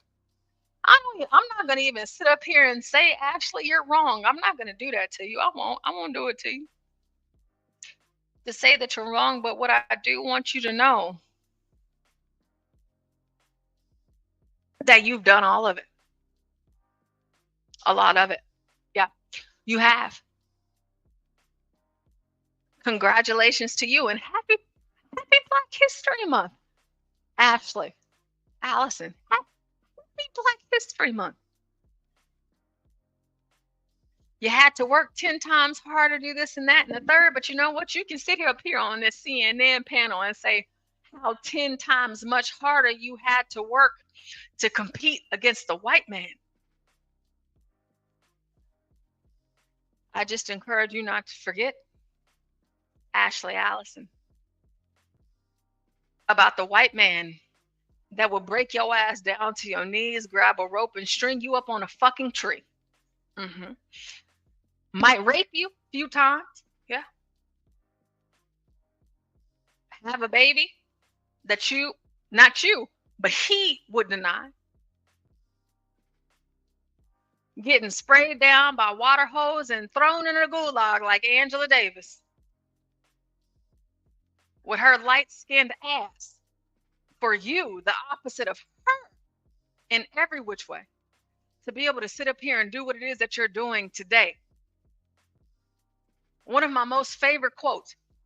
This might come as a surprise to you guys, but I think I've said it on some panel before. Angela Davis. When I met her for the first time, I mean, I didn't know, I knew about her, but I didn't know every single quote. But she explained to me the importance of young people not living off of the laurels of my ancestors' past. And then she put herself in that as she was talking to me.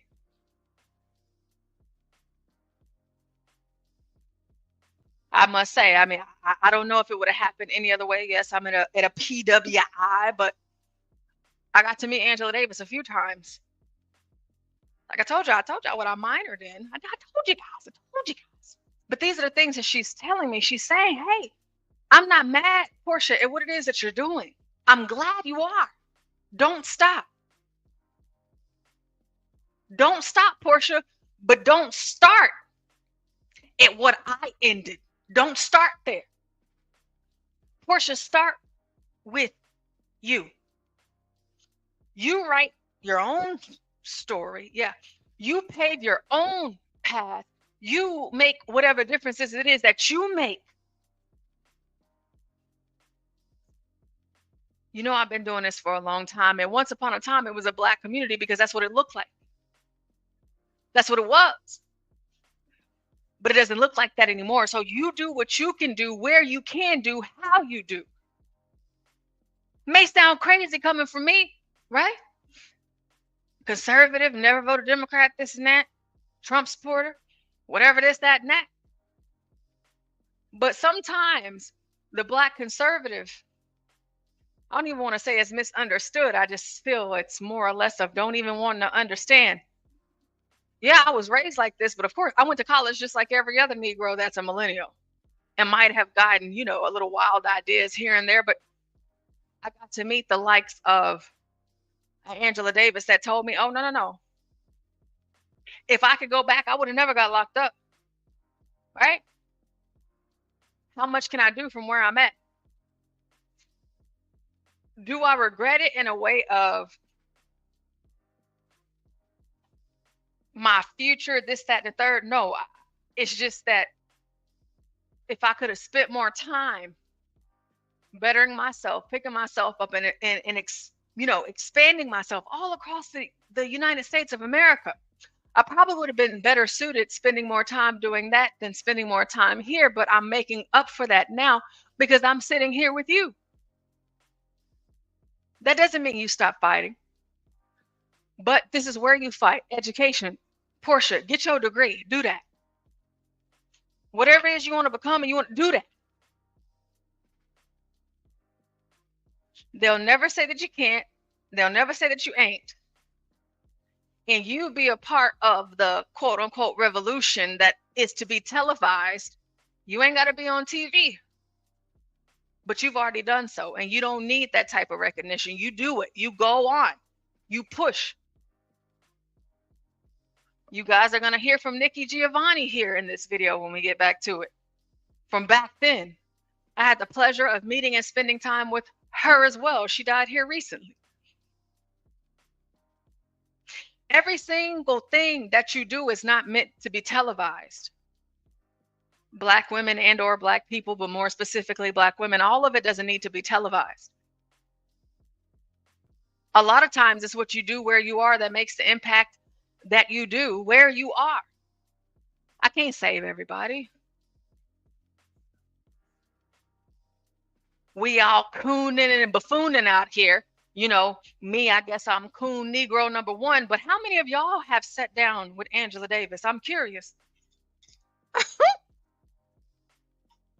How many of you have? Even those of you that are older than me, how many of y'all have done that? How many of y'all have been awarded by our Black excellence women? How many of y'all have done that? But I'm the coon. How many of you guys have done that?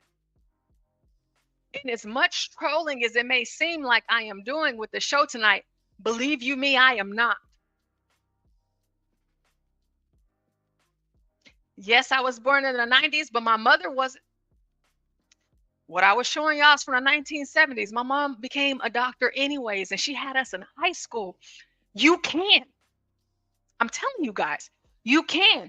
I don't just get this from my parents. I get it from experience, lived experience. And I know y'all, oh, Portia, you too young. No, I ain't fucking too young. Not for this. Not to know the difference. Not to see this Black female Ashley Allison crashing the fuck out on national TV where the world can see her. I can sit here and tell you, Scott Jennings, and everybody else that's listening to me right now, how good I am, but you know what? I ain't got to tell your ass. I'm going to just show you. I ain't got to say shit. You're going to see it in my works. But because they feel so compelled and so damn passionate to make sure that everybody knows how blackety black they are and how educated Black women are and how far they've come, instead of just sitting down and hushing and just being that.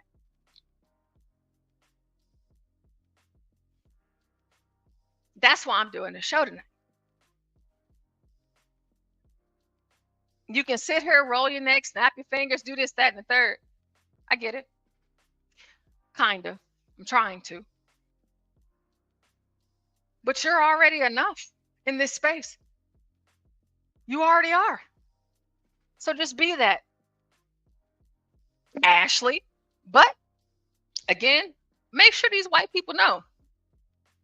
Make sure these white people know just who you are, Ashley. Your actions and what you have done and how you have served and the things that you have accomplished is not enough. You still have to go on TV and remind all of the white people of just how special and how hard you've worked. You're Black. What did you expect? Ashley? What did you expect? As conservative Republican voting as I am, don't ever lose sight of that reality. That is the reality. Yes, a whole lot of Black conservatives with bigger platforms than my own. Well, I guess online anyway. We already know that shit. We know that. Some black conservatives don't care. But, I mean, bitch, what are you trying to prove? To who? For what? Isn't this their country? Right? It's their country. It's racist, white supremacist. It'll never be the same. It'll never be this. It'll never be that. So who are you talking to? Because on one end, you tell me that this is what I'm supposed to understand. This is what I'm supposed to know. And this is the guideline, the book I'm supposed to follow. But I'm seeing your black ass up here argue with these people for fucking what? For what? Ashley, you are already. Argue for what? Abby, Cari, Jasmine, Maxine, y'all already are. A system that's working against you. It didn't work against you, Ashley. It didn't work against you, Maxine. It didn't work against you. And I damn sure be lying if I said it was working against me. But the difference between myself and you all is that I can appreciate you where you are for what it is that you've done and acknowledge you right where you are at. Who the I'm on CNN. Yeah, I might get invited to speak here, there, and everywhere. I'm on fucking CNN or argue with no damn Scott Jennings and whoever this other bald-headed white dude is trying to tell me what it is that I am and that I ain't. It's 2025. You don't need permission to be a strong, successful black woman with priorities. You don't need that. You don't need them for any of it because you were that before you even got there.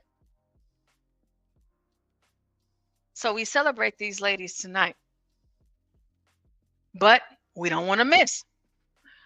Ashley has to let these white men know. And the reason why it's, to me, important that I play it is because in contrast to the things that I've told you already, those black women couldn't do what Ashley is doing. They couldn't do what Abby is doing. They couldn't do what Cari is doing. They couldn't do what Maxine is doing. They couldn't do what Cori Bush is doing. They couldn't do what Fannie Willis is doing. They couldn't do what London Breed was doing. They couldn't do none of that shit. Y'all heard them. Even though that's one example, but still. The black people of yesteryear wasn't going for that shit. Fannie, bitch, what are you doing? You're an adulterer? Oh no, bitch, we gotta part ways with you. We don't want nothing to do with that. Oh hell no. No ma'am. No ma'am.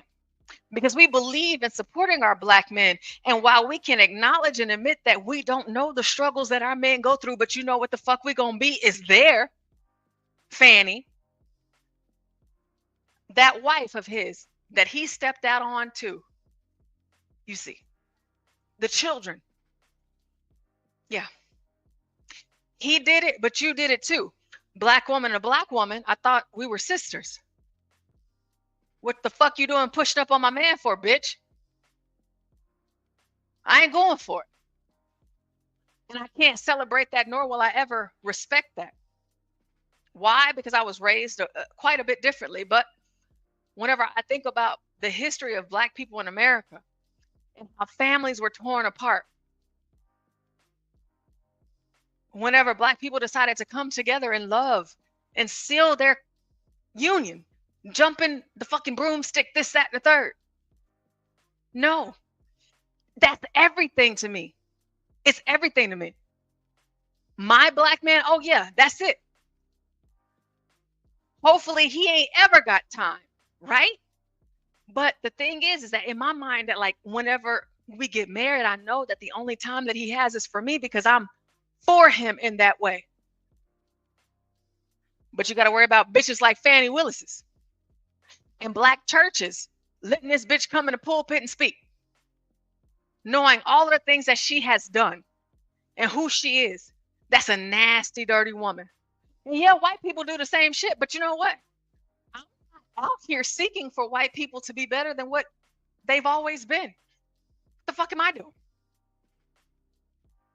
I don't expect that from you, but I expect it from us. Which is why even Jasmine Crockett, she gets on my fucking nerves. But you know what she is? She's a married woman with a husband and black children. You can knock her for a whole lot, but if you're just looking at that at base level, I'll give her props. Sitting up on CNN complaining to white people about what you can't do, how much money you don't make, this, that, and the third. Baby girl. Majority of black women don't make half of what you make, and they never will in their lifetimes, ever. And that's just you. You know, like Moynihan said, individually. It's just you. But of course, we want to go ahead and hear. We want to make sure that we want to make sure we listen to Ashley. Tell us how hard her struggle was. Been the least paid person on payroll at every institution I have worked in, and it's not because. Hold on, wait. Let's rewind it. We're crashing out. Let her finish. I got a law degree, a master's, and 2 bachelors. Probably more education than all y'all added up together at this table, right? And I have always been the least paid person on payroll at every institution I have worked in, and it's not Even because in the White House. Even in the White House. Well, whose fault is that? I don't think you worked for George W. or Trump. Well, guess what happened when I was there? DEI.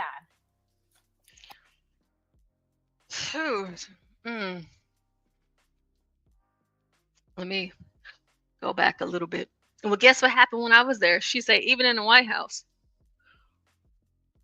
We just read her biography. Who does she work for? Who she work for? Obama? Even in the White House, her eyes, her neck rolling, her energy. I'm gonna go ahead and tell you, it ain't a white. You ain't gonna get me out of my element like this. I'm not gonna let you know that you've won. I'm not.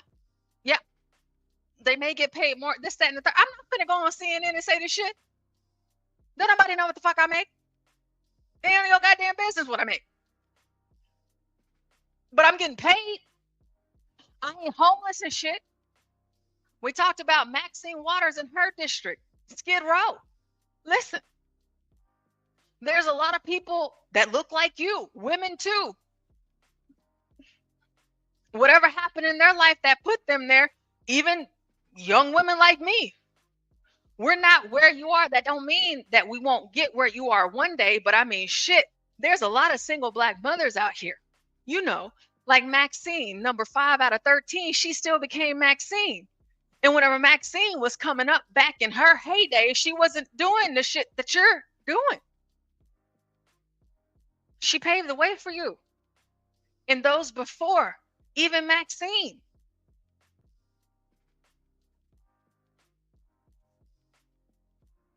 Start your own shit, Ashley. I respect it more than you sitting on this whole holy national television, damn near crying in your argument, your neck rolling, eye rolling to these white men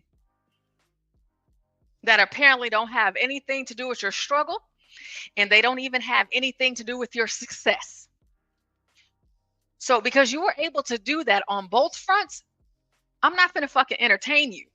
I'm finna show you. Yeah, that's all I got. Because I'm Ashley Ellison and I'm worth being celebrated. And I don't need confirmation like we're gonna see here soon from a white man because I already know I'm the shit. Who the fuck is Scott Jennings and this other bald-headed dude? I don't even know this other bald-headed dude's name. All of you successful black women that have platforms, in my mind, I think that y'all would do what whenever we get back to it, these black women in the 70s were doing. They're coming together as a collective. They understand that they've passed the threshold of 18 and 25 and even 30. What is our focus? Our children. Making sure they know so they don't have to go through what we went through. They don't have to experience what we experienced. We're just going to keep the shit pushing. We're going to take the time out. We're not going to sit here and complain about this, that, and the third about, oh, well, the schools aren't teaching about it. Bitch, teach your own kids. You teach them yourself. This is America. Didn't you know? I thought you knew. That's what you're fighting against, right? So whenever you birth your own children, you don't depend on the white man and his education system to teach your kids their history. You do it. The fuck? What are we doing? There's no need for her to be up here acting like this, but she is. And that's why I'm celebrating her tonight. And I hope you, Ashley Allison, you see this. I haven't looked to see any follow-up about your behavior, this, that, and the third, but Ashley, if you're listening, I need you to know you did it. You made that mistake. You look like a fucking clown to me, but that's me. But we're all allowed to make mistakes. But it is Black History Month. Ashley, your worth is far more than its weight in gold, and you don't ever have to do anything like this again because you've already arrived. You've done the work. You've did everything that you were supposed to do. And so everything you do now from up until this moment is to continue being Ashley Allison, the successful Black woman that you are. That's enough for me. It might not be enough for the white folks that you like arguing with on CNN, but it's enough for me. Let's go ahead and finish this. Least paid person on payroll at every institution I have worked in. And it's not Even because in the White House? Even in the White House. Well, whose fault is that? I don't think he worked for George W. or Trump. Well, guess what happened when I was there? DEI. Scott.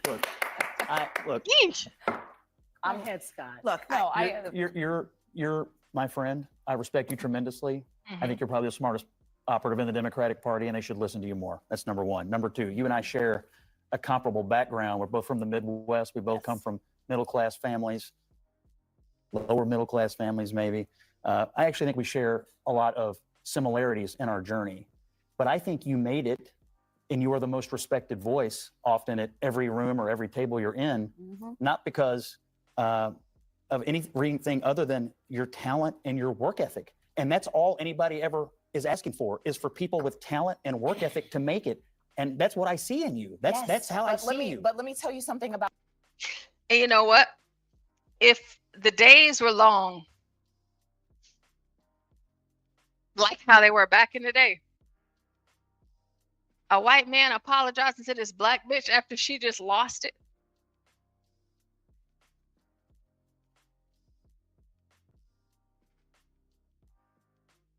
No. To all of our Black female ancestors that have passed on, as you sit high and look low, oh no, this shit is so crazy that Black women can get on TV and like spaz out. White ownership, white guys, whatever it is, they can do that. Y'all couldn't do that shit, but they can. And they ain't worried about it. They ain't afraid. They're not even afraid of the cops. They're not afraid of them either. They ain't afraid of no type of authority. Why? Because they realize the power that they have and what to do with it whenever they have the opportunity to be able to use it. And they use it. It's not like they're getting shut down. We've seen too much of Jasmine Crockett, even in the face of Marjorie Taylor. You have your civil rights. I don't know how much more closer to white men you want to be, but besides marrying, I don't know what y'all look for. We have a constitution. The system works. Just because people that are elected and put in these positions, that doesn't mean that it doesn't work. That just means that the people in those positions don't make it work. That has nothing to do with the overall idea of Negro failure and incompetence and you having to work 10 times harder. Again, we know you. What about that young 21-year-old mayor that was elected? What did he do? Where is he at? What about Tiffany Henyard? What is she doing? What about the mayor of somewhere out in Louisiana? Oh, even in St. Louis. Even the ones that aren't even elected anymore, all of the things that they have done, you've had the power to do the things that you want to do in this white system. And a lot of times you failed, unfortunately. And instead of focusing on what you can do different, what you can do different and how you can be different and a better person and not exemplify and or represent the failures of your people, you be there and you do what the hell Jasmine Crockett is doing, because again, y'all know I cannot stand Jasmine Crockett. I cannot. Jasmine Crockett ain't in no damn scandal. She's not. She's not in a scandal. It's too many black people that we've talked about over here that are in a scandal. Jasmine Crockett is not. She out here, she like in the press every damn day. Talking about this, talking about that, making sure her constituents know what she's doing, this, that, and the third. And like I said, we don't agree. She's coming from the other side, but she's doing her, she's doing her thing. I'd rather have Jasmine Crockett as a representative than Fannie. Ashley Ellison, bitch, I didn't know nothing about you until I saw this episode. I'm not gonna even lie. I didn't know. Cari Champion, I didn't know nothing about you. And then Abby Phillips, I didn't know nothing about you. But y'all are all good representations of your people. Keep being that. And stop worrying about what Scott Jennings is saying, how racist white people are, this, that, and the third, because you still, Trump, he's been inaugurated. Yes, this, that, the third, but you still get to talk on TV. Because if they were that bad, they wouldn't let you, none of y'all say a damn thing to where somebody else could hear it. They wouldn't allow that, but they allow that. And lest you not forget about your beloved Queen Mother Sheba, black woman, all on her own. Kamala Harris, that's the first black woman that became the vice president, something that, you know, I guess America thought they would never see, but we saw it with Kamala. And that was after Obama. There's reason and cause to celebrate. About my story and my family story is that we have faced discrimination. I have faced discrimination. I just said I was the least paid person, even in this moment sometimes, to my counterparts. It is just the reality of the country we live in. And I'm not saying, I do believe I'm qualified. I know. And work ethic to make. Okay, I'm gonna stop sharing it just in case, because she's like, I'm not saying that I'm not qualified. I am qualified. Show that you're qualified. Fuck Scott. Make it. And that's what I see in you. That's how I see you. But let me tell you something about my story and my family story is that we have faced discrimination. I have faced discrimination. I just said I was the least paid person, even in this moment sometimes, to my counterparts. It is just the reality of the country we live in. And I'm not the least paid person. And that's, I hear you. Me, I do speaking engagements, of course. My prices aren't the same as Ashley's because I'm not an Ashley Allison. I can only hope to become an Ashley Allison someday. CEO of Turner Connolly Group, Senior Biden-Harris campaign official, civil rights and political strategist. If you want to book Ashley for a live event to where she shows up in person, you gotta drop 10 stacks. Okay? And if she's not satisfied with that 10 stacks, she wants 10 more. So live, her speaking fee, $10,000 to $20,000. If you want her on a virtual event like what we're doing right now, which of course I'm assuming she would be cammed up and the like, same thing, $10,000 to $20,000. I can't get up here and ask nobody for no $10,000 to $20,000 damn dollars just to hear my fucking opinion on something. I'm not in that position, but Ashley is. $20,000 just to hear what you got to say. She's there. Again, I'm not. I can only aspire to be. And what other way in which, beyond the example of my parents, as I am a millennial and I'm navigating this life through America, how else would I know that I could? If I didn't have these examples of women like Ashley Allison. Ain't no telling how much she gets paid every single time she makes a premiere on CNN. But even when she's not on CNN, you ain't getting her ass unless you drop 10, and she can decide at any moment that that's not enough. I want 20. Shit. Which I think this is. Ashley has the power to do that. She does. Somebody values what it is that she's saying. Otherwise, they wouldn't be paying for it. Not saying I do believe I'm qualified. I know I'm qualified. You won't ever tell me I'm not qualified. But the system that I live in doesn't matter about my qualifications. I don't agree because when 2025. Oh, I don't think we're there. You can't do That's just not true. That's just not true. There is a mountain of evidence that suggests that you are wrong. Okay, let's just Again, take Ashley. I'm a New Yorker, so I'm jaded. I have the Attorney General is a black woman. The mayor's a black man. The head of the Senate is a black man. Okay, New York is a small representation. Well, small. New York is not very States small. of America. Politics. Let me talk about every judge I numbers, appear before is either a Ashley woman or a person of Ashley color. just gave an anecdote, but the numbers also show black women are one of the most educated demographics in this country and one of the least paid. Why would that make any sense? Why would that make any sense? And don't talk to me about the judges you stand before. Talk to me about the theory. Hold on. Talk to me about the world in which we live in. And let's look at the United States Supreme Court. How can you say we're not going to look at that from the top to the bottom? And I'm talking about the legal system. New York is a more progressive. And we just got a black woman. Hold up. Let me. We just got a black woman on the board. We got a black man from the 70s. You brought up the Supreme Court. Give me one second. Stanley just said, "Hey Stanley, I know it's 10:53. Stanley, I'm gonna get through the rest of the 70s, and a couple more videos. So I see you in the chat, and I don't want to keep you waiting. But Stanley says, so she is a business owner. So she did create her own. Yes, a lot of them did. A lot of them, they did create their own.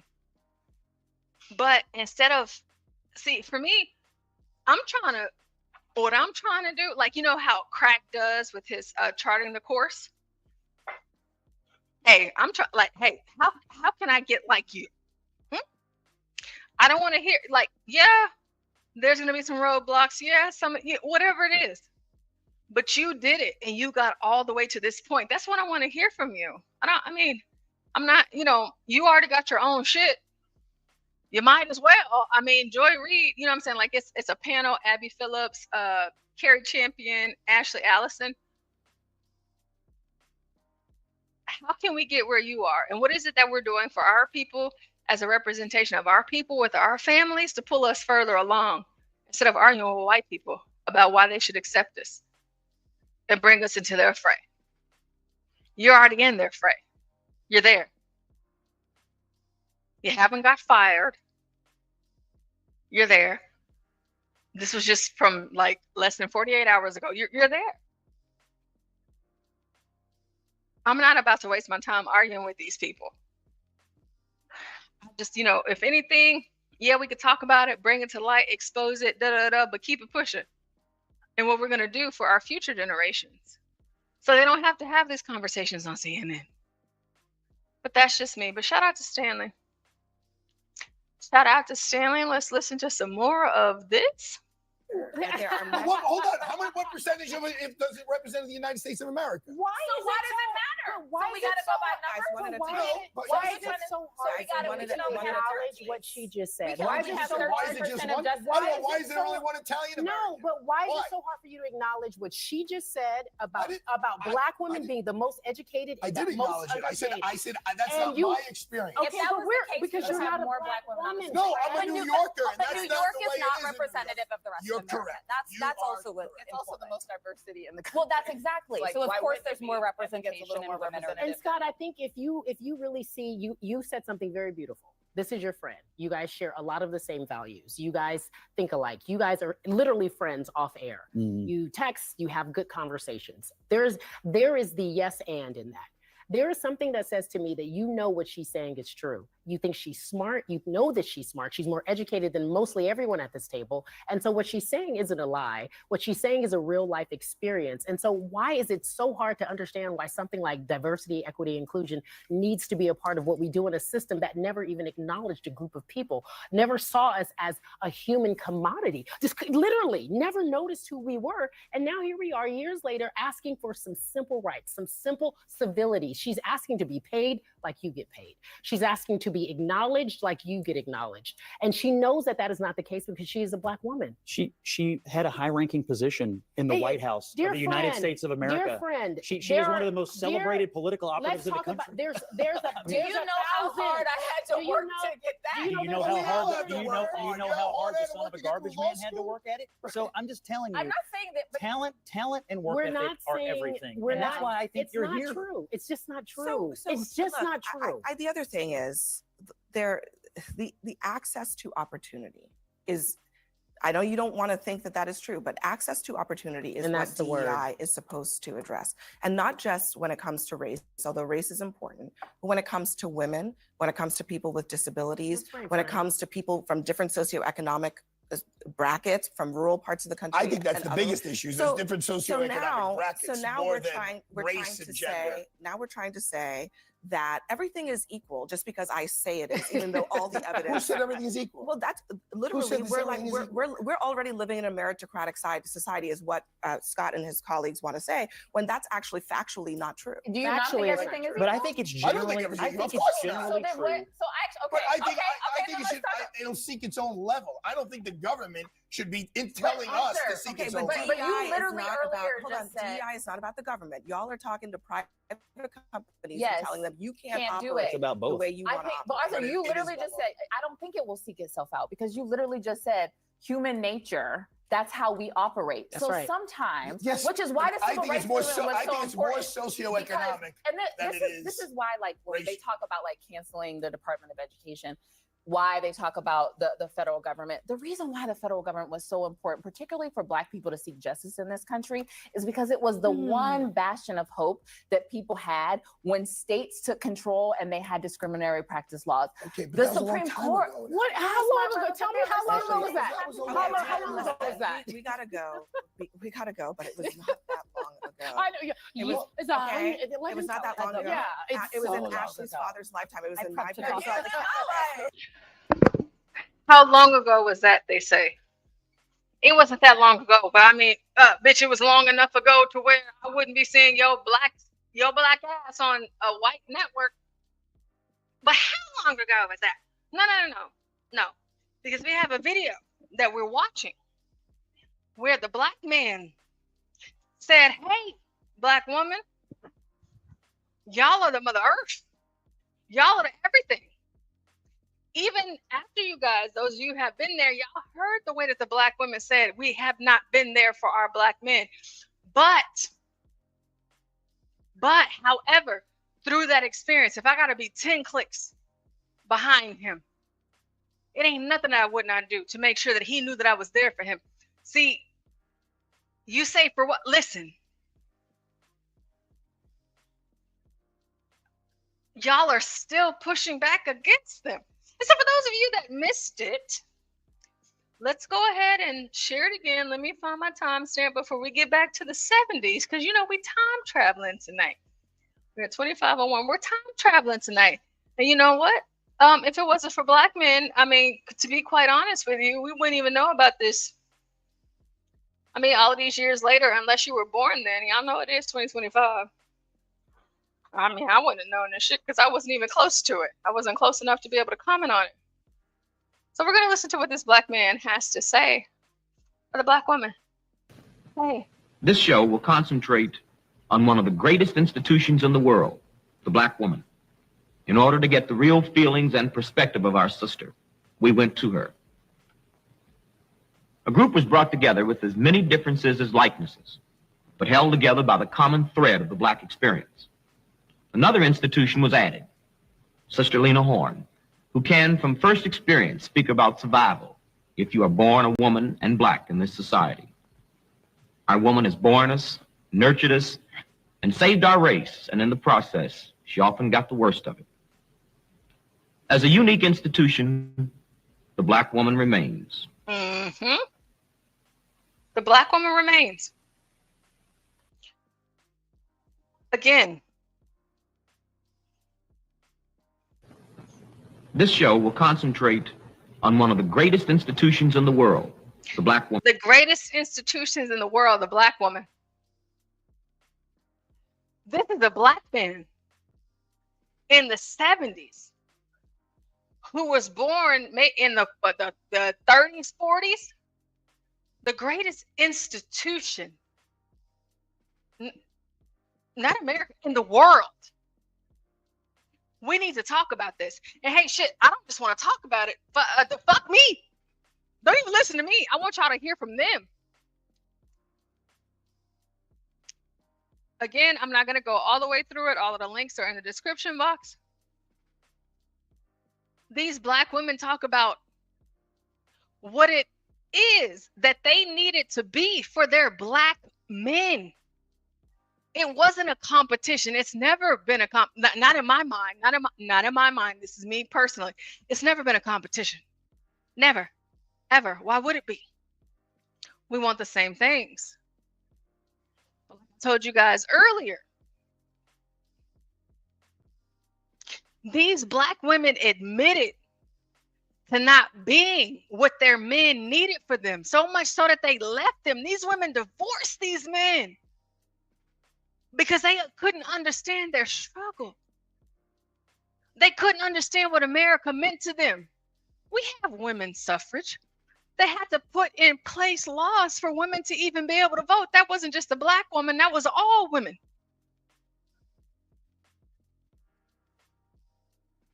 Not to say that black women didn't have it harder. Of course, we know what time it is and what time it was just from history. But a lot of the women that look like me, they just said, hey, I mean, honestly, I really don't know. I'm going to see about it and whatever the case may be. But they found whatever black women that they felt were good enough representatives to speak for black women on America. And all these black women said, hey, I mean, shit, like I hear what you're saying. I mean, that sounds great. 10 paces behind, like, okay, so I don't care if I walk to the side of him, the left, the right, the front, or the back. I'm going to wait on him to follow his lead. And I told you guys earlier about Coretta. It's not that black women are incapable of doing it, you know, red pill manosphere. They are.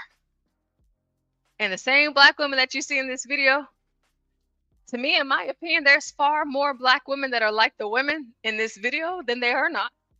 Their ancestors, it just trickled down. Maybe you haven't met them, but it's there. We're there for you guys. We rock with y'all. Period. That's what it is. But however it worked,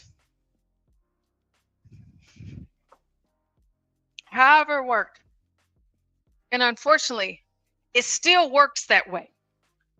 It still works that way. You just heard Ashley Allison tell you about what she couldn't do, what she can't do, what she ain't did, what she ain't done because a white man this and a white man that. Ashley, there's a lot of black men that'll never reach the heights that you have. They just won't. And there's a lot of black men that won't even find a woman like Abby Phillips. Abby Phillips, like, yeah, she's on this show. You see Abby Phillips off the show? Fuck no. Her man, he is her beck and call. Abby Phillips, let me make sure y'all know who Abby Phillips is. Let me go ahead and show y'all her page. Abby Phillips, she ain't on that shit. And even in the midst of that, you heard every single thing that they were saying throughout all of that, but not Abby Phillips. She's like, oh, fuck, no. Wait a minute. No, not my man. That's the father of my children. And I'm not going off of what it is that I think is right. I'm going off of what it is that he says is right. And so, yes, I show you guys these things. And again, in the midst of it, like, I'm not against it. I stand with what these women are saying and what they're pushing. I mean, how could I not? Everything they're talking about is quite literally, it's Black excellence. That's what it is. That's what they are. And that's what they continue to be. Now, again, politically, no, I don't agree. But at the end of the day, these women are something. They're just something. I mean, even here, I'm about to show it to you guys right now. Hopefully, I don't know if I got it pulled up because my cell phone closed. Abby Phillips, that's her husband. Sure is. That's her man. Yep, that's her man. And what? Black families, this, that, and the third. That's what Abby's doing. Even her and her husband always going on vacation, always prioritizing their relationship. They bring their children out, beautiful children. They are a beautiful representation of Black America. Now she's up here and she's talking this and that. You know, you can kind of add in theatrics for the show, you know, CNN, this, that, and the, you know, you can get that.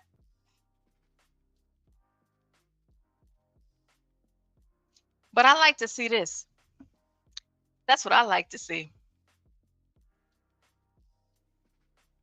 I'm so busy living my life, raising these daughters, letting them know that there is not anything that will ever keep them from it. I told y'all, my mom, she was in high school and she had, she was in high school and she had us.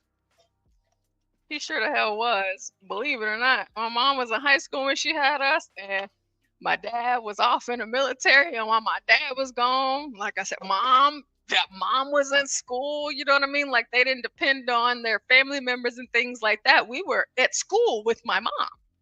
We were at school with my mom. She even graduated high school on time because she had kids. She kind of grew up like Maxine Waters. But my mom said, oh, hell no. You know, hey, listen, this is what it is. You know, my mom, she went out there and she did that thing while my dad was overseas. Desert Storm. Mama did that. Yeah, she did. I love my mom. I know y'all love y'all mamas too, but I love her story. Because my mom, quite literally, my mom, from all of the odds, my mom, she should not be who she is, where she is, her own practice, her own everything. But my mom did that. And my dad was gone. And of course, the kids wondered if dad is coming home. He did. Amen. Thankfully, he did. He did that. But we didn't fall short ever. Even though mama had us young, she did that thing. I don't give a damn about none of that. My mama did that. And I always love seeing other Black women that are out there doing and living and being successful and showing it, but not complaining about it. You can talk about it, but don't complain about it, because whatever system this is, without it, you wouldn't even be able to talk about it in the first damn place. But you'd be glad that you are. Nobody want to hear that shit. Well, I mean, I don't want to say nobody. I mean, I don't. Because I can appreciate you where you are. I can admire you for the roads that you have climbed. So let's get back into this with these Black women's. I have a few more Black ladies that I'm going to get into. It is 11:10, so I have to speed it up so Stanley can get up here. We had our lovely Lena. Tell you what, her just saying what she said. She married a Black man. It just didn't go that way. She couldn't understand him. She couldn't understand him to a point to where she couldn't even stay in the marriage because the struggle was too big for her. She said, I wasn't a big enough woman. I wasn't big enough for him.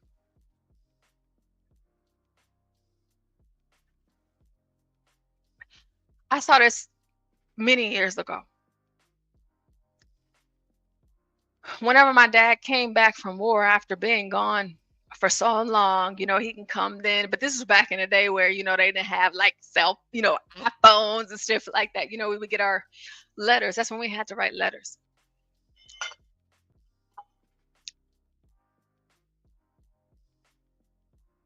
Me and my brother and my sister. My dad's, he's overseas. He's serving his country. My mother never painted it as anything other than that's exactly what he was doing, because quite literally that's what he was doing. You know. Me and my brother and my sister, we always wrote our letters. My dad would write his letters back. But we were taught to understand what it meant whenever mama got that phone call and it was my dad, and as much as we wanted to hear his voice, mom taught us to understand. Okay, that's her man, okay? That's her man, and she's gonna spend that time with him, and you'll see your dad when he gets home. Why? Because one day y'all are gonna leave us, so we cannot ever jeopardize even the smallest amount of time that we have together, because we're not raising y'all to be here forever. So yeah, we're the priority. You have this red pill manosphere space, something that I just don't understand, because it's not my representation. Even Stanley, I think I can't even recall who Stanley was arguing with. It could have been Tyrone or Solid Snake, but Stanley, even though, like, okay, hold on, how old am I? Stanley, 60. Almost 30 years older than me. He can tell you a story. And Stanley never changes it up. It's always the same, just like mine. Almost 30 years ahead of me. Sometimes what they present in media, that's just not what it is. So I think even in this moment tonight, Black History Month, and this is not the only time that me and Stanley talk about the things, but there's so many of us out there that just don't, I mean, like, we don't even be knowing what the hell y'all talking about. I ain't from the hood. I don't know. I mean, like, my dad, he was gone, you know, but he was gone for a cause. He's fighting for the cause, you know what I'm saying? I don't know that. But as I listen to these Black women speak about their Black men and what they could not understand,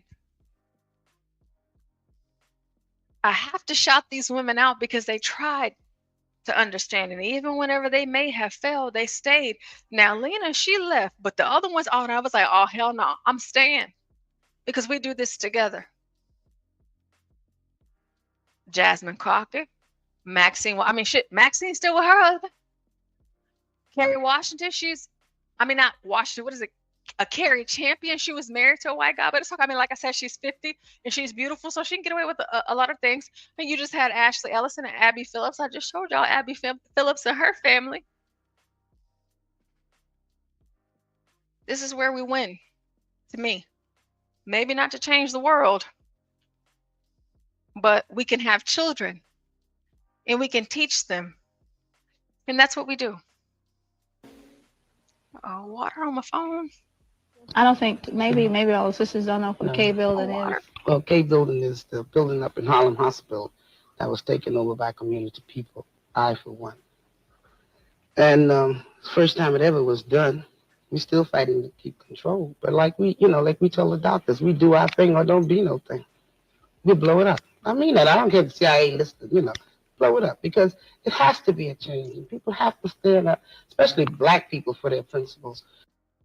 Y'all, I know y'all hate me when I do this, because I can't always help myself. If it ain't that thing, it won't be that thing. I don't give a fuck. We'll blow that shit up. This is a Black hospital for Black people. I don't give a damn about none of the shit that y'all saying. Whatever y'all done seen in the news, whatever these white folks, I don't give a damn about none of that. That's why I told you, like, this whole thing. This lady right here, I don't give a damn about none of that. I don't care. This is what we need, and this is what we're going to do. And so if I'm willing to die for it, because in my time, it may not happen. I might not ever see this shit. I'm up here on this new broadcast. We're talking about Black women and what we're doing while our men are away. A lot of our men, for those of you who were here in the beginning, a lot of their men was out there fighting with Martin Luther King, and they got strung the fuck up. But they're still there. Yes, he may not be here, but I ain't ever leaving him. And in the event that I might, I'll never stop fighting for the cause. Disrespect him for what? Devalue him for what? He is gone fighting another fight. What am I doing right now? What am I doing? She just said they can blow the shit. I'll blow this shit up. I'll blow it up. I don't give a fuck. I'll blow all of this shit up. But you know what I'm not going to do? I'm not going to leave my Black man alone. Period. Because they need us. And we need them. So it's going to be up to what it is that we are doing. It may not seem like that is the case, so much so today. I get it. I understand. But for all of the freedoms and the things that we have right now today, there were Black women out there supporting their men while they were out here sacrificing and going through this, that, and the third, things that Black women didn't understand then and won't understand now. Like I said, it's beautiful to me. I want to hear her again because I like her. I like her. Don't help me. I surely surely will die.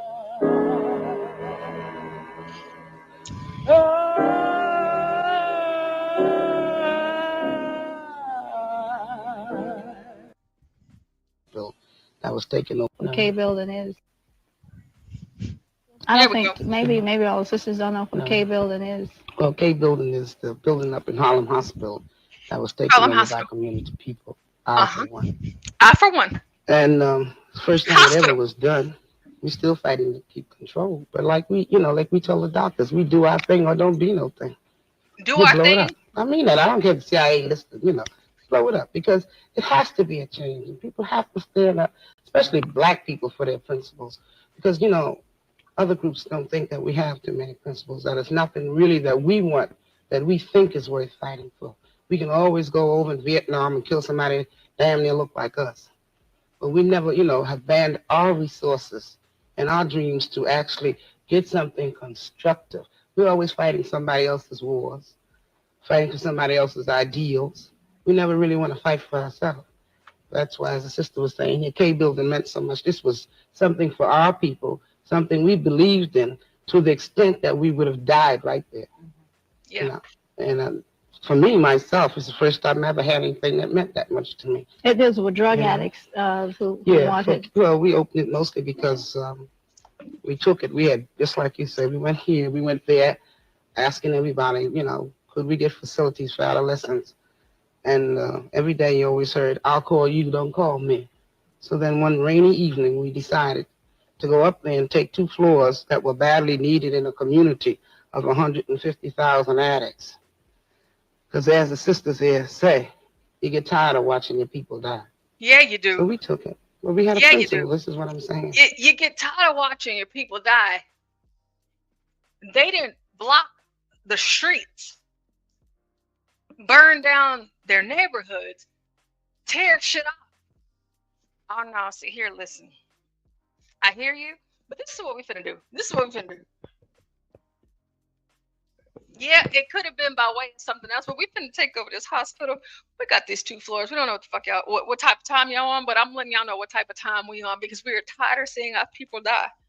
But then you have Patrice Colors and BLM. A movement that changed a lot for the fabric of America during that time. You had DEI, you had it everywhere you could see it. You have black girl magic. You have all pro blackity black everything to a point to where you have these white people in positions of power. Oh, we're allies. We're here with you. Are you? Something that, you know, they might not have imagined seeing, because for those of them, in my mind, during the time of MLKJ, yeah, I get it. But for BLM, oh, fuck no, absolutely not. Not for y'all to come out at this rate as if we haven't come from a place. Now, yeah, maybe the cops weren't right. Maybe the kids that lost their lives weren't right. Nonetheless,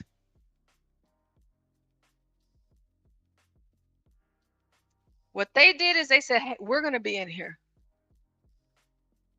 I'd rather this shit blow up and go to shit. Whoever's in this house, I'd rather them all die. Period. Before I bend at the beckon of my enemy. But they did. Okay, I'm fighting to be a part of this system, this society. Well, you know, they ain't let me in, so we can take this shit over at the hospital. Why? Because I'm tired of seeing people that look like me dying. I'm tired of seeing people that look like me dying too. No matter if I'm from there or not, I'm tired of seeing that shit. I don't want to see if it's black on black cops on this, if it's us together because we're fighting over whatever the case may be. I don't want to see that shit. All I want to do is see my people thrive. And for whatever it is that makes us think that we are incapable and there's only one way, it's not. There's multiple ways. Or, you know, that our situation is far more disturbing than what our ancestors went through. No, the fuck it's not. You can quite literally go out right now. I don't encourage this, but you could just say that somebody committed some sort of racist behavior before you. Make sure you got your phone out and you'll be set for the rest of your life. And even generations, because that's the America that we live in right now. You are actually being heard, Negro. Ah, yeah, you are. You are. However, I don't want to be heard like that. I don't. Shit happens, but I don't want to be heard like that. I'd rather be heard like this Ashley Allison on CNN talking about, yeah, but don't nobody, I'm smarter than everybody in this whole building. Ain't none of y'all got shit on me. I'm the smartest bitch on set. I got all of the degrees. I have all of the experience. Yes, some of y'all older than me, but I am that. I am this. I deserve that. Before I see a protest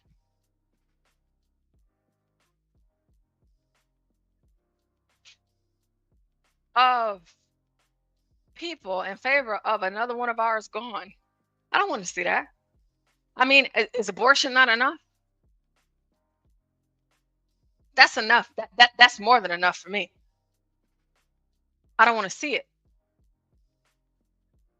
Nonetheless, there is the 1970s, there's today. What they could not do back then, Black women can do today with so much more vigor. The principle is still there, and every day we don't relax. Hold on. I don't want the volume to be down. Let me stop sharing and reshare because I don't have time.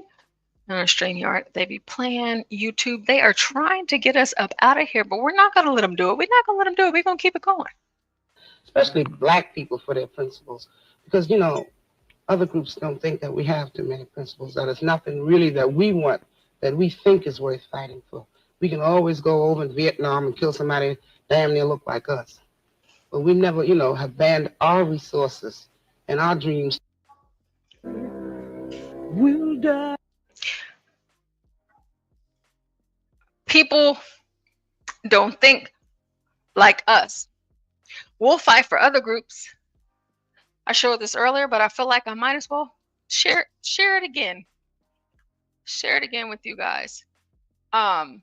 Again, this is not like an all ending, all defying, but like I was saying earlier, you guys, y'all have seen these protests all across the nation, well, for whatever reason, I do not know, while, you know, the Hispanic community is saying, oh, we're Black people, they're not there for us. We were there for them. We, you know, we marched with them. We did this, that, and the third. Okay. Maybe that whole Black and brown coalition, that should have never been a thing. Okay. But I mean, here we are. You get to, you know, cross the lines and hear what they think of you, in contrast to, in my opinion, what everyone thinks of you as a Black person. That's my opinion. You might be in that part of America where you've never dealt with this like in real life and in person, and you might be seeing this for the first time online. But as she just said, she's like, hey, be for your own, prioritize them. So we're going to get back to that. I want to run it back really quick, and then we're going to pull up a video I played earlier, and then we'll get back into the 1970s, and we will hurry up and wrap it up for Stanley.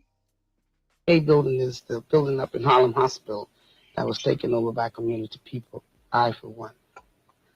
And first time it ever was done, we still fighting to keep control. But like we told the doctors, we do our thing or don't do no thing.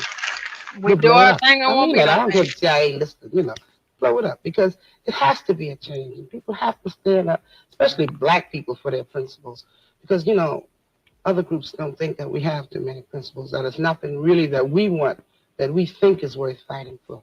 We can always go over in Vietnam and kill somebody damn near look like us.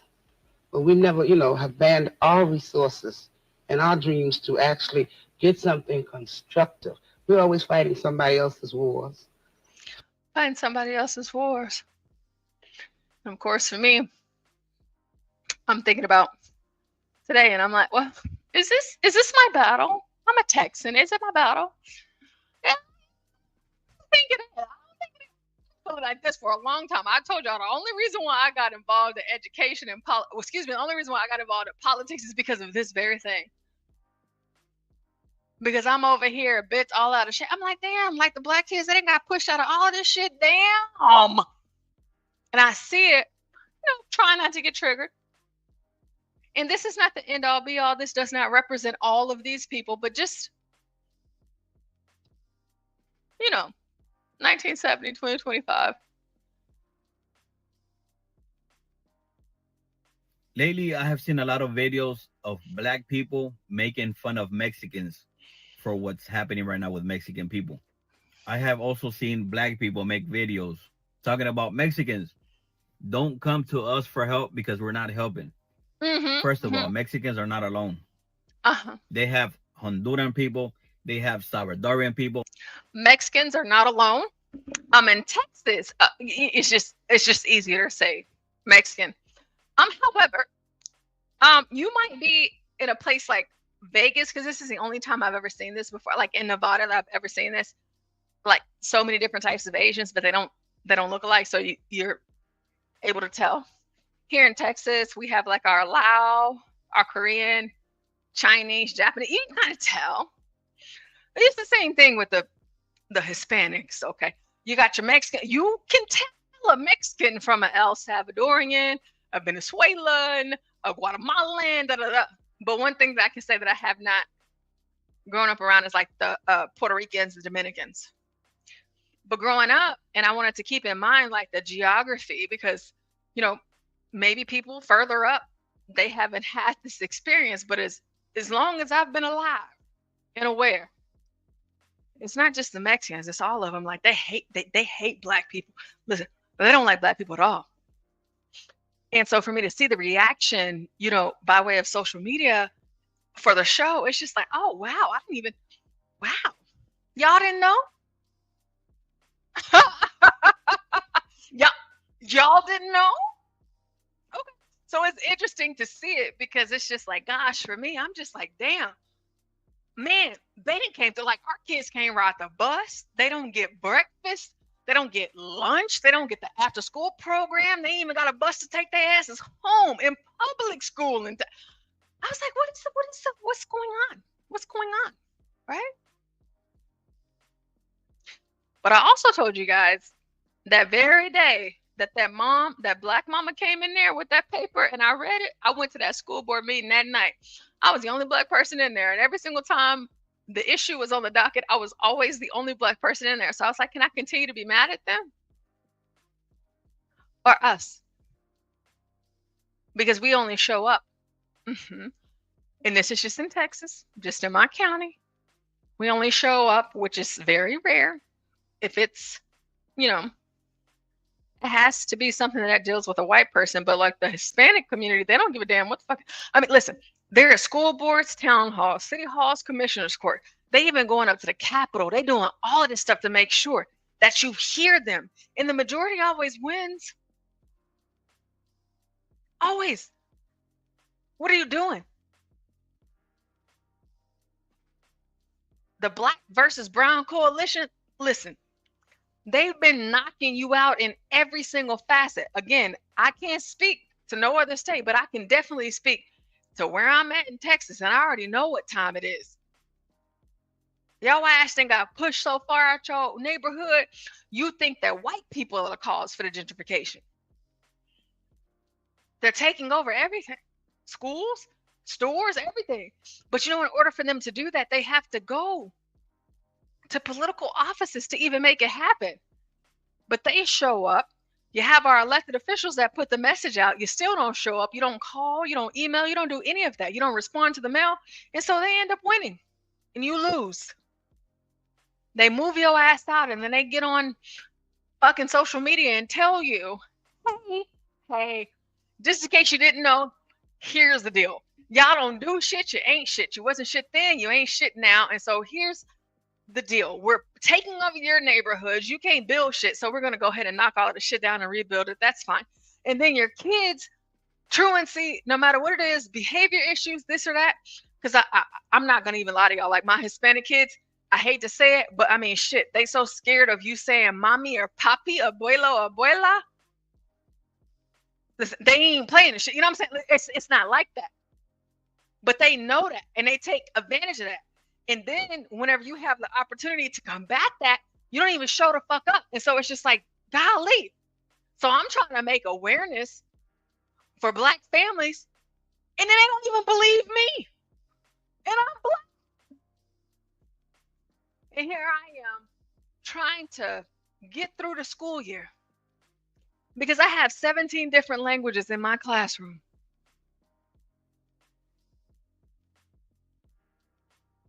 And I ain't seen a Black American parent come up to my school yet. But all of the other ones, they parents that don't speak English, they got that damn Duolingo and Google Translate. I'm trying to see what's going on. Like, how can you help? How can I help? What can we do?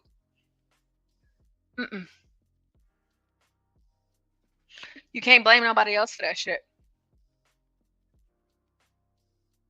You do what you do in the effort in which it best represents your people, because it's America and we can all have the opportunity to thrive, right? But the most disappointing thing for as many years that I've been in education is like, it's just like, damn, it's still not enough. It's not enough for me and my other Black colleagues to even be in this school. It's not enough. It's enough to their kids, but it's not enough to their parents. To come out here like they are in Chicago, and believe it or not, like the Black folks in Chicago, they was like, oh hell no, but down here in Texas, no, they ain't doing that shit. Geography, it makes all the difference. Doesn't mean that we don't like these people and we hate these people. It's the reality. That's how they feel about us. And it's just like, for me, it's just like, all right, I mean, I've always been on board with the deportations, but let's keep it going. Salvadorian people, they have Guatemalan people, they have Nicaraguan people, and a whole bunch of other countries that are willing to join forces with the Mexican people. Black people, what makes you think that Mexicans are going to come running to y'all for help? What for? What for? Y'all Black people can't even help yourselves. That's wild. Mexican people are hardworking people. Mexican people stick together. They make it work. Is that right? That's the total opposite of a Black person. Is that right? Call me racist? Go right ahead. I'm just keeping it real. Like I said, Mexican people are not alone. They have. I've always wondered what this whole black and brown coalition was about. Of all of us. Always. I've always wondered what that was. You know, I didn't hear it up until like I was older. I was in my 20s when I heard about the whole black brown coalition. I've never heard that ever before in my life. Ever. But again, geography, different experiences, this and that. I'm like, damn. Like when I was coming, oh shit. Like if you thought the white people was bad, oh no, the Hispanics, they were 1,000 times worse. So you would like if we were to have a chart and I was to rate them from 1 to 5, if you will. Like I told you guys, me and my siblings, we were the only black ones. Okay, so like my brother 2 years older than me, he was gone. He was there for my first 2 years. He was gone for my last 2 years. And my sister, my first and last 2 years, she was there. You know, we were the only blacks. But like, man, the Asians and the Mexicans, it was like, oh shit, it was crazy. It was crazy. Obviously, I'm all good and fine, you know, just me reliving childhood experiences. But I've always known this because I've lived it. And so to see like black people responding or to see this trending, because y'all know me and social media, listen, I don't know a thing about it. I've been having to watch damn YouTube videos on how to navigate like through Twitter and all this stuff is YouTube, yes, but everything. I'm like, what the hell is going on? But looking, it's just like, oh gosh, this is crazy. And it's not crazy that it's happening. It's just crazy the reactions. I'm not saying that it's invalid. It's just like, damn, I didn't grow up like that. We already knew what time it was. Just like old lady in the 1970s video. Y'all trying to get approval and acceptance for these other groups and they ain't even worried about you. Why would I go to a black? For what? Fuck, what are the blacks gonna do? But then at the same time, you had the blacks to look to be able to do what it is that you're doing. Protesting for civil rights. Protesting for acceptance to this nation. Protesting to be recognized as a citizen of this nation. So, I mean, I hear you. You came over here on your own mission. Black people, they were brought here outside of their own mission. We are not the same. And in my mind, it's just like, fuck, y'all hijacking the movement. Not even minus the experience, all of it, like the gays do, like the trannies do. Y'all doing the same shit. Acting like our struggle is the same. It is not. You don't have to bring your ass over here. I don't need to hear none of these lessons from you, this, that, and the third. But of course, this is a show we're running just to give you guys examples and some context, this, here, and that. Hey, listen. Shit, we done been here for a long time. Y'all just got here. We've been here. Black people, what are y'all gonna do? Bitch, we ain't doing nothing because we at home. Y'all need to go back. We ain't doing nothing. We ain't doing none of that shit. But we were there for you. Hopefully, black people drop that black and brown coalition because listen, you're for you just like every other group is here for them. We've been seeing these mass protests. You'll see a sprinkle of black people here and there, but they got enough people, at their time to do what they want to do. But they are doing what black people are doing, trying to make it a thing. Like, no, it's not that because we're not illegally here. We were brought here. I mean, shit, we've been here for over 500, 600 years. I don't know what it is you're talking about, but I'm not feeling it. You got to get up out of here. You got to go. You got to get up out of here. Come back when you want to do it the right way. What makes you think that a Mexican will say, oh, okay, well, we have the blacks. Let's go to them. Come on now. Y'all don't even trust each other. What makes you think that a Mexican will trust you if you don't even trust your brother? Get your popcorn ready and watch how Mexicans make this work. Well, sir, I can only say that the popcorn will have to be ready, and all we can do is sit to see if it does work. Because I got a really nice feeling that it's not going to work the way that you think it is, but, shout out to y'all. Trump is getting y'all the fuck up out of here at every which way. Yeah. So, hey, it ain't got nothing to do with like being braggadocio or whatever the case may be. It's just we were already here. Yeah.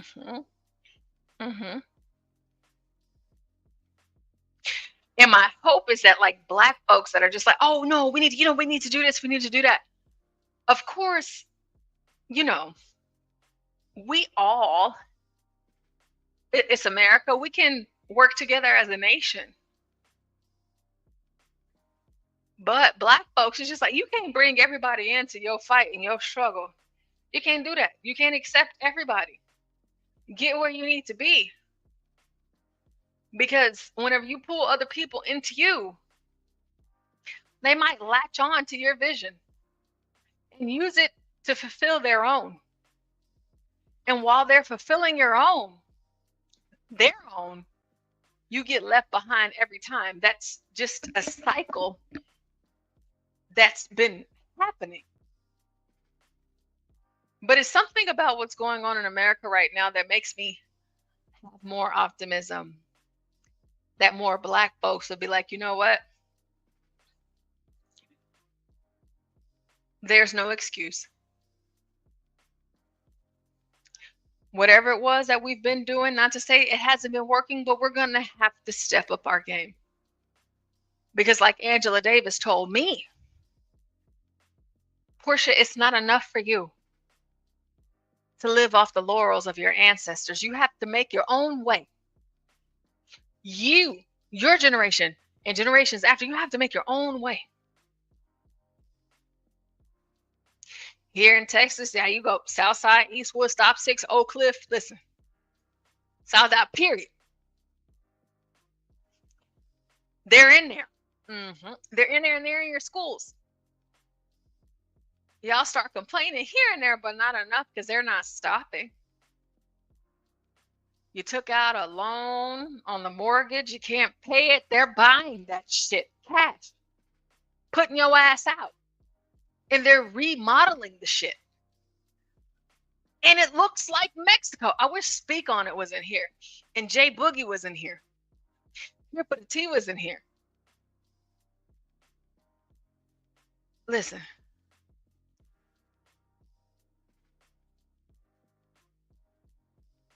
A lot of times we don't always know. Black folks, they don't know. Because they haven't experienced it. And then for those that are experiencing it, they don't always get a voice. This has nothing to do with like a civil war, like to hate these people or, whatever. But it's just like, no, this is your right. You're here. This is what your ancestors fought for. We're watching this shit. You ain't heard not a Black woman on this whole shit say, I'm not American. I want to go back to Africa. You ain't heard it at all. You ain't, because that's not where we're from. We're from here. We're from here.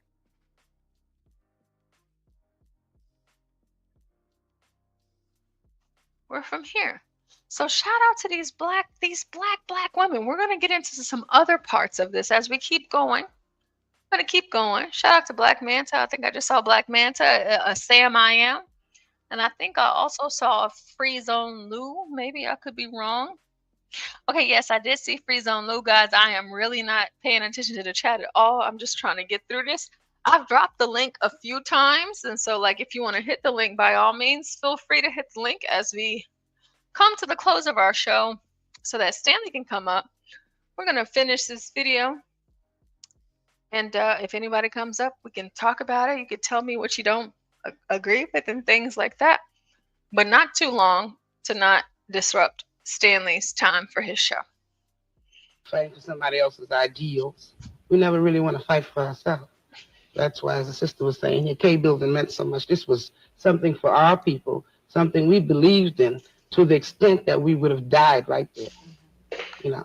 And for me, myself, it's the first time I ever had anything that meant that much to me. It is with drug addicts who wanted. Well, we opened it mostly because we took it. We had, just like you said, we went here, we went there, asking everybody, could we get facilities for adolescents? And every day you always heard, I'll call you, don't call me. So then one rainy evening, we decided to go up there and take 2 floors that were badly needed in a community of 150,000 addicts. Because as the sisters here say, you get tired of watching your people die. So we took it. But we had a principle. This is what I'm saying. The principle is still there, and every day we don't relax. We keep right on so we can get it perfect. At least we're able, like she said, to save the children. And this is what we have to do. You have to save children in order to save the race.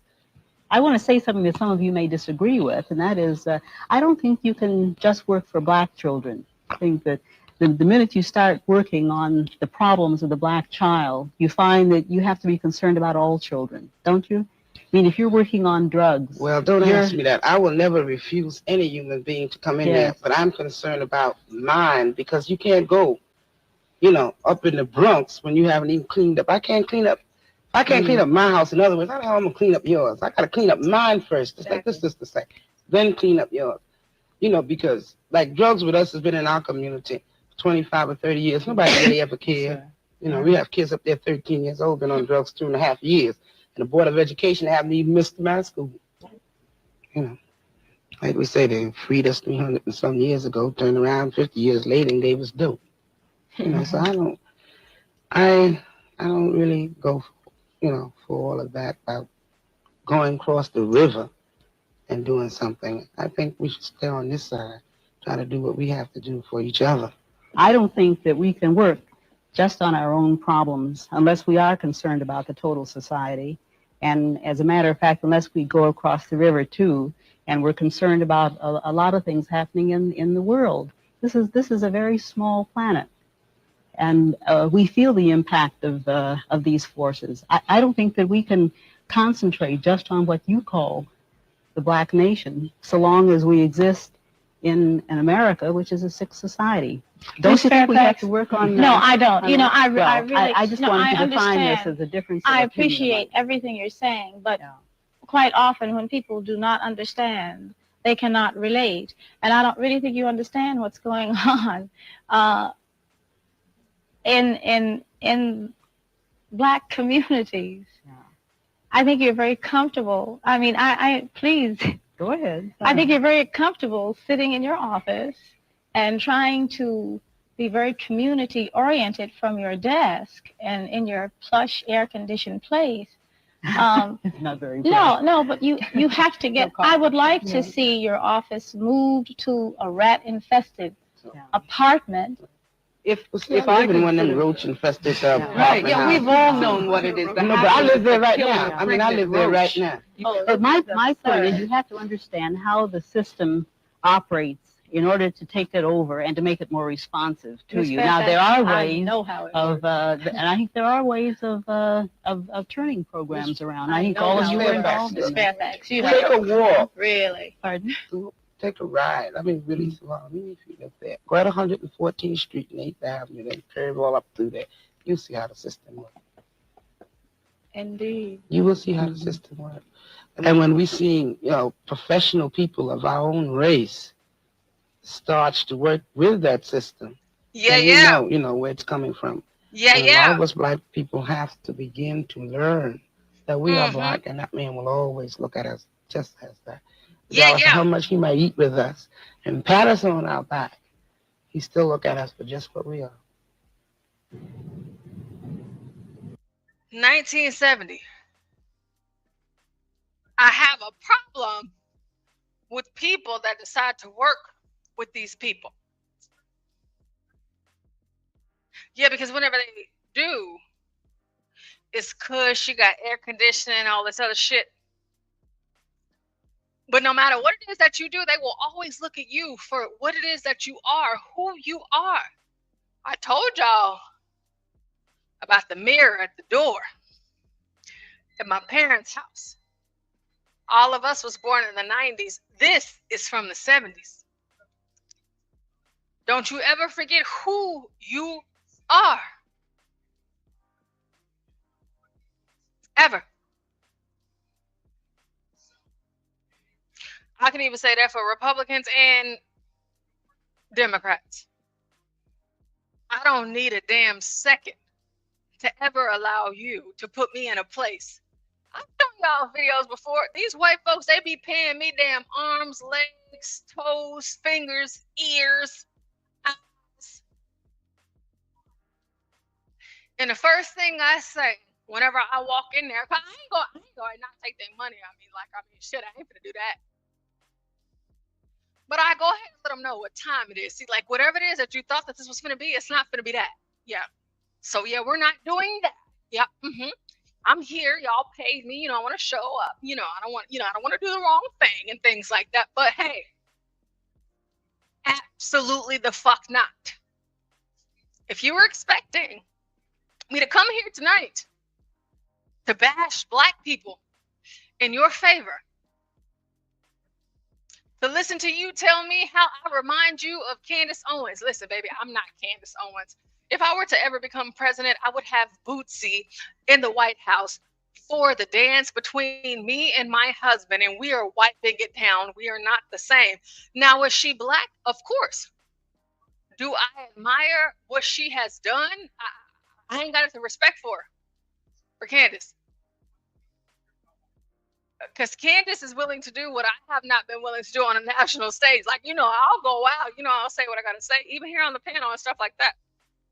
I don't want to take it from them, and it's not for me to sit up here and do that whenever I am in real life off the panel, you know what I mean?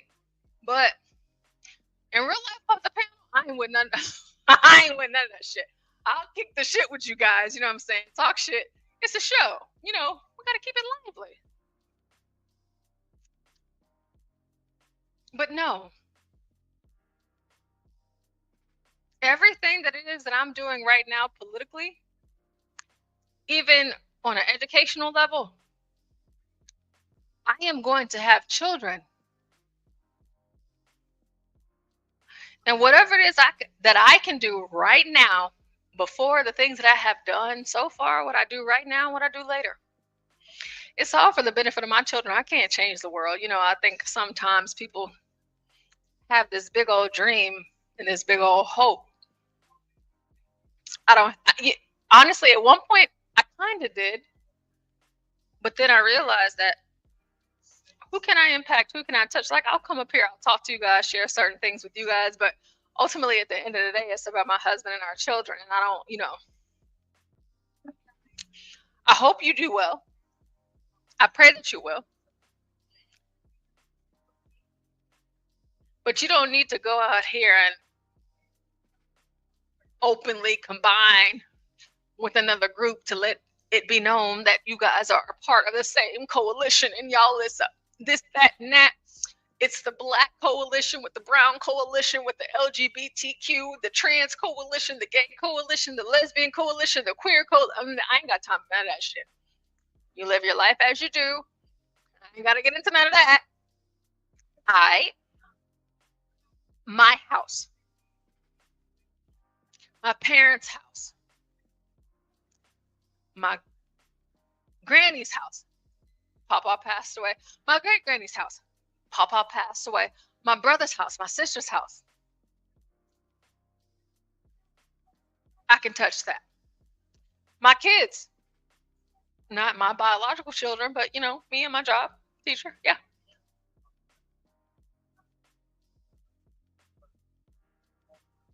If you look at how everything is going now with the BLM, the whole 9 yards, and you see how it is going with Trump, I voted for Trump. Yeah, for sure. Where do you fall as a Black person in America? Where do you fall? Whatever it is that these other groups are saying about you, so you should me, I ain't got time for that. I can't give into it. I can't get into it too much, but it's just like, nah, it's too much. We've seen too much. We've overcome too much. And the more you let these people tell you what you can't be, what you won't do, and everything else up under the sun, that's your bad. It's not my bad. And I'm not going to feed into that shit. I was a little turned up the other night. Oh, yeah, a little bit more tame. But I've done a lot of things in my day to where it just really doesn't offend me whenever I look and hear and see what someone else says I'm incapable of doing, because it's just like, yeah, shit, I hear you, but I've done this shit in 4 different states and another country. So what are we talking about? We're not the same. But many of you, maybe you did know, maybe you didn't know, we are celebrating Black women tonight. I hope to share something with you guys that some of you may have known and didn't. For the Black women to come to a position of prominence to a point at which they are referred to as queens. Queens. There was some Black man out there that agreed with that. There was some Black man out there that said, you know what? She carries and bears my children. She does this, that, and the third for our family, our household, while I'm out here working, doing this, that, and the third. But in the midst of these times where, of course, and today it doesn't really look like that, there were Black men out there, like at the start of the show, I showed you guys. He said, you know, we celebrating these Black women, and instead of me saying a damn thing about them, we're going to ask the Black women, we're going to let them talk.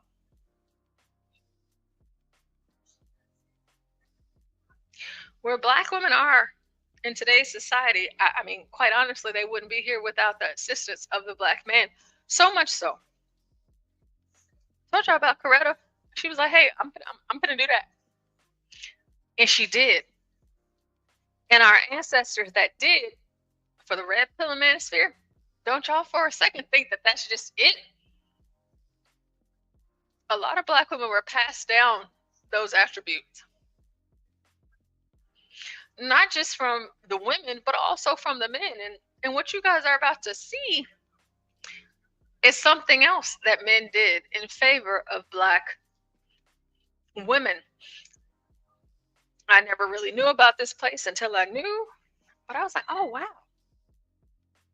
Who knew? This is pretty great. The Black woman. The Shrine of the Black Madonna here in Detroit is an interesting church for many reasons. First of all, it has a Black Madonna. Secondly, it celebrates a Black theology. And third, it celebrates holidays in an interesting way, a Black way, as it should be. Case in point, Women's Day, October 25th. Here at the shrine, the theme was New Directions for Black Women in the Liberation Struggle. Traditionally in Black churches, there's a Women's Day, which has no relevance to anything that's important to Black people. It's just a fundraising activity by Black churches where women go out and try to raise as much money as they can. We are concerned with making the Women's Day a festival which symbolizes, points out, highlights the importance of Black women to the church and to the total liberation struggle. What time is it? And then think of that. I might go back a little bit so you guys can hear it, for those of you that didn't hear it earlier. This is what we decided to do, because our women had our backs so much. And for the 10 clicks, the 10 paces behind him, these Black women, they didn't just stand with their Black men. They were happy about it.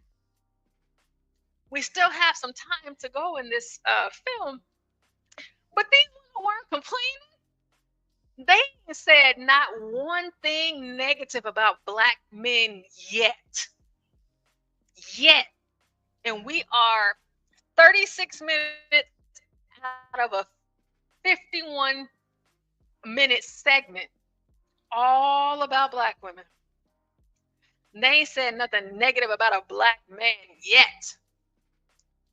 The only thing they said is, hey, if he say no, it's no. Whatever it is he talking about, that's what the hell I'm doing, okay? Like, I'm glad to be here on this panel and everything. Like, I hear you, but if my man said that this shit ain't it, it's not it. But whatever it is that he say, that's what I'm doing. Because whatever it is that I seek to do Whatever it is that I seek to accomplish here in America, I cannot do so if I am not at the behest of him. I love that. I love that. I ain't gonna ever step away from it. I love that.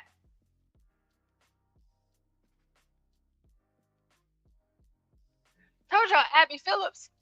I showed y'all Abby Phillips, her and her husband. Shit.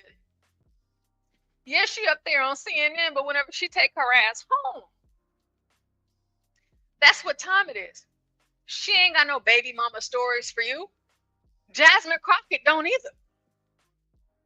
Maxine Waters don't either. They don't have these black bitch baby mama stories. They had children with their husbands. Yeah, Jasmine, she's ratchet. She's ghetto. She is. In this position, yeah.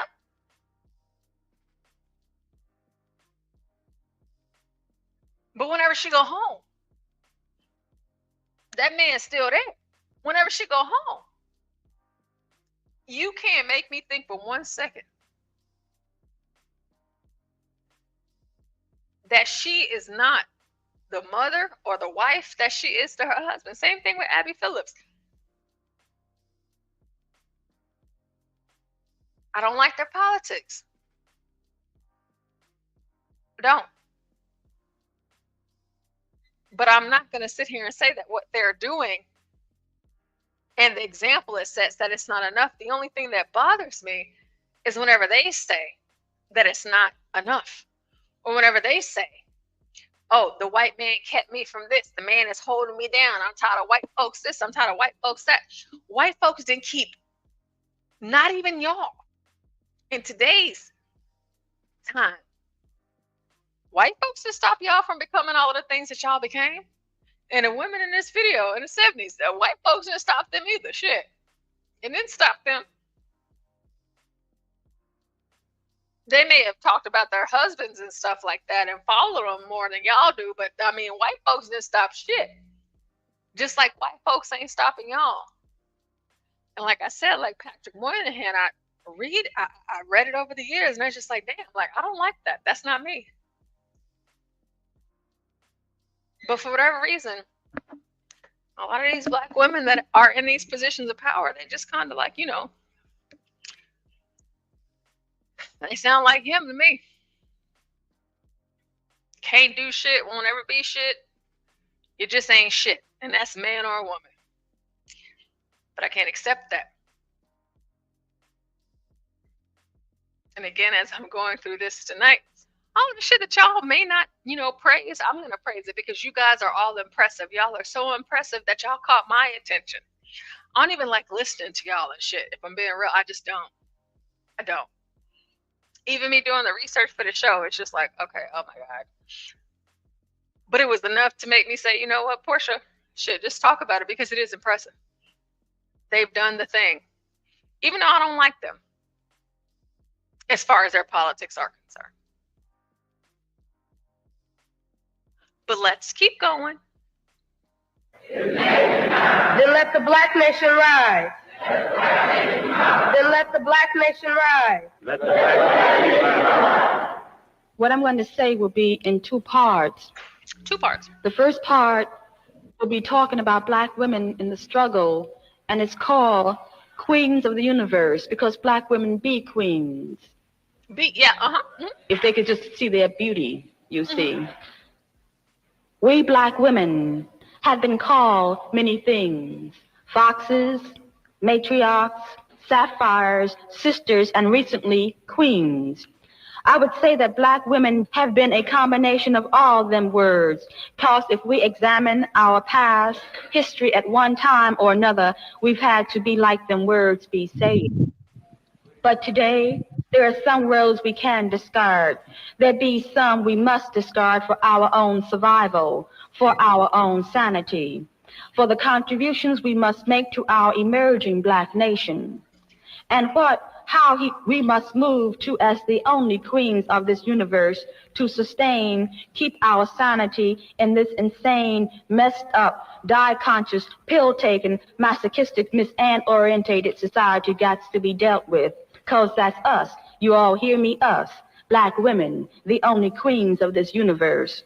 Even though we be stepping unqueenly sometimes, like it ain't easy being a queen in this unrighteous world full of Miss Anns and Mr. Anns.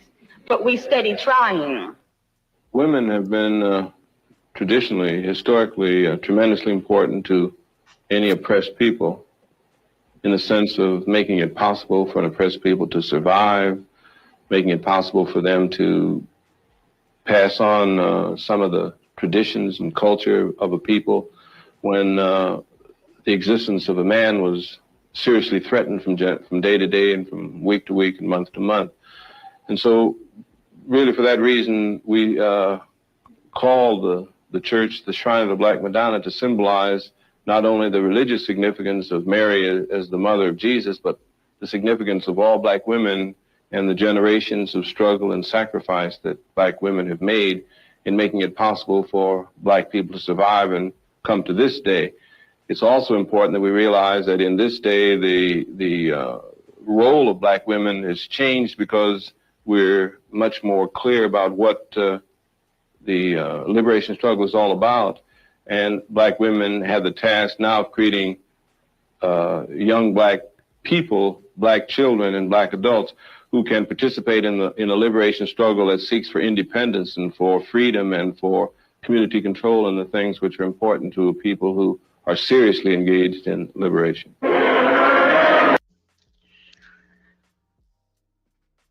Many years ago, just as this whole segment at the introduction,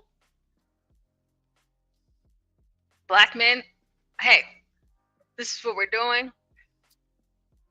We have the Madonna, the Black Madonna. It is still open and fully operational today in Detroit. You just heard him say why they did it. Men did it to celebrate Black women. Yeah. And their sacrifices and what they're doing. They stand at the home with these kids, they teaching these kids, they're doing that, and they're supporting their men as well. It's a beautiful thing to me. And I ain't ever been to the Black Madonna church. They, the whole shrine and this, that, and the third, but hey, hell, I don't give a shit. It's there, it exists. And whether any of these Black women that we're talking about tonight, whether they've ever been to this church or not, they are far beyond the church, far beyond it. And they have so much impact and have had impact. And still do have impact. It's Black women all across the United States of America in positions in which they were elected in. And they still complain. We have Solid Snake in the building. Solid Snake. How are you? What's up? I'm doing good tonight, Portia. How you doing, man? I'm hoping you're doing a little better. Yes, I am. I'm doing good. Yeah, man. It was a nice little live you done did. I'm surprised you hadn't had any panelists come up with you, co-panelists like the women. Where the women at? Oh, I set the show up like a couple of days ago.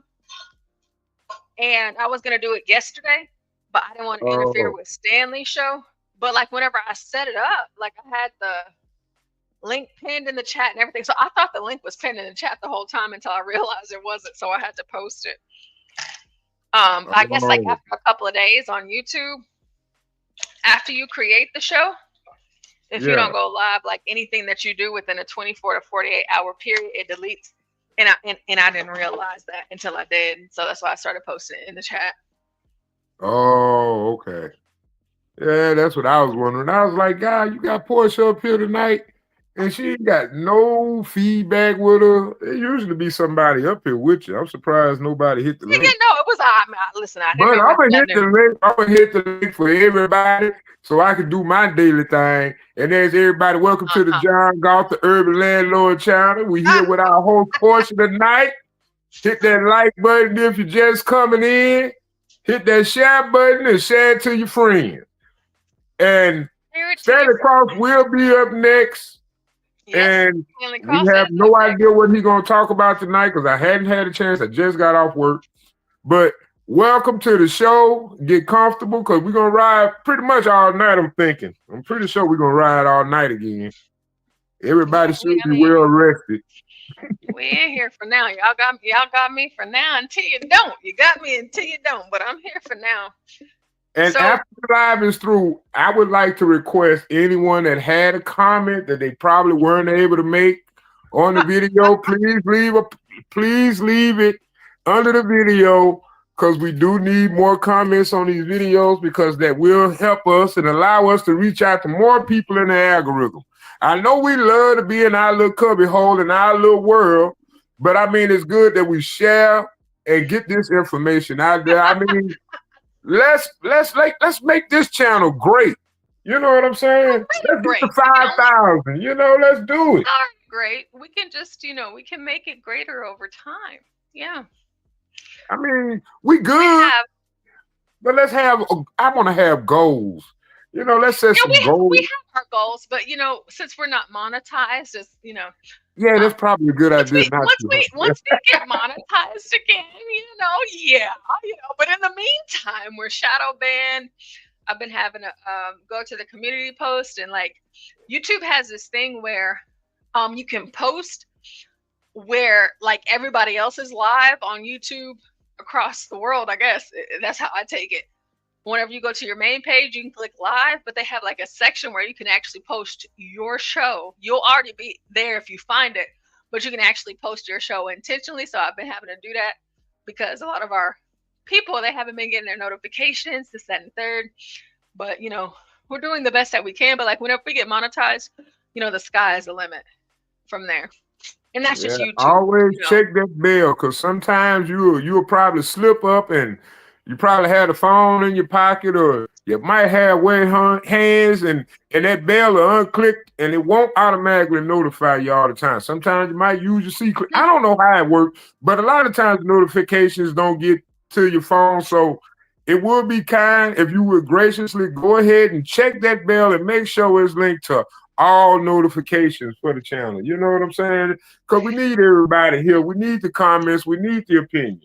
Yeah, so like whenever you're shadow banned, even if people have it clicked, Snake, YouTube is not going to. We shadow banned. Yeah, no, we've been shadow banned for quite some time. But that's the thing. That's why I was saying like so I have to drop it. So of course, people check in. They can actually check. Like so sometimes whenever you refresh your page, you'll be like, oh, they're live over there at the Urban Landlord. But, it is what it is. We still have a good show. I wouldn't even say like nothing to complain about. We have a great audience. People are here. They show up. And I'm appreciative. So if I got 2 people in the building, or if I got 1, or if I got none, I ain't mad at it. We have a wonderful community here. And I'm happy about it. So I don't know how much of the show you've been listening to so far, Snake. But all night. I've just been at work. Okay, so do you have any comments on the black women that we've recognized tonight? Well, I wish I wish we had more conservative like women that are conservative being promoted in the media. I wish we had more black conservative women in the media being promoted. I think that's something that I think that, like I say, I'm glad Elon Musk did his thing because if you watched it, if you see the little thing he put on X, and you look at a lot of these little donations that's been given out, it seems like they literally been promoting the Liberal Party and policies through, like elections and all this, and that's probably why you don't see a lot of the great black women that hold these positions, Somebody may know them locally, but we won't never know them nationally, We know about the Fannie Willises. We know about the Tiffany Henyards. We know about the liberal side. We know the Maxine Waters.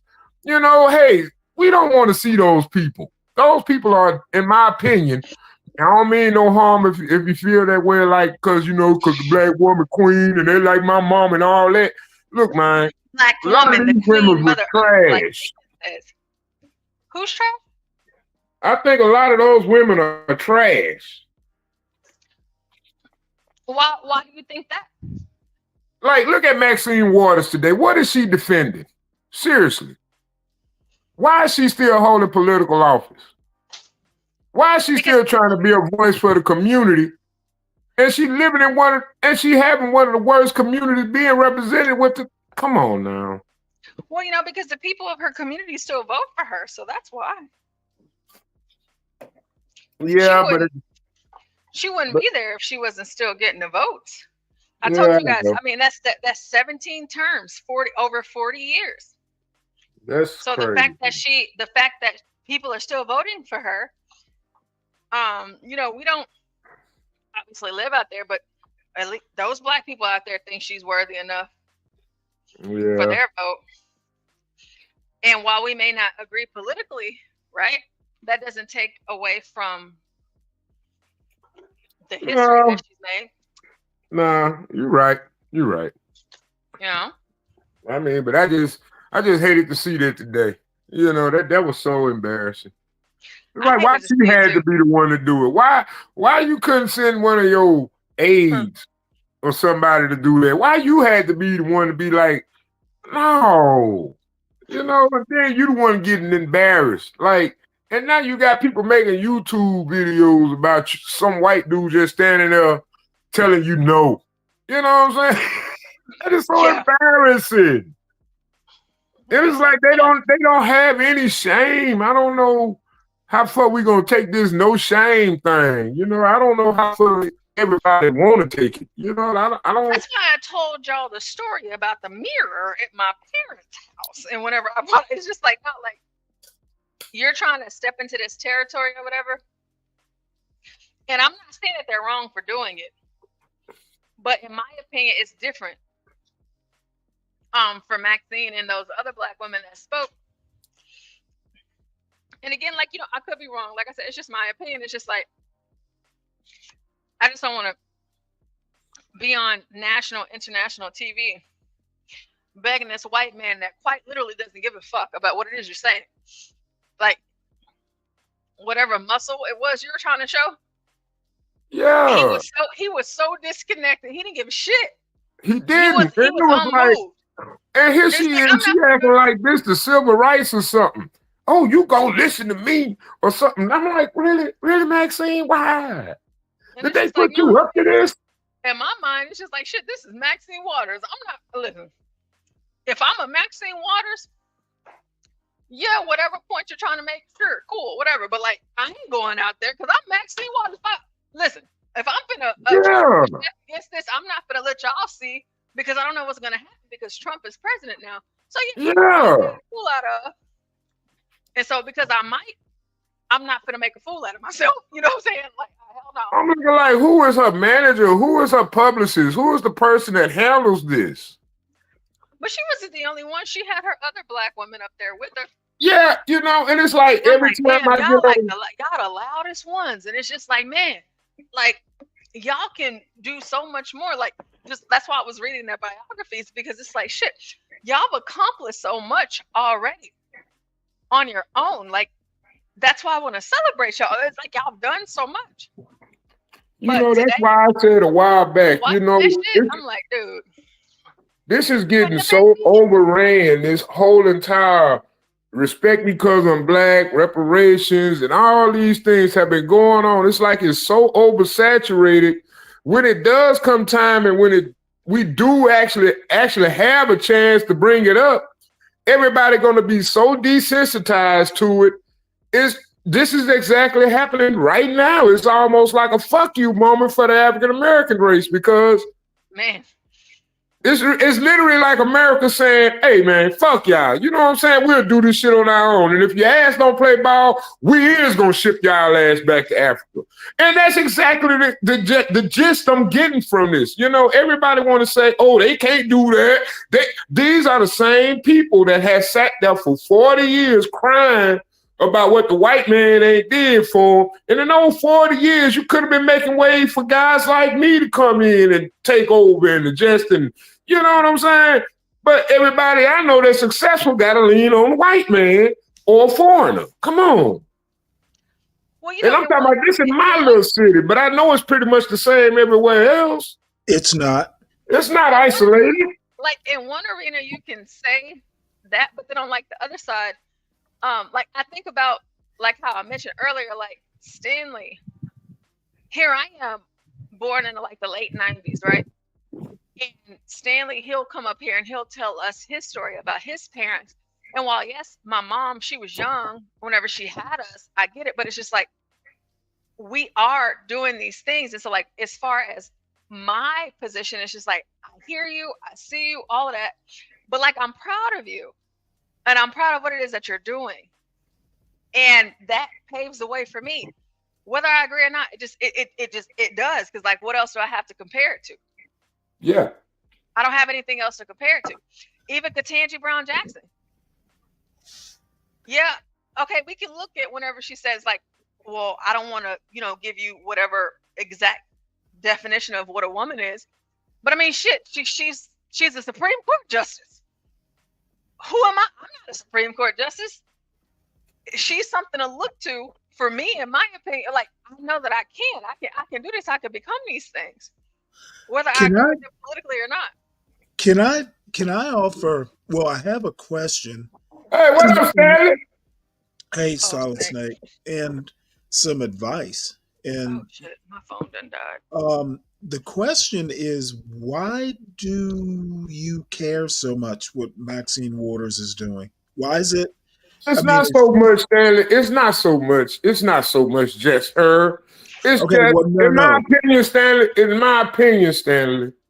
Okay, I mean in general. Why? I mean, it's not Maxine Waters. It's not Maxine Waters. It's just that we got video clips of her in embarrassing situations, just like Ketanji Brown Jackson. Okay. And for some strange reason, we don't put the bar in hell when it comes to black women.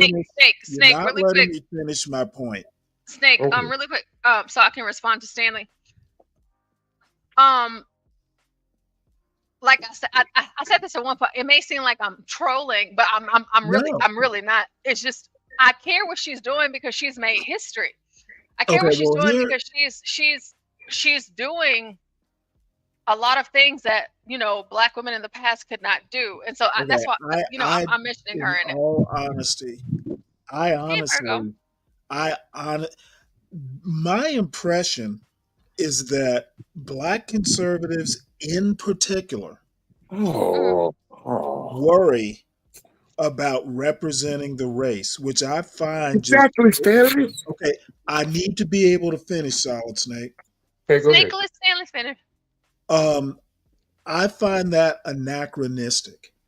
Okay, for all intents and purposes, and I agree with people like SKC, believe this or not, the Black community ceased to be cohesive after 1964.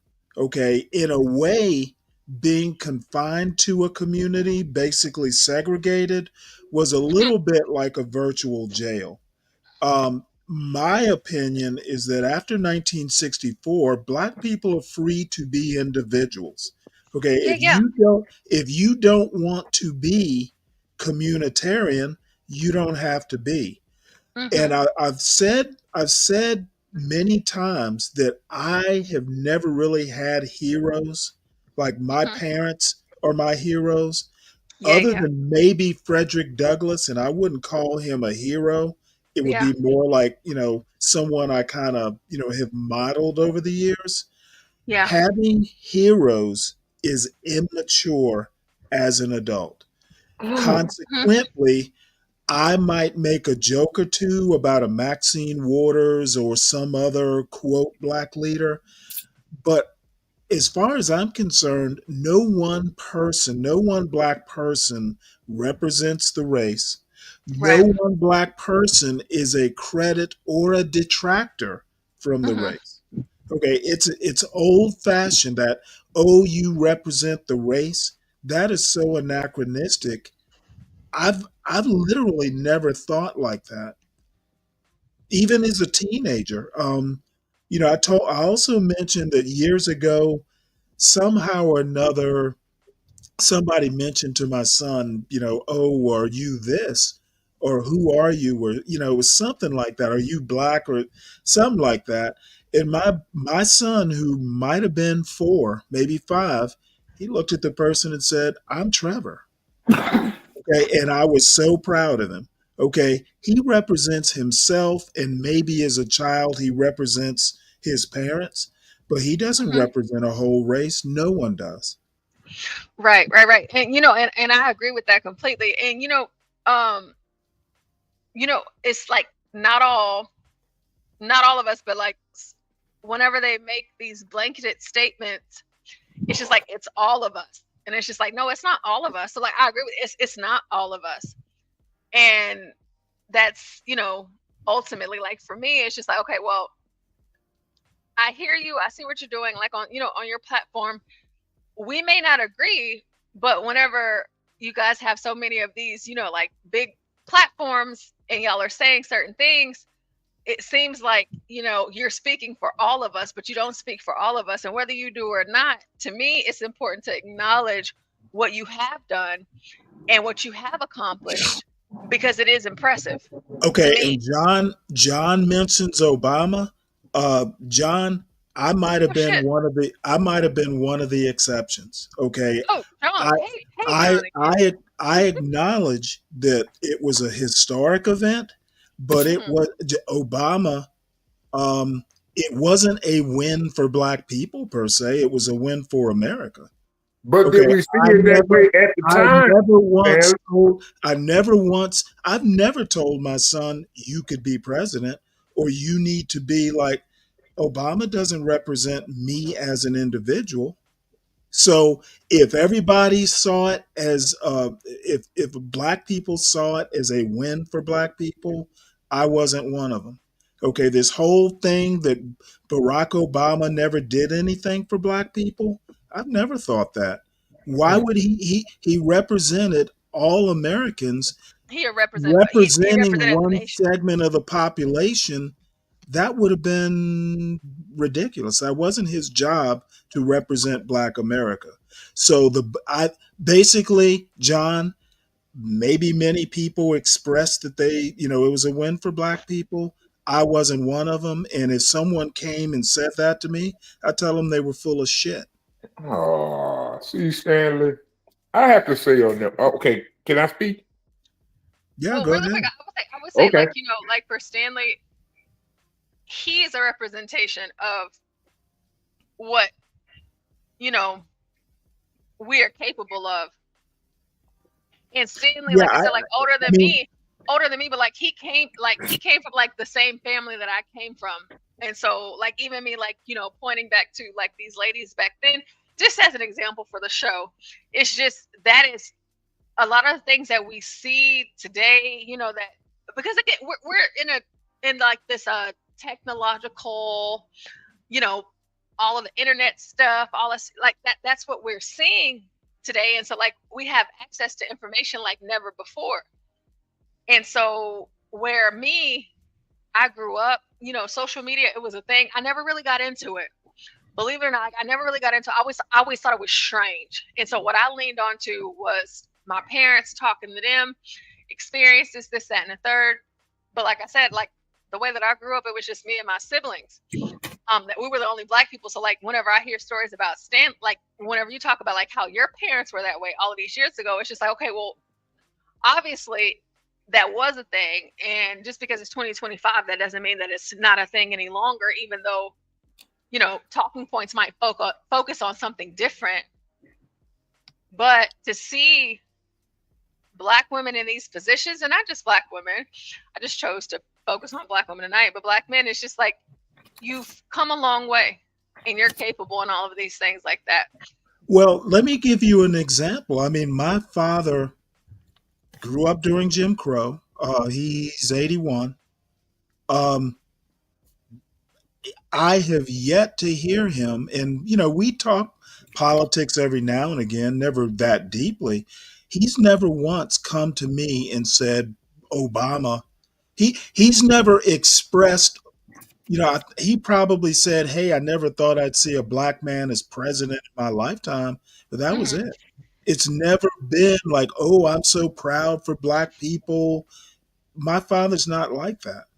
He is grounded enough to know that one black leader does not necessarily represent black people, because black people are as heterogeneous as white.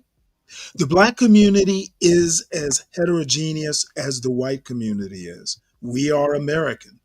This myth of a collective, it ended when segregation ended. Okay, we scattered to the winds. Okay, and I think John Galt, if there are people that John Galt is talking about, there's many people who don't think there is a black collective. I think it's a myth. And if people believe in that myth, it's like believing in race. Okay, race exists, but it doesn't really. The black community exists, but it doesn't really. Okay. And black people would do themselves a favor if they stop thinking of themselves as one solid segregated community. People like Byron Donalds wanting to go back, oh, it was better during segregation. Well, yeah, because we didn't have anywhere else to go. Okay, I don't give a fuck if it's anecdotal or not. I know it's anecdotal.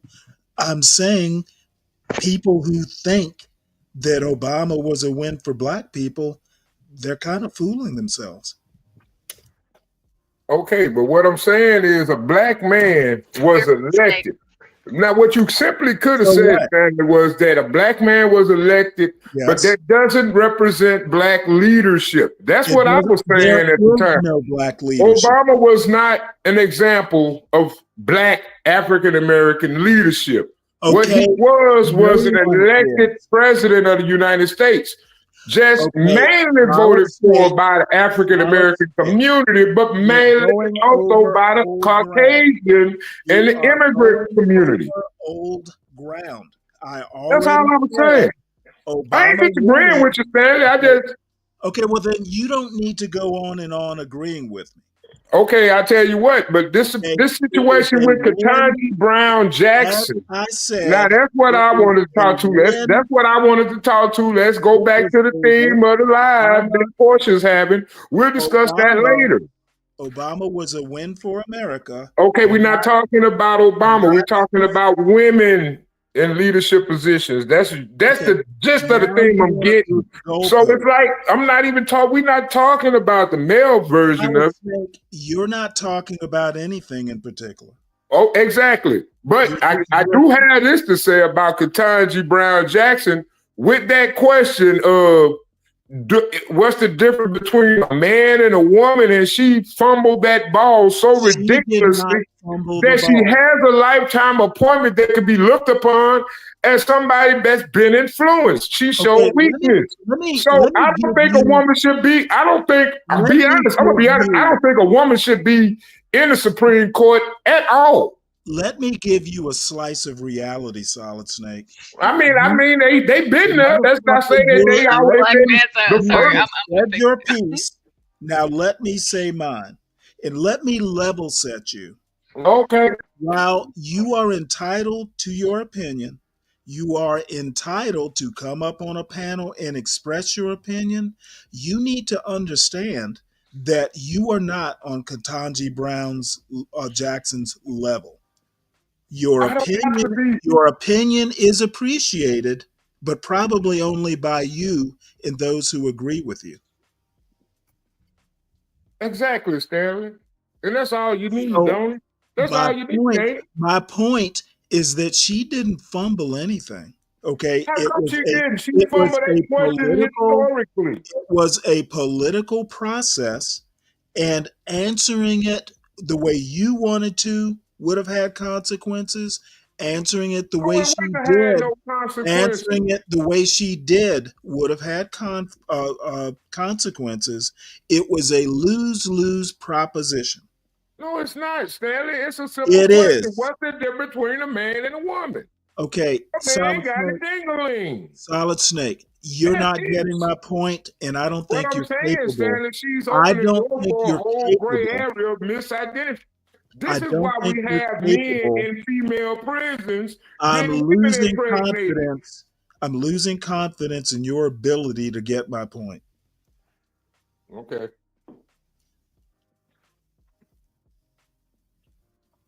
So I'm done. We can move on. I just don't understand you, Stanley. Obviously, you buy the book on certain things, but then when it comes down to certain things that you know gonna expose your party for the frailty and the lack of leadership that they exhibit every damn day. Solid all of a Snake. sudden it's my fault, and I'm just gonna move on. Okay, for Zhang Wei, this will be for Zhang Wei and you, Solid Snake.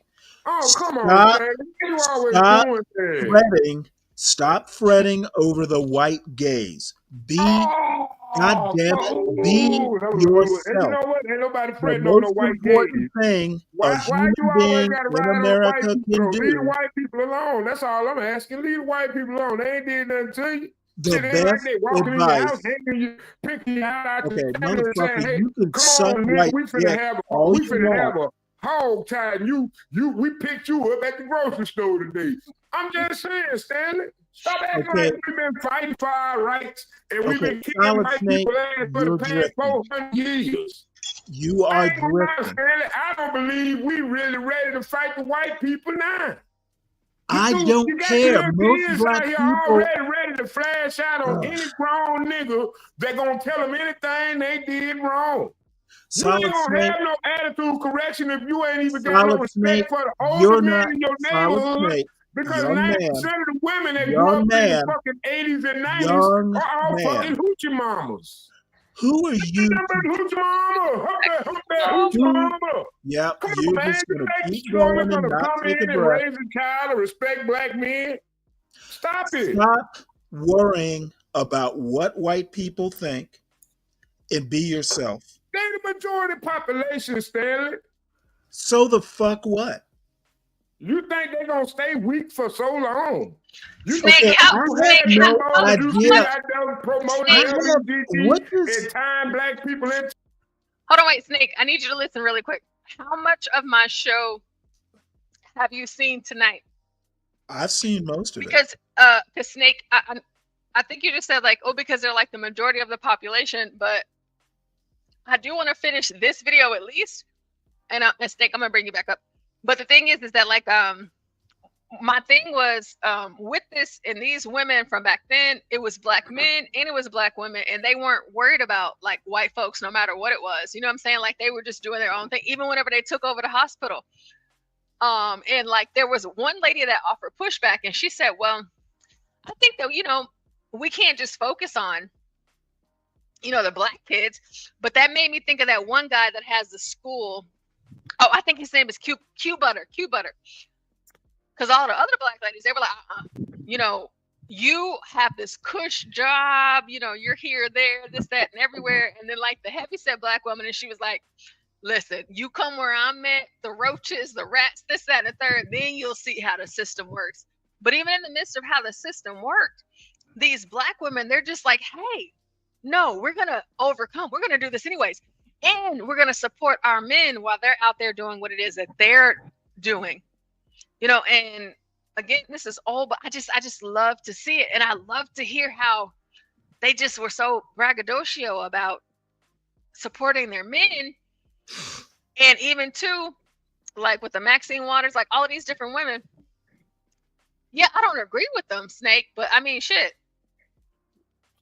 In their own right, all of these women made history.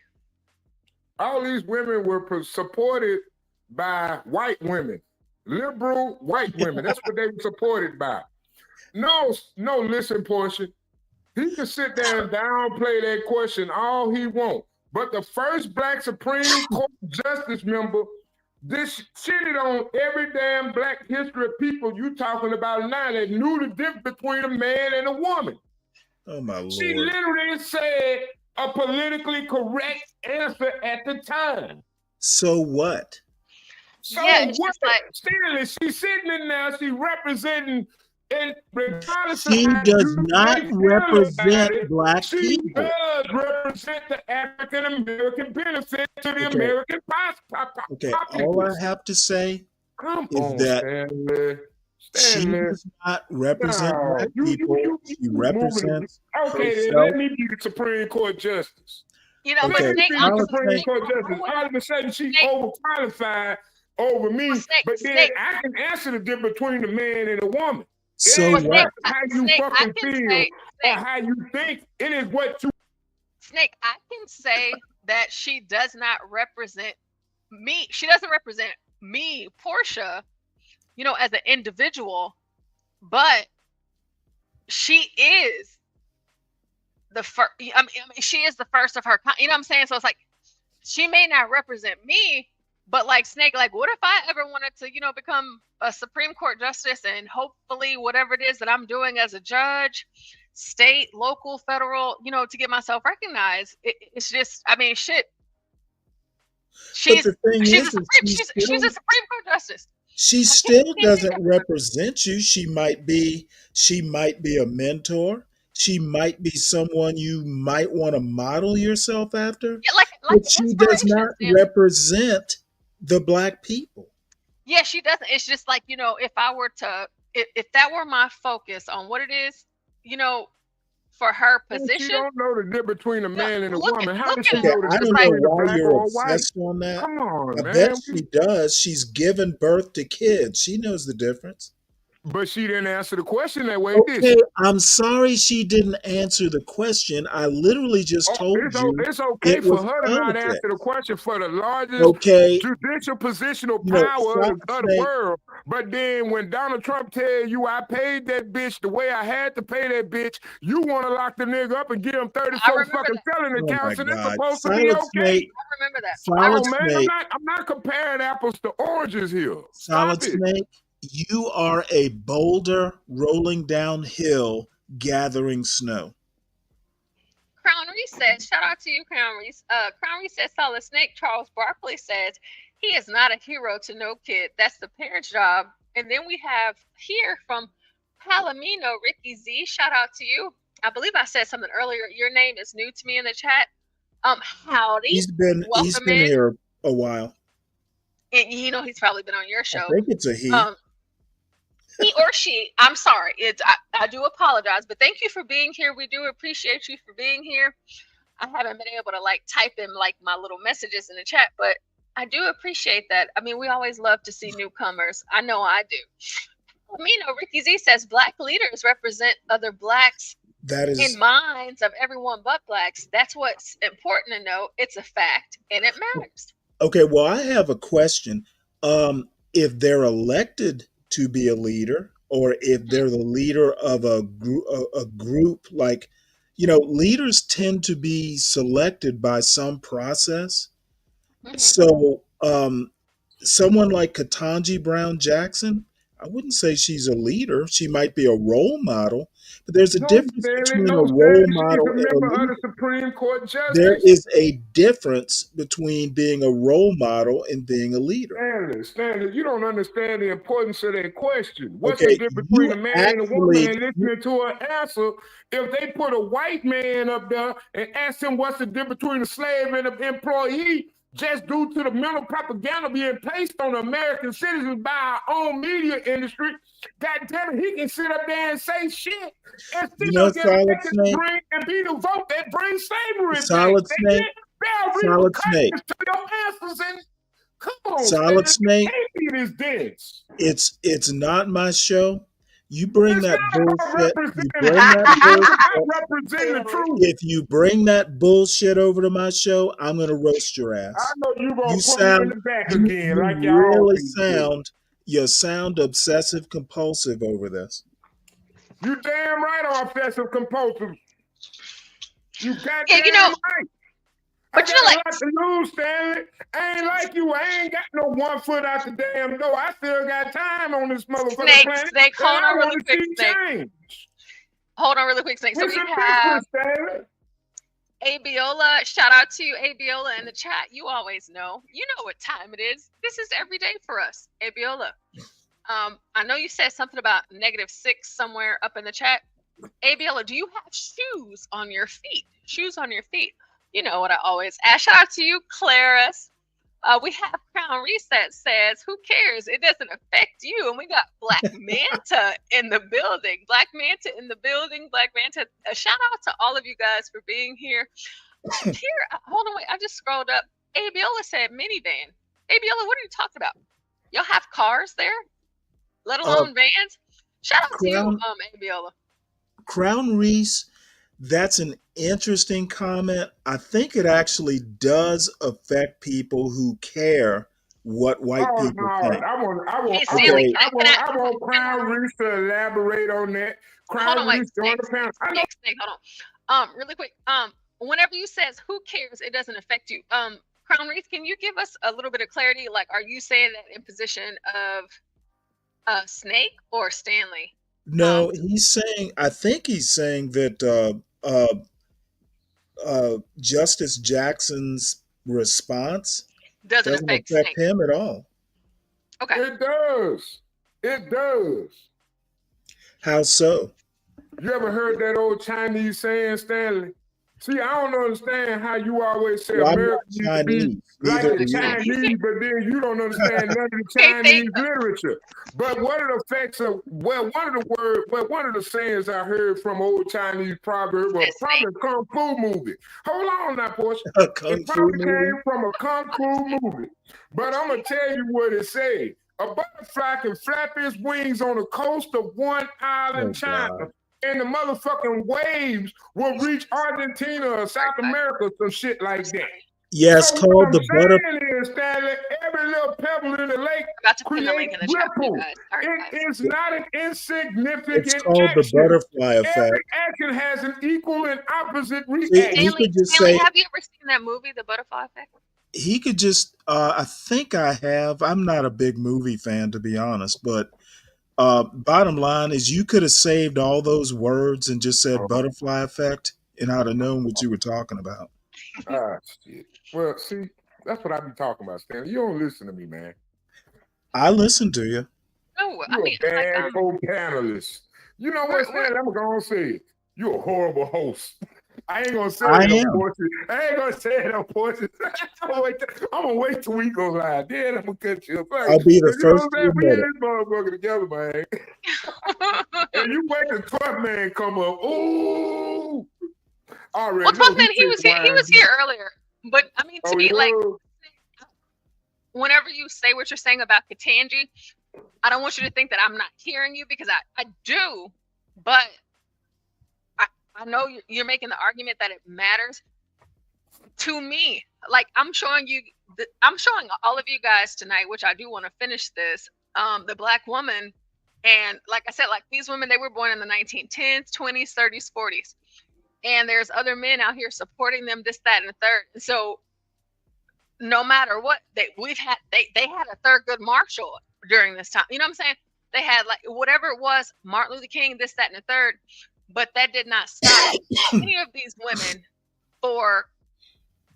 it didn't stop them from, pursuing their dreams, reaching their heights, and achieving what it is that they did. And yeah, Ketanji, shit, she was like, I don't know, I can't answer that. But Snake, I'm not gonna lie to you, if I was in that position, I'm not gonna sit here and say that I wouldn't have said the same thing. I mean, shit, she's about to get, she's getting confirmed as a Supreme Court justice. She's the first of her kind. Yeah, but Steve, Portia, what I'm trying to say is that what happened today is a reflection, it will be reflected upon tomorrow. What happens today will be reflected upon tomorrow with today's eyes of that day. So my thing is, okay, I get it, Stanley. I get it. But if we just had local mayors and everybody else all of a sudden coming up on these criminal offenses and all these RICO charges and this, that, and that, yada, yada, that's a misrepresentation of our race. But these God damn it. You know what? Now you're really starting to piss me off. It's kind of accountability, Stanley. We need to get the bar out of hell, at least raise it up to solid state. above ground, Solid above sea level. snake. Snake, really quick. This Okay, so Stanley, what representing the race bullshit is Listen, anachronistic. stop representing the race. You just heard a man say it. I If an literally Hispanic- just if an said, Hispanic don't American come, run for Solid Snake, office, he a will piece be of advice. representing the A Hispanic piece Americans of of the United advice. States. You can't Piece of just advice. go and say, "Oh, he A don't represent piece me of because goddamn I'm black and I advice. fucking hate him." Solid Snake. That ain't how this shit Solid works. Snake. Don't bring that represent the race bullshit to my show. Oh my God. I didn't say every president or elected official represent the race, but 9 times out of 10, it could be concluded as such, Stanley, regardless of how you may feel about it. You heard. It's not your opinion, Stanley. It's I'm not fact. gonna repeat. It's no longer an opinion, I am Stanley, not. when it's shared by I am populace. not going to repeat myself. Don't bring You that don't have bullshit to, to my Stanley. show. I'm not retarded. I'm wondering, are you retarded? I don't care about the retarded point or anything like that. Don't bring that shit to my show. Oh, whatever, Stanley. Well, Because Snake, you I know mean, it's he's true. here to you just make sure, because like you're on my Yeah, show he's right getting now, all so that's why serious and shit. He just don't you're wanna here, answer. Snake. That's why you're here, because you're on my show. That's the only So reason I'm not shitting on you. Hey, he always So getting it shit is with somebody my busting show. them nipples up in their ass. So I be Snake, pinning on the my tail show, on the donkey portion. you can go I for pin the bad tail on the here, donkey. but Snake, listen to me real quick, because this is my show. You know, that's why you're still here. So as Stanley said, you might not have heard him because you were speaking. Whenever Stanley goes live after I end this show, he will get you up out of here, okay, Snake? So I just want to make sure. No. I'm not gonna even get him out of there. I'm just gonna sit there, leave him on the panel, and talk about that 1940s that 1940s food show he wants to put on. I'm finna break you like a buck. You gonna be black. You know what? Well, we have Crown Reese up here. Crown Reese. Go ahead. I'm not gonna. I'll deal with you at the appropriate time. Crown Reese. Hey, Portia. I don't know. I'm just having fun. Hey, Portia. Hey, Stanley. What's up, Crown Reese? What's up? What's up, Snake? Hey, it just goes back to earlier. What's going on? Hey, it goes back to earlier what Portia, sweet self, put up here earlier, and she talked to the sister Angela Davis, and basically what she told Portia was, get off the people behind you bandwagon and do your own damn thing. And that's what taking responsibility, if you know what it means. And then you came in, Stanley, with really standing up and being a man. Boy, that's why I like listening to you, because you just like get to the damn point. And you know, and I really remind you for that shit, you know. Well, Angela Davis is right. You should not rest on the past. You can appreciate what was done to, you know, to make it easier for you, but you can't relive the past. And you gotta, and it's taken me years to actually kind of quantify it or qualify it. Be yourself. Okay, that is probably my number one piece of advice to my son. He's a good person. Tell me about it. That is enough. Yeah. Stanley, I say the same thing. That's a good thing right there. That's a good thing there, because I tell my son, he'd be like, well, Dad, these people need that. No, don't worry about them people. You do what the hell you supposed to do. Exactly. The community, you know what I'm saying? The community starts in the home. The community starts inside the home. And when you get that shit together, all that shit pops together. This may not, I mean, this is just what I pulled up really quick. So it's almost been 6 hours. And sometimes I'm like, sometimes I might be saying too much up here. And, you know, Crown Reese, you might call, you call in like you did tonight, and you remind me of the things that I said earlier. But Angela Davis, but at the same time, you can't assume that making a difference 20 years ago is going to allow you to sort of Yes. live on the laurels of those victories for the rest of your life. Man, And, there it is. you know, for me, before I even knew this quote online, like I said, she said it to me in a different way. She said it to me in a different way, but it was just something about it. Just, you know, during my undergrad, you know. You understood what she said. Yes, So no, I did. Portia, It has stood with me all of that time. And of course, I didn't just meet her once. I've met her multiple times. I spent multiple times with her. And then once we get through the rest of this video, you guys, I think I mentioned to you guys about Nikki Giovanni as well. As a writer, to hear these women, you know, even, you know, because I would imagine like today in this time, it would be like, oh, pro-Black, or they this or that, you know, far left, whatever. But for me, my experience with them, it was not that. It was not that. My It was just mother was only a fan of inspirational to Nikki me. Giovanni.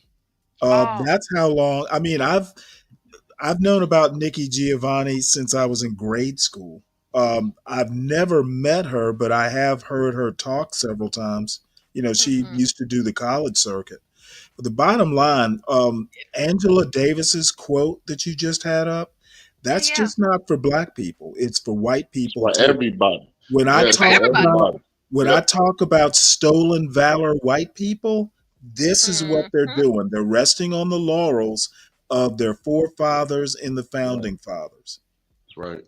Absolutely. And even like I said, in the midst of that, you know, just I was in college at a major university. I mean, the class was very diverse, but my professor, him going out doing his talks, and before, you know, whatever it was that he saw in me, for me to go about the country, and I would speak before, and I would actually introduce him. I had the opportunity to meet Angela Davis for the first time. And me as a writer, writing poetry, just like you guys will hear from Nikki Giovanni, I got to formulate a relationship with Angela Davis, and it was beautiful. I mean, it was beautiful. It was, even though, again, you guys know my politics, but I can't deny that. And I never will. Because like some of the most important parts of my life and my upbringing and my understanding, I have two of my favorite quotes that you'll always see. One is from MLKJ, and one is from Angela Davis. And this one, living off the laurels of those victories for the rest of your life, you have to make your own path, period. That doesn't, you know, that doesn't mean don't look back to history, but you got to do something different. Because, hey, shit, I'm Angela Davis. I did this shit. And Portia, you know what? The likelihood of you ever experiencing what I went through, you probably won't. You won't. Right. But that does not mean that in your time, whenever it is your time, that you won't have a different struggle from me. But look to me to remember my own. And you do something different that'll bring us further along in the American society than what I have brought us to.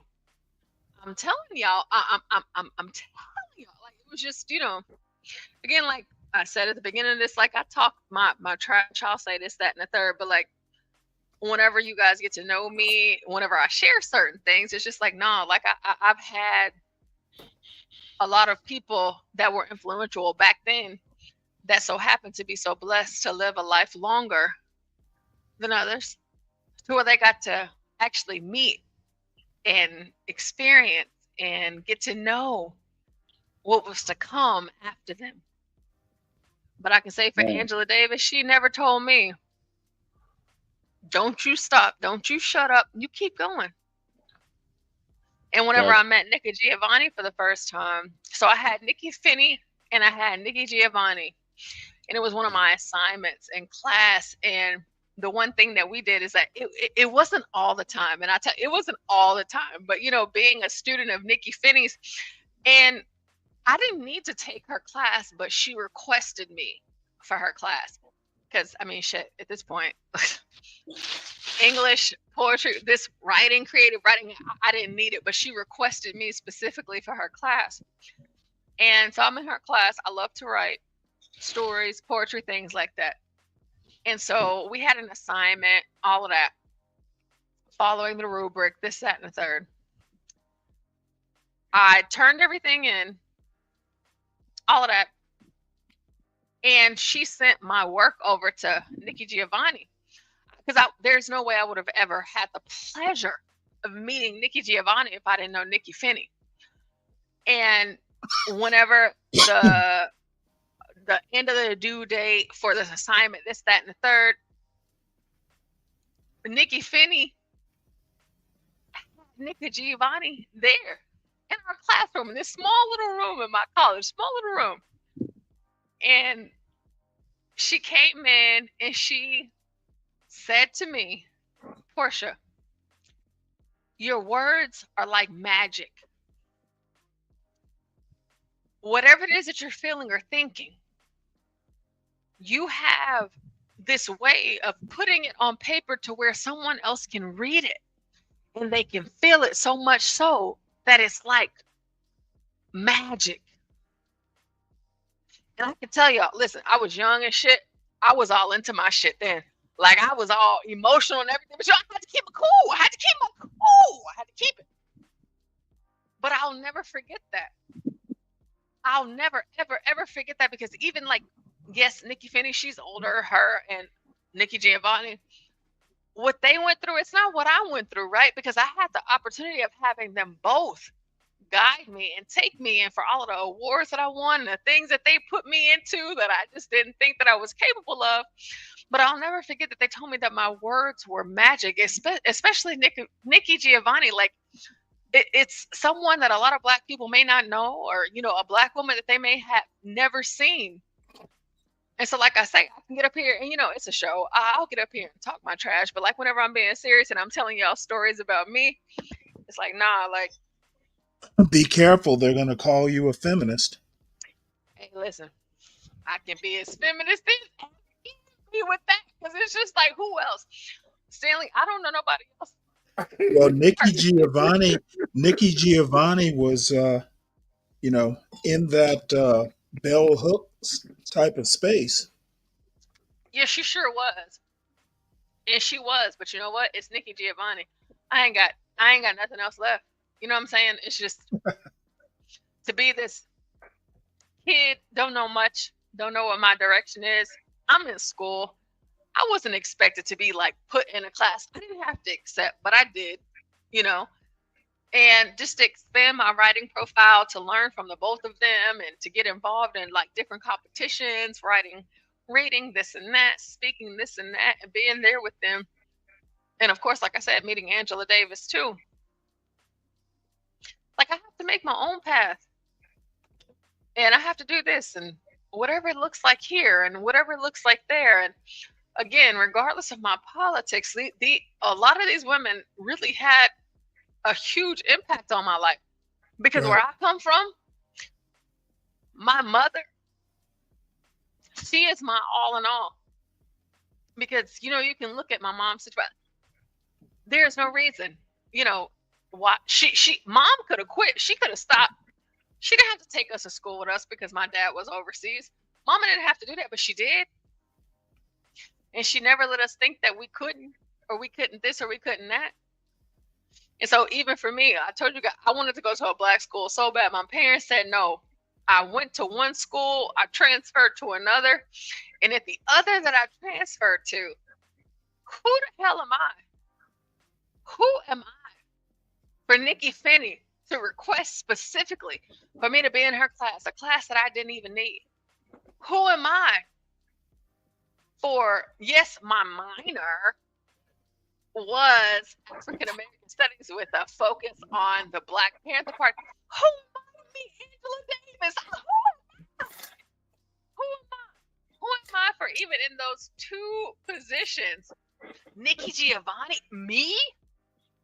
I tell you, sometimes when I look over things in my youth, And right now, like if I were to go away today, if I said, Portia, this is it.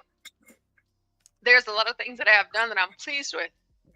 And when I look at what I'm pleased with those things. The laurels. Okay, well, I hear you. I've seen you. Okay, so I'm not going to live off the laurels of you, but I just might adapt to what it is that you do, or I might, put that in motion. Yes, I was working for a school district, this, that, and the third. Well, I'm in a charter now, so sky's the limit. Even when I was talking about, business and things like that, I want them to see me and know that they can. Shit. Me and Angela Davis, no one wish she, this, that, and the like. I knew about her. She didn't anyways. It never stopped her. There wasn't anything that was going on. Hold on, Portia. Hold on. I got a question. Oh, wait, let me Not to stop your diatribe, but are you doing that so people that look like you can achieve, or people that think like you achieve? Is that a question to me? No, that's a question to Portia. Oh. People that look like me. Okay. So if you're doing it for people that look like you, and the people in the past did it for people that look like you, how can we say that people that look like us aren't representation of the people we are? The fuck?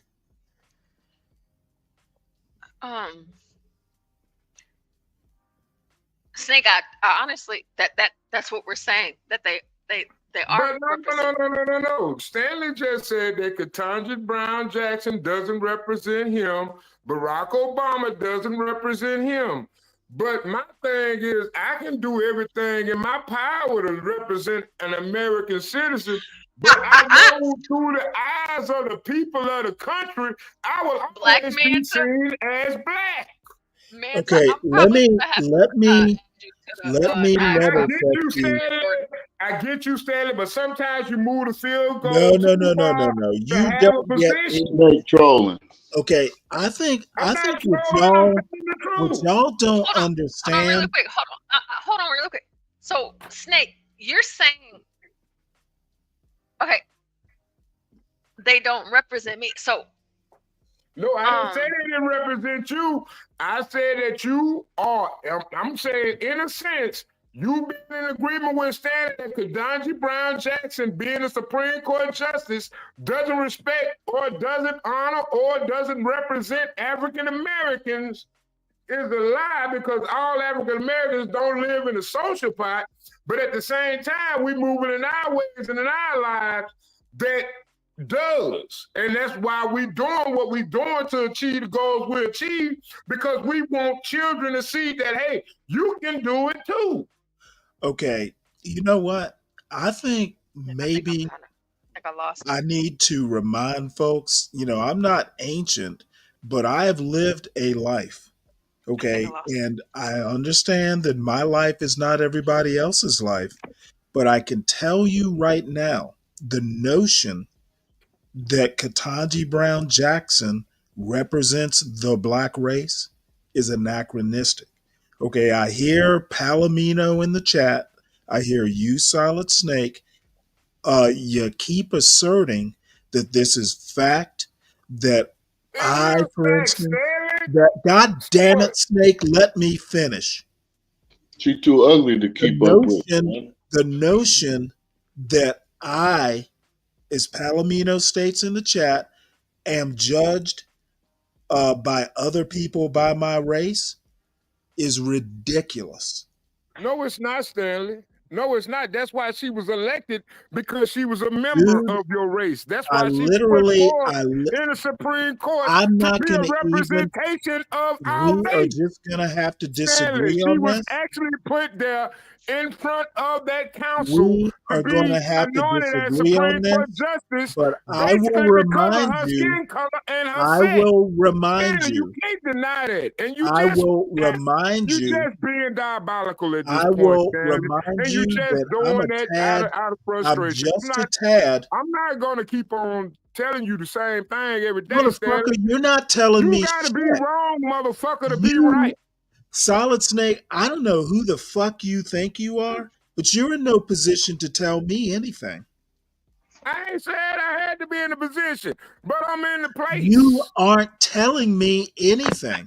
I'm not in a position to tell you You anything, need and to I'm right here on the understand. panel. You need Are to you serious, understand. Stanley?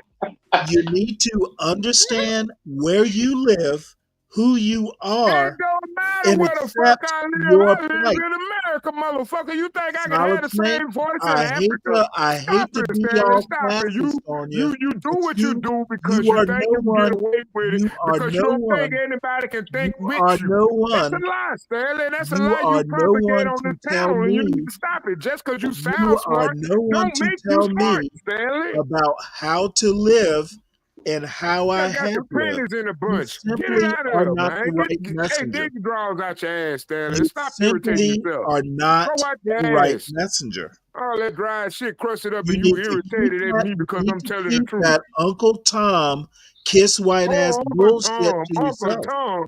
Ain't nobody a bigger Uncle Tom than you, Stanley. Nobody. Hey, all I Nobody in have the to world a say, bigger Uncle all Tom I than you. have to say Because is anything that that affects the black people, it don't represent you. But anything that the black people got to do and make themselves better and try to you conversate know about it, what? you got to have your motherfucking 2 Preach cents in. on in And your then you want to podunk sit back and Louisiana run when town. it don't achieve your Preach motherfucking on, goals. Because your goals are layered in hell.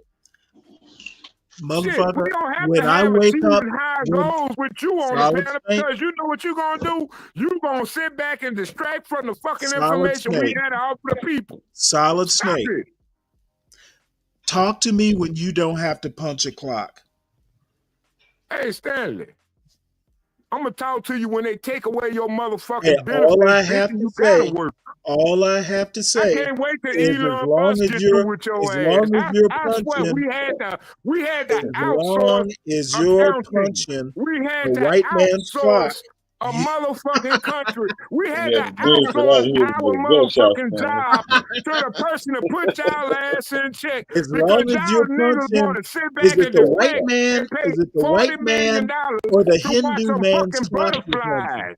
$80 million to go watch some motherfucking Yeah, clouds. you can talk But all the then we sitting bullshit you back here want, complaining but at about some point, the HBCUs white and man's blacks gonna being expect you at his uneducated, cash but you register. want to go and pay for motherfucking training sex and training motherfucking Hey, operations you can in the yell, motherfucking you Middle can East at a pretend fucking all $40 you billion want, clip, but we but ain't got no motherfucking got. you Come will on, man. be Obama, Michelle tomorrow. You Obama, will be that's the putting reason the white came man's out of that money motherfucker and in said we his need to cash eat register healthier. for him. And right now we paying $10 for a fucking goddamn dozen of eggs, but they paying $40 fucking billion to turn motherfucking Arabs into trainees. For what? All I have to say, Solid Snake. Mind your business. Stay the fuck away from the people. You ain't got to go and spend $80 and $100 billion, All $1 I have trillion to say, over there Solid to Snake. train in. You can spend that money Look right at here it in America, and crashing you can out. repair these roads. You can repair these bridges. You can bring a better motherfucking goddamn You motherfucking are infrastructure worrying to this about. country. Hey, But you Solid standing up Snake. there defending these Solid bastards, Snake. and that woman You are couldn't even worrying tell you about the difference shit between a that does man and a not woman. Coach, I concern think you you. need to play your song.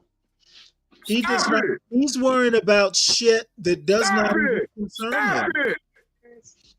Portia play that Stop song. it, Man. Stanley. Hey, Stop hey, it. Clarence, if you died Atlanta, tomorrow, if That's you right. died tomorrow, Intelligent that IQ Capriano. man bridge, in America, that bridge is I gonna gotta be be fixed. Shout right out the to motherfucker on the Capriano planet for right that now. cash app. That bridge is gonna be fixed, Solid Snake. You have Crash nothing out. to do with it. Stanley, Crash stop. out, Portia. Shout out to you guys that send cash apps. Nate, shout out to you, DiCapriono. Nas 415. I just want to say to you guys, like, I don't really expect to ever get cash apps because I know, like, you guys always send them to like HB and John and stuff like that. So, like, Hold on, I usually like if whenever I do get a cash app, usually, you know, sometimes it's like, you know, a Portia. few Hold times. on. When I say three, hold on, wait, Snake. It might be like 3 to 5 times a month. Not that much, just sometimes. Those of you that do, it's always the same. Those of you that do. So I do want to say thank you to you guys. It means a lot for me. It means a lot to me. It, you know, because you guys don't have to do that. And y'all know me. I don't ever mention it. whenever I'm live, it's just, I don't know, it's just weird for me for some reason. It's just weird, but I do really appreciate you guys for doing that for me. Means a lot. Palomino, Black Manta. So let's watch a little bit more of this. Hold on, Portia, before you. Well, you can play it after I say. Well, you can play it while I'm saying it. But I'm gonna say it like this: Black man, I did not say I can't wait till Elon Musk deport Stanley. You said that the other day. I meant I can't wait till Elon Musk take away his motherfucking benefits so his black ass can go punch a goddamn clock and fill out a fucking job application and know that there is a racial bias going on in the application process. Okay, let me respond to that right quick. I'm white or Mexican with my let me motherfucking name. Because when I was in Go ahead, Stanley. Solid Snake. Solid Snake. I don't mean to brag, but if they took away whatever it is you think I have, believe me, I will stay retired and I will be okay.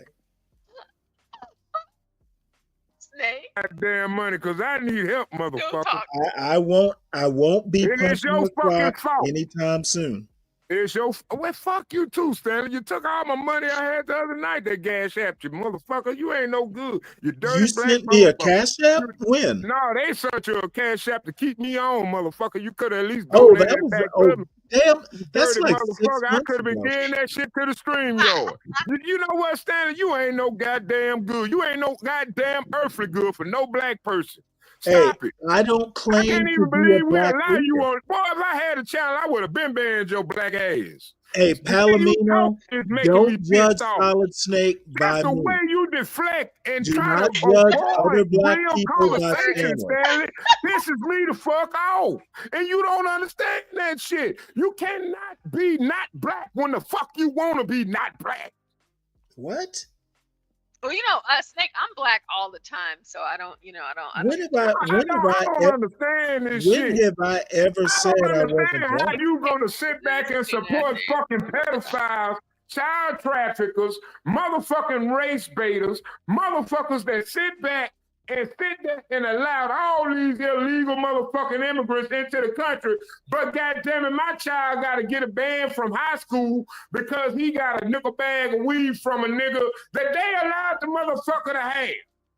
Okay, all I have to say, bullshit, all I man. have to Y'all need say stop playing. is Just you're because you can proving, think well, don't mean you reason well. you are proving Snake, so you need a hug, Motherfuckers ain't man. got no sense of fucking reasoning. you are reason proving that so goddamn many the way points. we look out here to the rest of the goddamn world make us look like shit. Snake, you Okay, need a Solid hug, bro. Snake. Solid No, Snake. I don't need a hug. I need Okay, to get a Solid goddamn Snake. motherfucking 50 If cal you, motherfucking I can't shotgun see. and This is why have Solid goddamn Snake the property to doesn't go stop shoot talking. some Because motherfuckers if in the I said what goddamn I brain. have to say, it's gonna hurt Make his America little great feelings. again by supporting black infrastructure. We got to infrastructure the black community to goddamn learn how to build bridges and retake measures and stop looking Okay, at a I'm gonna have motherfucker to with get a a word collar. in So Snake, what did you, Snake? Complex. Why your ass ain't downtown in the Congress and City Hall building? You up here talking What would to you us? call like what we're doing here? Like what I'm doing right now, like that's black infrastructure, right? Voting population. Okay, They'll take Solid away a lot Snake, of votes from the Democrats. you need to explain to me Take why your your ass to church. minor That's what the child fuck was in motherfuckers high need to be school with doing. a bag of weed. Start there. No, you know what you do, Okay, Stanley? you Start don't need to there be. where you stop. Okay, God damn it. You don't need to be worrying about bridges and infrastructure and any of that shit. No, You that's need to right. be worrying about why your child was in school with a bag of weed. And customer service. Yeah, start with the goddamn basics and then get complicated. And don't be telling me how to live my life. If my son's smoking weed, it's in college and I don't know about it. But it damn sure wasn't in high school. Well, I got a 15-year-old boy. I can't see that happening. And the route that I got him going, he ain't even think You're about worried no about white people. Ketanji Brown So wait, who Jackson and got you what can't going? even What the control your hell? own kids. I'm glad. Man, see, that's what I'm talking about. Y'all don't know what the fuck going on. Y'all so goddamn rebellious and so motherfucking goddamn Oh, I see politicized on DiCapriono in the bullshit. building. You don't DiCapriono, even see thank the you real. so much for the cash app. If you didn't hear me say it before, thank you so much. I just wanted to make This sure is that you know that I got ridiculous. it, and I appreciate you, and I thank you so much. Okay, so we are here. I'm gonna be going to sleep soon. I'm gonna stop sharing to make sure that my volume is still there. We'll see some more of this, and then I'll have to fast forward a bit again. Or maybe not. I might just finish it after this so that Stanley can go ahead and go live. But yeah, Black women 1970. So let's see what we have right now. Revolution, what are we doing now trying to change things? We didn't just wait until now to start trying to change things. That evening, the women put together a festival that spoke to the church members about blackness and history of black revolution. Recognition was awarded the most interesting presentations, and a soul food dinner was served. Soul food! A black celebration for a Women's Day and a black church, the Shrine of the Black Madonna. This is George Martin in Detroit for Black Journal. Detroit. The Black Madonna, and like I told you guys earlier, the Black Madonna is still there. Ladybird, ladybird, fly away home. Your house is on fire and raps on the phone. Can I ask you one question? You don't have to answer it. Recently, a white show asked. Lena Horne. Beautiful. Jesus. Beautiful. That what Fred Sanford said. You know, back in the day, you know, and that's the one that, like, I just loved seeing. My papa, he was born in 1928. And my papa, he was old. He was old. But Papa always had all these magazines, all these newspaper clippings, and this, that, and the third. And I just love seeing them. And like these women, they were so timeless to me. And like as time went on, you know, Papa showing me this and that, it was just, oh my gosh, these women are beautiful. And so we have here Lena Horne. And even in her older age, you know, everybody doesn't age as gracefully, you know, in the same, but I mean, God dog, she was just a beautiful woman. So let's hear a little bit more from Lena Horne. We'll have a little bit more from the panel. And I think we're going to get a little bit of Nina Simone, just depending on how much more. I'll keep going. Q2. Give them 90 minutes.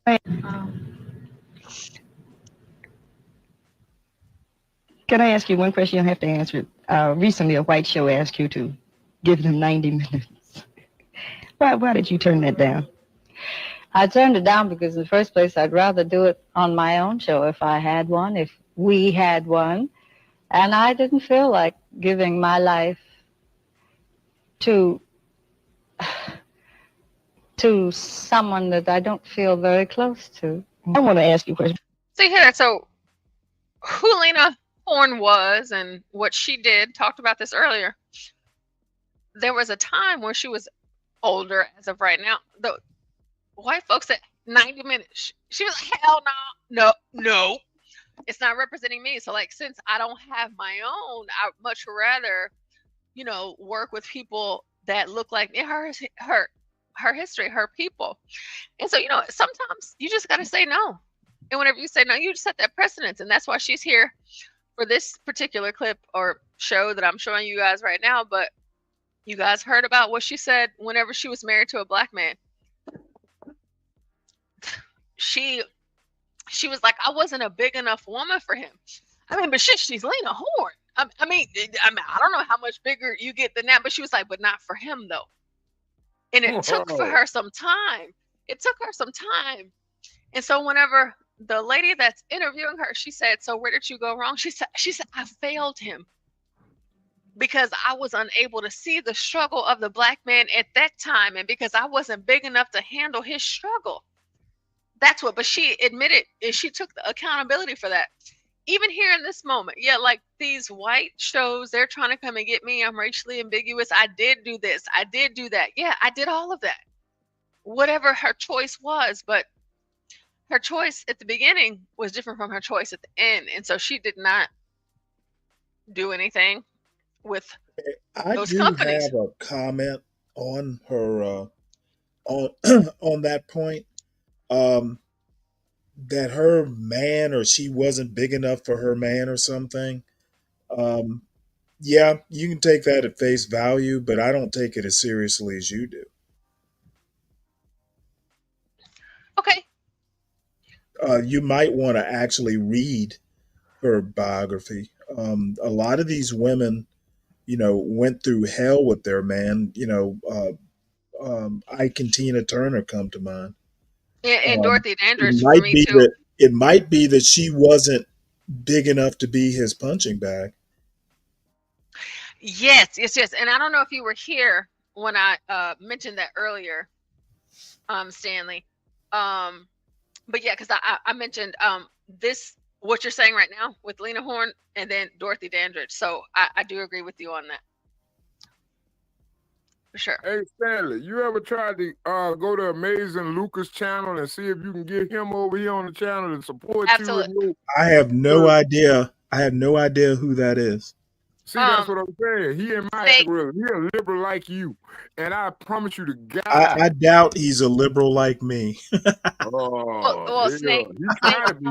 Snake, just to be very clear, Lucas would never be over here ever. Absolutely not. Is I he think some, I Lucas mean, would love to. And you know what? That's what I was thinking about doing this weekend. is he a black liberal? Going over to his channel and see if I can bring him or some of his channel members over here. I don't know why. Hell no. No, I'm I mean, because so like arrogant now. Snake, I feel like I could do something like that. well, no, Snake, at this point, he lost his leverage. I mean, he was about to cross the threshold of 2 million, and his ass came all the way down to 200 to 400,000. Like, he lost everybody with the flip of the switch. Because most of the people that He's I know from he's nothing like were Stanley. supporters of his. I mean, but don't know, like, whatever it is. Yeah, honestly, he's to got me, I would- 456,000. Stanley, he was almost up to 2 million at the time Really? before What the did switch. he do? Started We can supporting talk he about went- that later. It's really you Yeah, need I to mean, get no, back to your show. I mean, just really quickly, like, he just kind of flipped the switch, but like Snake, I don't want to. I heard what you said, but I don't even think that Stanley would even not with the amazing look. It's just absolutely absolutely not. It'll be What does he awesome.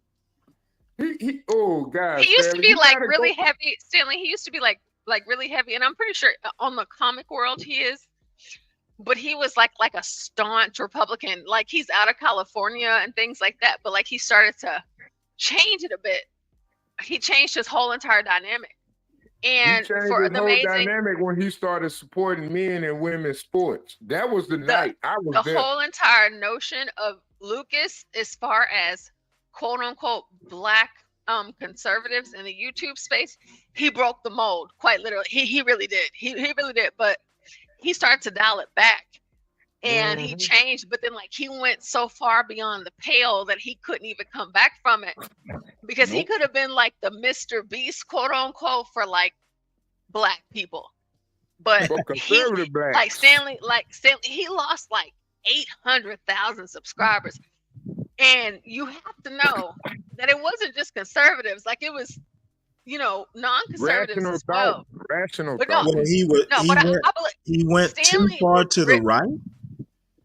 He was already like, so his platform was comic books, anime, stuff like that. And so then he steps into the political world, and his step into the political world was conservative Republican.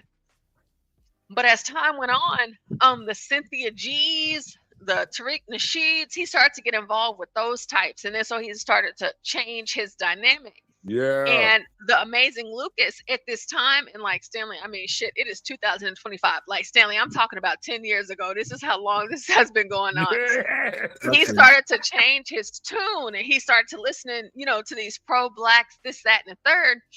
And whenever he made that switch, he didn't just switch on people that were just listening to him for his comic reviews. He kind of turned his audience on its ass, Stanley, and he went from damn near 2 million, 3 million. But like, if you were to compile all of his followers over all of social media, We're talking about the amazing Lucas Stanley at 10 million. It's Yep. the shit. It got so bad that he had the left and the right leaving him alone. And so, like for Snake, listening to your recommendation, Stanley would rip him a new asshole. I'm gonna tell you another guy channel. It wouldn't matter what the hell he was talking about. Stanley but I would know rip he's him. gonna rip my ass. But I shouted him out on one of his channels in the comment section. And what's that guy? He got the channel name Ken Ganda. He moved to Africa, but he considered himself O'Shea Duke Jackson. Yeah, that motherfucker up, man. He be dropping some bars. Yeah, I don't agree with everything he say immediately, but like if I give like 24 hours, and it's like Jesus Christ, he was right. You know what I'm saying? It take me like a 24-hour period before I can actually argue with it. I can't. But again, but I can't believe he left America. That's why I can't fuck with him. You know, he always gonna be the guy that defected. Lucas and Stanley, absolutely not. It's just no, absolutely not. It's just that'd be his a good position. one. That'd be a good Well, one. I mean, I'm not He can that- challenge Stanley can challenge his liberalism. Well, no. Stanley It's can not. actually literally challenge it. I think it's just like principle across the map. Like Stanley would he would dissect Lucas in less than 10 minutes, and Lucas would probably if Lucas ever all his viewers Snake, and everybody can come over here and like then no, if Stanley had the opportunity to talk to Lucas after Lucas was done with Stanley, I guarantee you he would delete all his shit. He would delete his YouTube, Instagram. No, Stanley, you don't know Lucas. Yeah. You ain't been there for Apparently me. not. Like Stanley, I'm telling you, you would listen. He would just run because he wouldn't have nothing else to hold up. But you know, like he hasn't really had somebody come up against him in that way. But Really? because he went so far. He was the first Black person on YouTube that broke the mold. Interesting. Like I said, this was over 10 years ago. He was the first Black dude on YouTube that broke 1 million. Hold on. I actually Stanley, got you're it. Well, I'm gonna destroyed, tell you the Stanley. truth. There's no competition. I was really brave enough to make a comment in the chat a long time by one of our fellow YouTubers at the time before Alex Jones got suspended. And that was Tommy Sotomayor. And I had made I know all of them. I know you mentioned Tom. I've been listening to Tommy since I was in high school, Snake. But yeah, I had mistaken him from another YouTuber that walked into a Georgia gas station, and he was talking about whooping niggas. All these kids need their ass whooped and shit. Well, yeah, Tommy no, but like got on my ass because that wasn't him.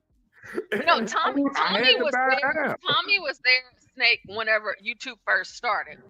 And I won't take that from like whenever YouTube became a thing, Tommy was there. That's one thing. But like Lucas, Tommy, he did what he did. He made the connections that he made. You know, he had his own little radio show, this, that, and the third. But Lucas, in the political arena, there was nobody else on YouTube that broke the numbers that Lucas could have been the next Rush Limbaugh.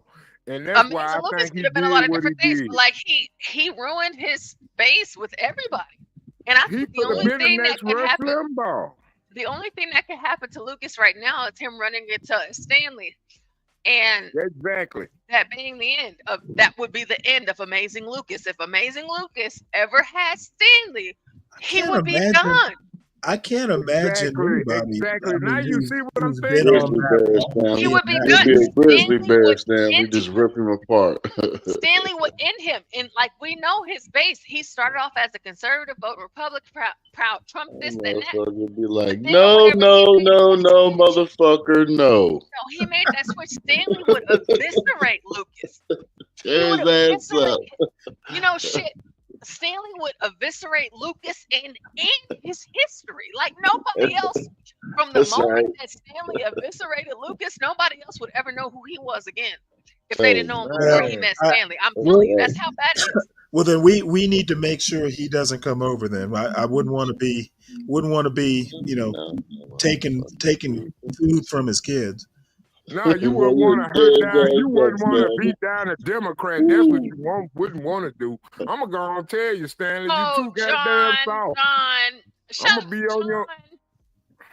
John. What he I do? don't know what you doing right now, but you and your lovely, lovely lady, and John, I tell you this all the time whenever we talk. You are far too good for me, and I appreciate you so much. I see what you did, John. You should be up here. I see what you did. I know you don't always like this. I'll call you in the morning. Well, hold on, wait. It's already morning. I'll call you in a few hours. But here comes John, doing what John does. John, you know I love you, and I appreciate you, and I respect you so much. Tell Miss Lisa I said hello. I said hello. Shout out to you, John. But you know, like, I hear what you're saying in that realm, Snake, but I mean, shit, like, to introduce or put Stanley on someone like Lucas, I think he would kill himself after he talked to Stanley. And I'm not saying Yeah, it like okay. no, Yeah, yeah. Stanley, Now you I don't know. now I Stanley, know you're kidding. no, Stanley, you don't know. Stanley, you Stanley, need to you go don't back know and who watch some Lucas of those is. videos. Like, Stanley, You I'm really not need like to go I back am. to it. I'm not over exaggerating. Like, listen, I feel like if he talked to the likes of you, oh fuck, I just don't see it. I mean, because back in the day, Lucas was like the only pushback that wasn't like kind of silenced. And he's a young dude too. But like he was super young. Like he was like a kid back when he started, Stanley. Like I said, comic books, this, that, and that. And there weren't all of these platforms, but then he hops into politics and then he changes his politics to like pro-black politics. And it's just like pro-black, this, Yeah, that, and that. talking about reparations and shit. Yeah, but then like it's really? certain things like the way that he presented his arguments and the way that he continues to present his arguments, where you guys may agree on certain things, Stanley, the way that he presents his arguments, like you wouldn't go for it at all. And so because he's not used to having anybody challenge him so he can strengthen his arguments, for him to meet you, oh no. And so like I said, Lucas did something to Black YouTube that no other, I mean, shit, I'm trying to remember, like nobody else did that back then. We're over 10 years ago. Lucas did though. What was that guy's name we was talking about the other day? You were sharing his video on the channel, and I don't think he ever got back. I don't think he ever, tried to say, oh, copyright strike them because they shared my video. It's the one I always compare to B Blacks. The urban conservative, not the urban conservative. The Black conservative perspective? The Black conservative perspective, yeah, him. I mean, Black conservative perspective and Anthony Bryan. Now, that's another guy I love to have over here. No, but they don't challenge the status quo. They're not like Lucas. They're not. They're gonna like people like that, like the three I just named, they're gonna agree with me. Like they don't even, they like the echo chamber. Lucas is different. Lucas, he's just different. And whenever he switched up, that shit disgusted me. I didn't like that shit at all. And then like checking in, every 6 months, maybe once a year, I'm like, oh hell no. Like, and you see the fact that he's like all the way down, it's just like, dude, you was on your way to 10 million. You were about to be the difference for Black people trying to get where you are on YouTube. Now you got that one little short guy who does the little interviews in his house. Like they ain't even doing it. They just going live. But you actually had positions that you took, but it didn't go anywhere. But you were going to be the first one that did what you did, but you got shut down. And I guess maybe he still has like 500,000, but like Lucas, he was on his way to like 10 million, 20 million. He was the one that they said was going to break the mold, but nope, he broke his own damn mold. Yeah, he got tired, I guess. I don't know. I don't know what the hell he got, but he ain't met Stanley though. He got fucked up. And I imagine if Stanley, if that would have ever happened, him to have Stanley, he would probably actually start to grow again. He might actually. I mean, like if so hypothetically, if he came through this way and Stanley's live and they get a show together type of thing, I think that would throw him back into the algorithm because when you're damn near close to 10 million subs and you lose all of it to be not even half a mil, shit. You know, like that's a hard hit. I don't give a damn. We're not even at 2,000 subs. So I can't even imagine. But like for someone like Lucas, he was just so all over the place. And he hasn't come back. You know, he's doing what he's doing. And I'm not going to sit here and shit on him and say like 400,000 subs. It's not a lot because it actually is. But it's just someone like Lucas needs someone like Stanley. So I the more that I'm saying this out loud, I can hear it. But Stanley would eviscerate him, and he would have to delete his damn channel. So that's the only reason why. I don't think like I said, I'd never even heard of him. So, you know, maybe I'll listen to a show or two, but I just took a quick look. I'm There gonna that tell you right seems now, that Stanley, what interesting, you to could be honest. probably do. What is hold on, wait, what's Snake, today? real quick. Probably You all said you right just took now. a quick look. You said you took a quick look at what, Stanley? Just I went over and looked at some of his video. Well, I mean, scanned through his catalog of videos. There's nothing there that seemed unusual or interesting. It just seems like normal. It's not about what's interesting. It's what brings in subscribers, Stanley. So what you just said, Snake, Stanley. that's kind of maybe what you don't understand about me. I don't care. I You know. know, my shows tend to be fairly boring because I mean, the drama's kind of fun, but it's not all the content I need is stuff that, you know, it's a little bit more straight news. I don't really want to be that controversial. Whereas one might think that Stanley would see Well, that's just sheer someone luck. like Amazing Lucas and find from his quick view, Stanley like, no, that's just boring. You know what I'm saying? But it's just, Snake, I hear what you're saying, but it's just like shit. Well, there's nothing that's not Lucas is happening not. over here. Yeah, it's not, but it's just it's him, Stanley. It's not his topics, it's him that you would. Like I said, like Snake, I hear what you're saying, but like I mean, shit, like Snake, the fact that you even said it, you know what I mean? Like you know his. So you know, the first thing I noticed is he's wearing his hat backwards. Look at that. It's like, I'm know, telling you, like it's he ever hard for found me. this way. It's hard for me to take, you know, political or cultural comments seriously from a guy who's wearing his hat backwards. Like I said, if you just What's up, like Wolf? later on, if you just ever listen to him, I might do that on your recommend. I mean, if you recommend him, I will at least listen. But I'm not interested in, you know, some encounter. If it happens, great. Shit, Stanley, I wouldn't even recommend, because it's just like, no, you know what I mean? Like, no, like the only thing I can think of is like what Snake said. It's just like shit, Lucas and Stanley. God, no, oh my God, no. Even though you know you might be thinking like, okay, so Snake, okay, we know his position. But like Lucas, I'm back. He's changed his position, and while he may seem like he's, you know, in one arena he thinks this way, and you know he's trying to defend Black people, this and that. Like Stanley, all the things that Lucas is talking, Stanley would see right through that shit. And you know, Lucas, he's really emotional and shit, you know, and that's just kind of how he is. And I feel like Stanley would say just like maybe 5 to 10 words in one sentence, and it would make him cry. Well, see, the problem is I would find, I'd probably just like go for the jugular, immediately. Hold on, Portia. Stanley will see him as a fellow patriot in combat against the racist ass Republican blacks. You know what I'm saying? And that's it.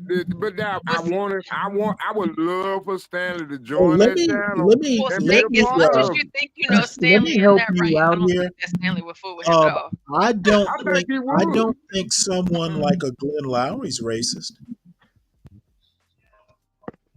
My bricks ain't lined up right. Anyway, yeah, I get it, Stanley. But that's all I was saying. I was just giving you a little suggestion, just a Well, little bit. I appreciate that, Solid Snake. Now let Portia get back to her show. It's like I hear. It's just like, no, hell no. Like Lucas, no. One other point I wanted to make, Portia, about Lena Horne, and I, kind of know this. Hey, Wolf. It is tough. I can only imagine how hard it would be for a man to be married to someone that famous and that gorgeous. I think Stanley, because oh my gosh, wasn't she? Horne is probably She one of the looking most like a attractive man. She women. looking like a man with that strong jaw. I ain't never thought Lena Horne was Horne looked probably good. one of the most attractive women I've ever seen on TV in my life. The woman was just ridiculous. Hell no. All I'm saying is that I could only imagine how tough you would have to be a man among men to be married to someone that famous and that beautiful. Like, there's no way she could even go to the mall and not be lusted after. You have to be so well grounded. So I don't think it was her. It was probably the men. Yeah. And I feel for the men. There's just no way you could be married to her and not have a chip on your shoulder.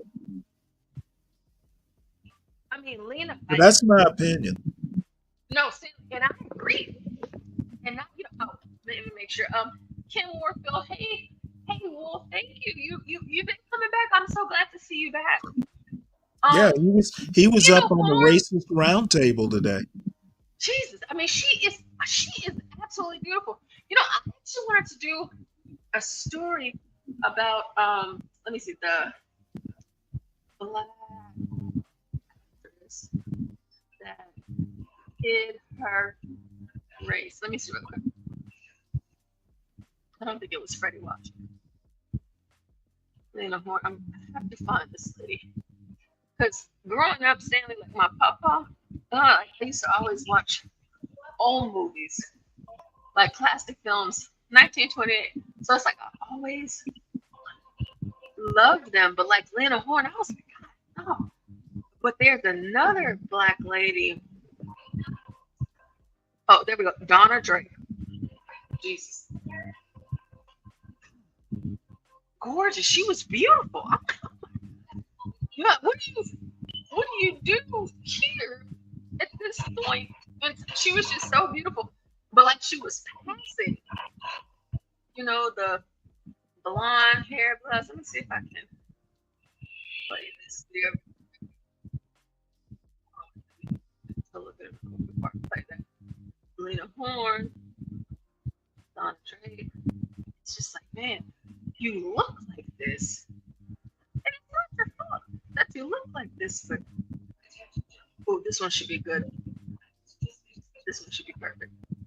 I'm gonna pull this one up. This is Donna Drake, very similar to that of Lena Horne.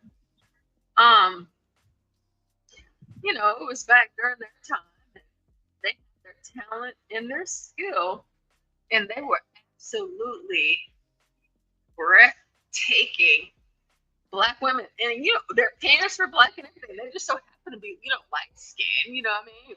But gosh, look at this woman. Hopefully you guys can hear what she's saying, but if you can't, I understand because she's that beautiful.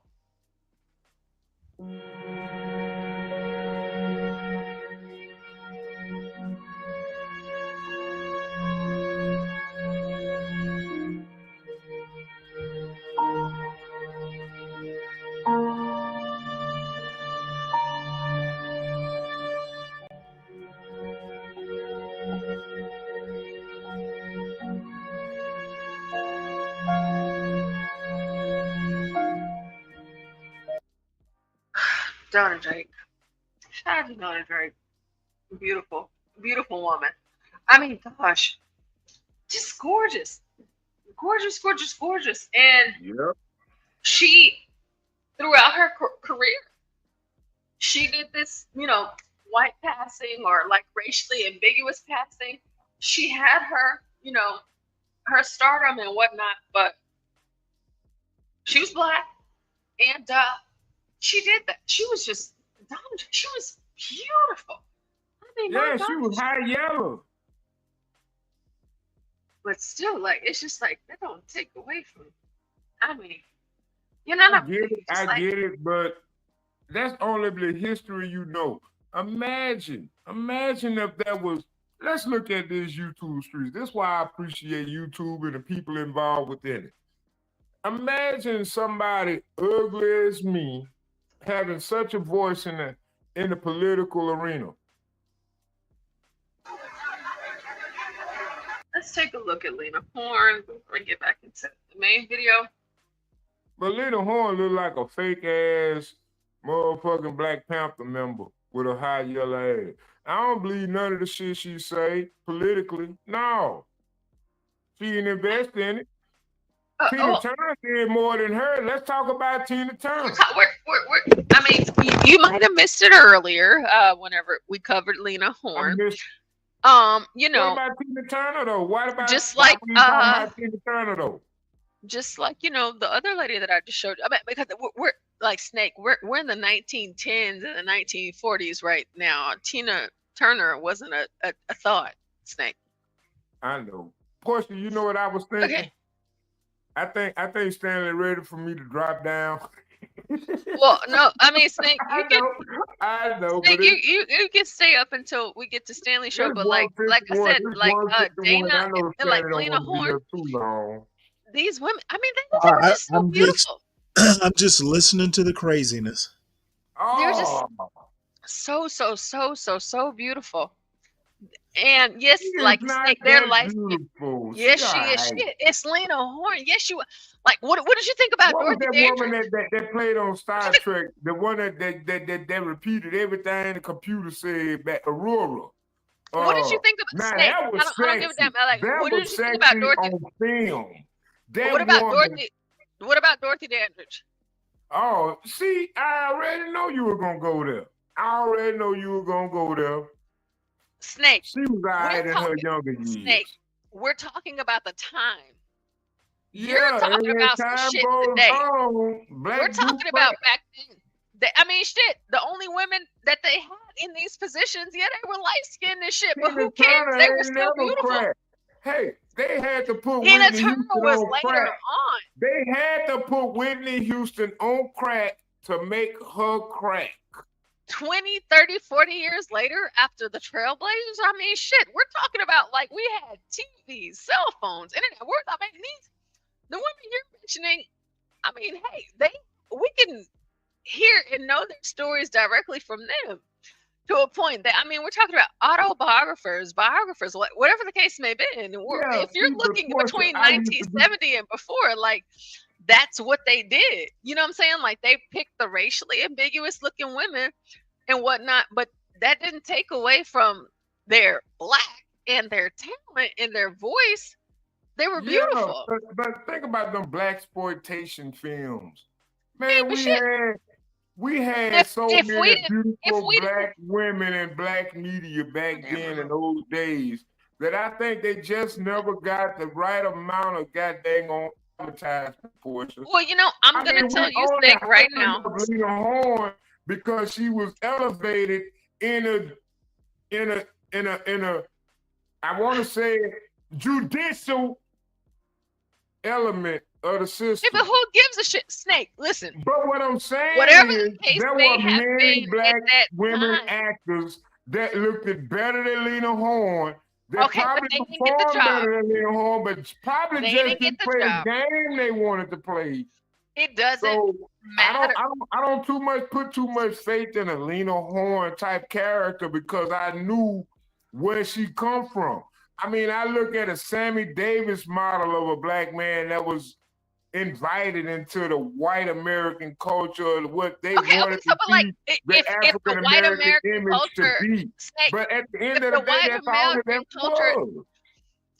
if the white American culture did not invite It's Sammy just like Davis light Jr. into it, skinned you black wouldn't even know who niggas. the fuck he was. You wouldn't even know who the fuck he was. Name me, I mean, we okay, can go all the way name through me a Motown, this and that. dark-skinned You wouldn't black know. woman that was beautiful other than Aurora Nina, on Star Trek back in the day. Nina Simone, she broke the fucking moon. She was beautiful.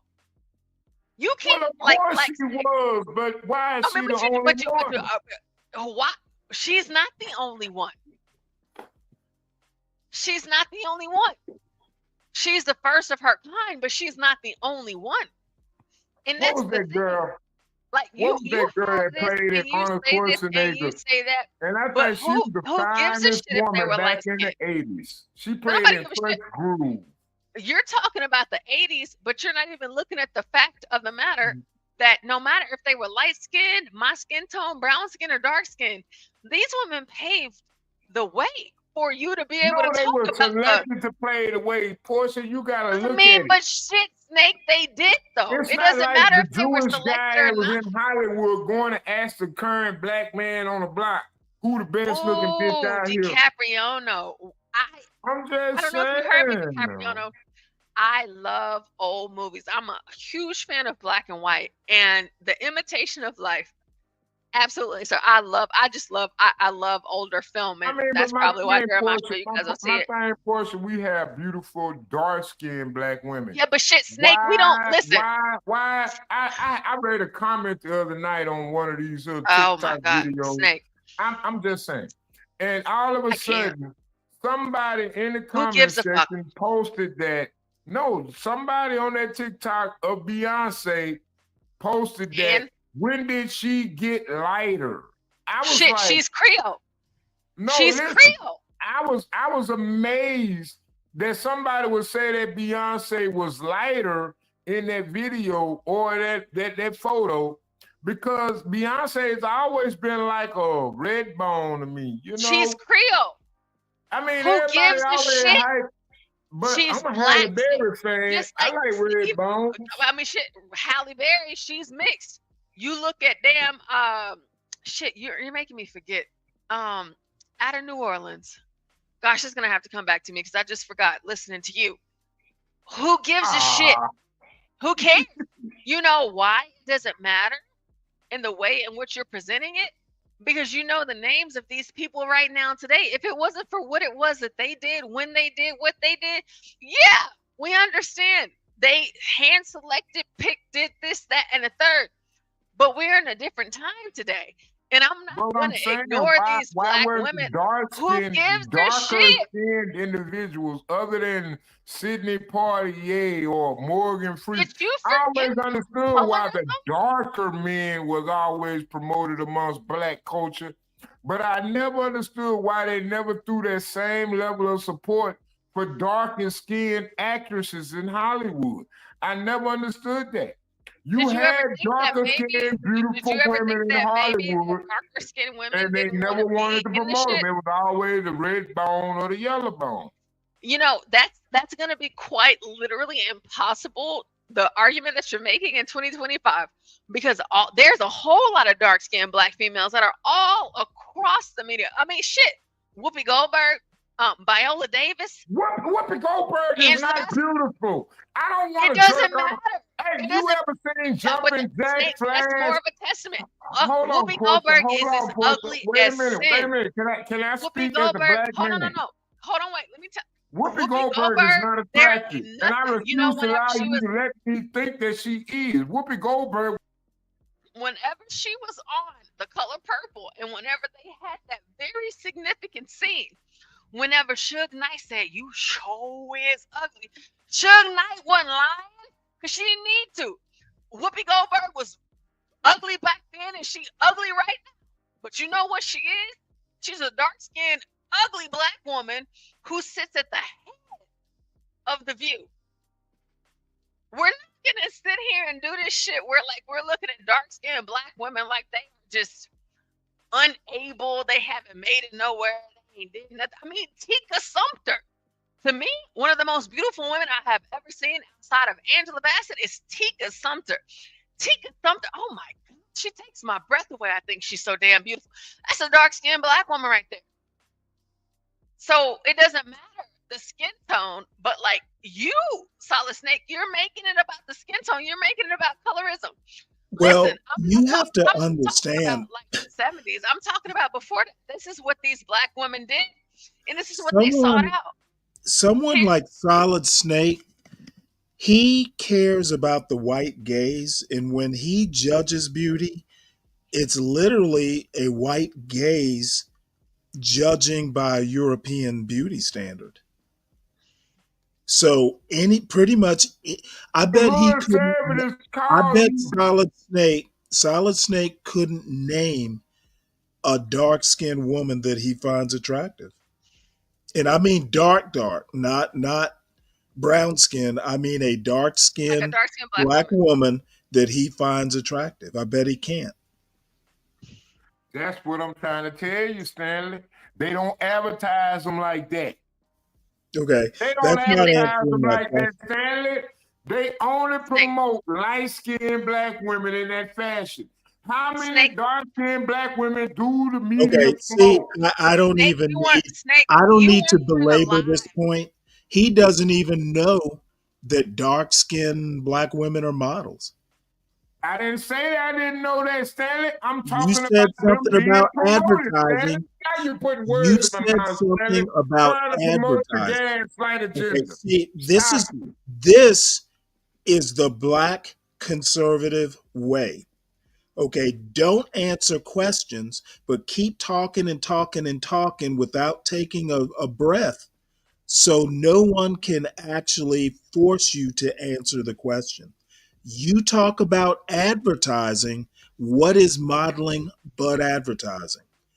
Again, I'm betting you cannot name one dark-skinned Black woman you even find attractive, because you, sir, judge Black women through a white gaze that is attuned to a European beauty standard.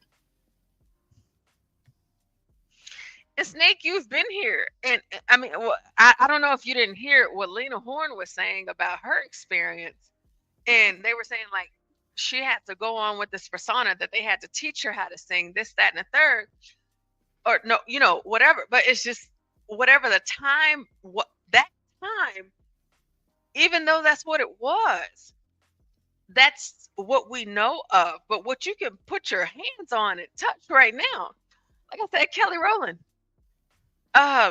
Viola Davis. I can't think of that one other girl's name. It's a lot of them. And they're beautiful. They're beautiful Black women. No, Portia. They're beautiful. They're beautiful Black women. No, Portia, no. They do not advertise or advocate for darker skinned Black women. What about Wakanda? We have to be honest about that. No. We have to be honest about that.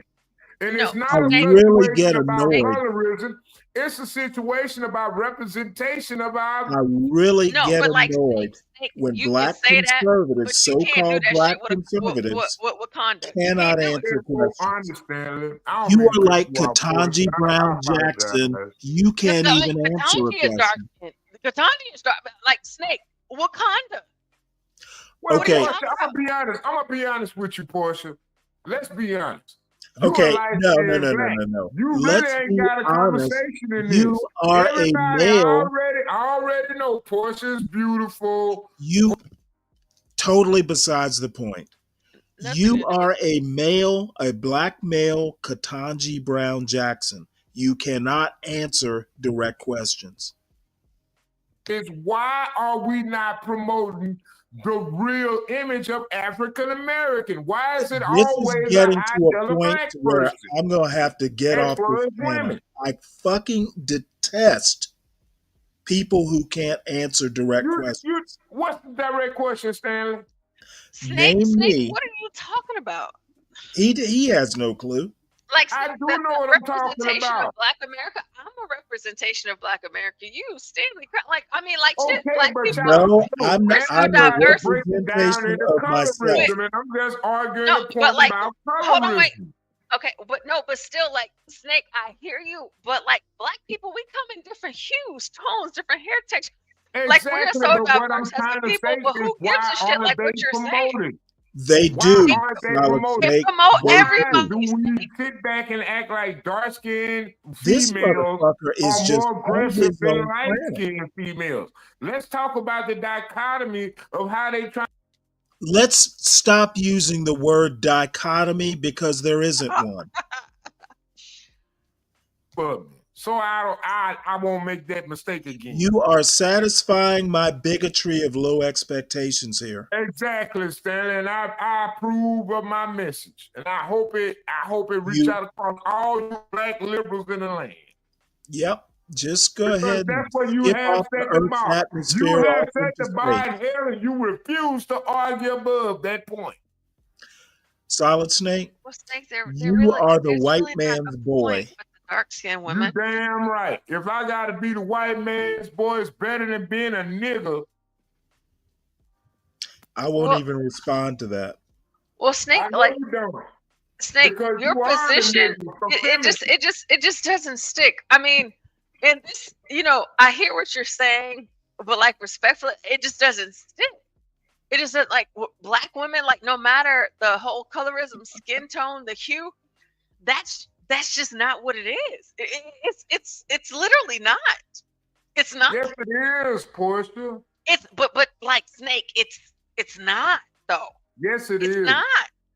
There's Name Black one women. African American actress that's dark skin. What would you be Cicely Tyson, Hold on, wait a minute. Viola Davis.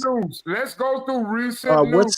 What's the young African American woman that played the what's the witch in young the new really version of pretty Wizard of dark-skinned Oz? girl from Mexico? Everybody tried to tell you that Black woman is too goddamn Black to play the role of This Stone. man is Wait a off minute his now. board. I got an argument here.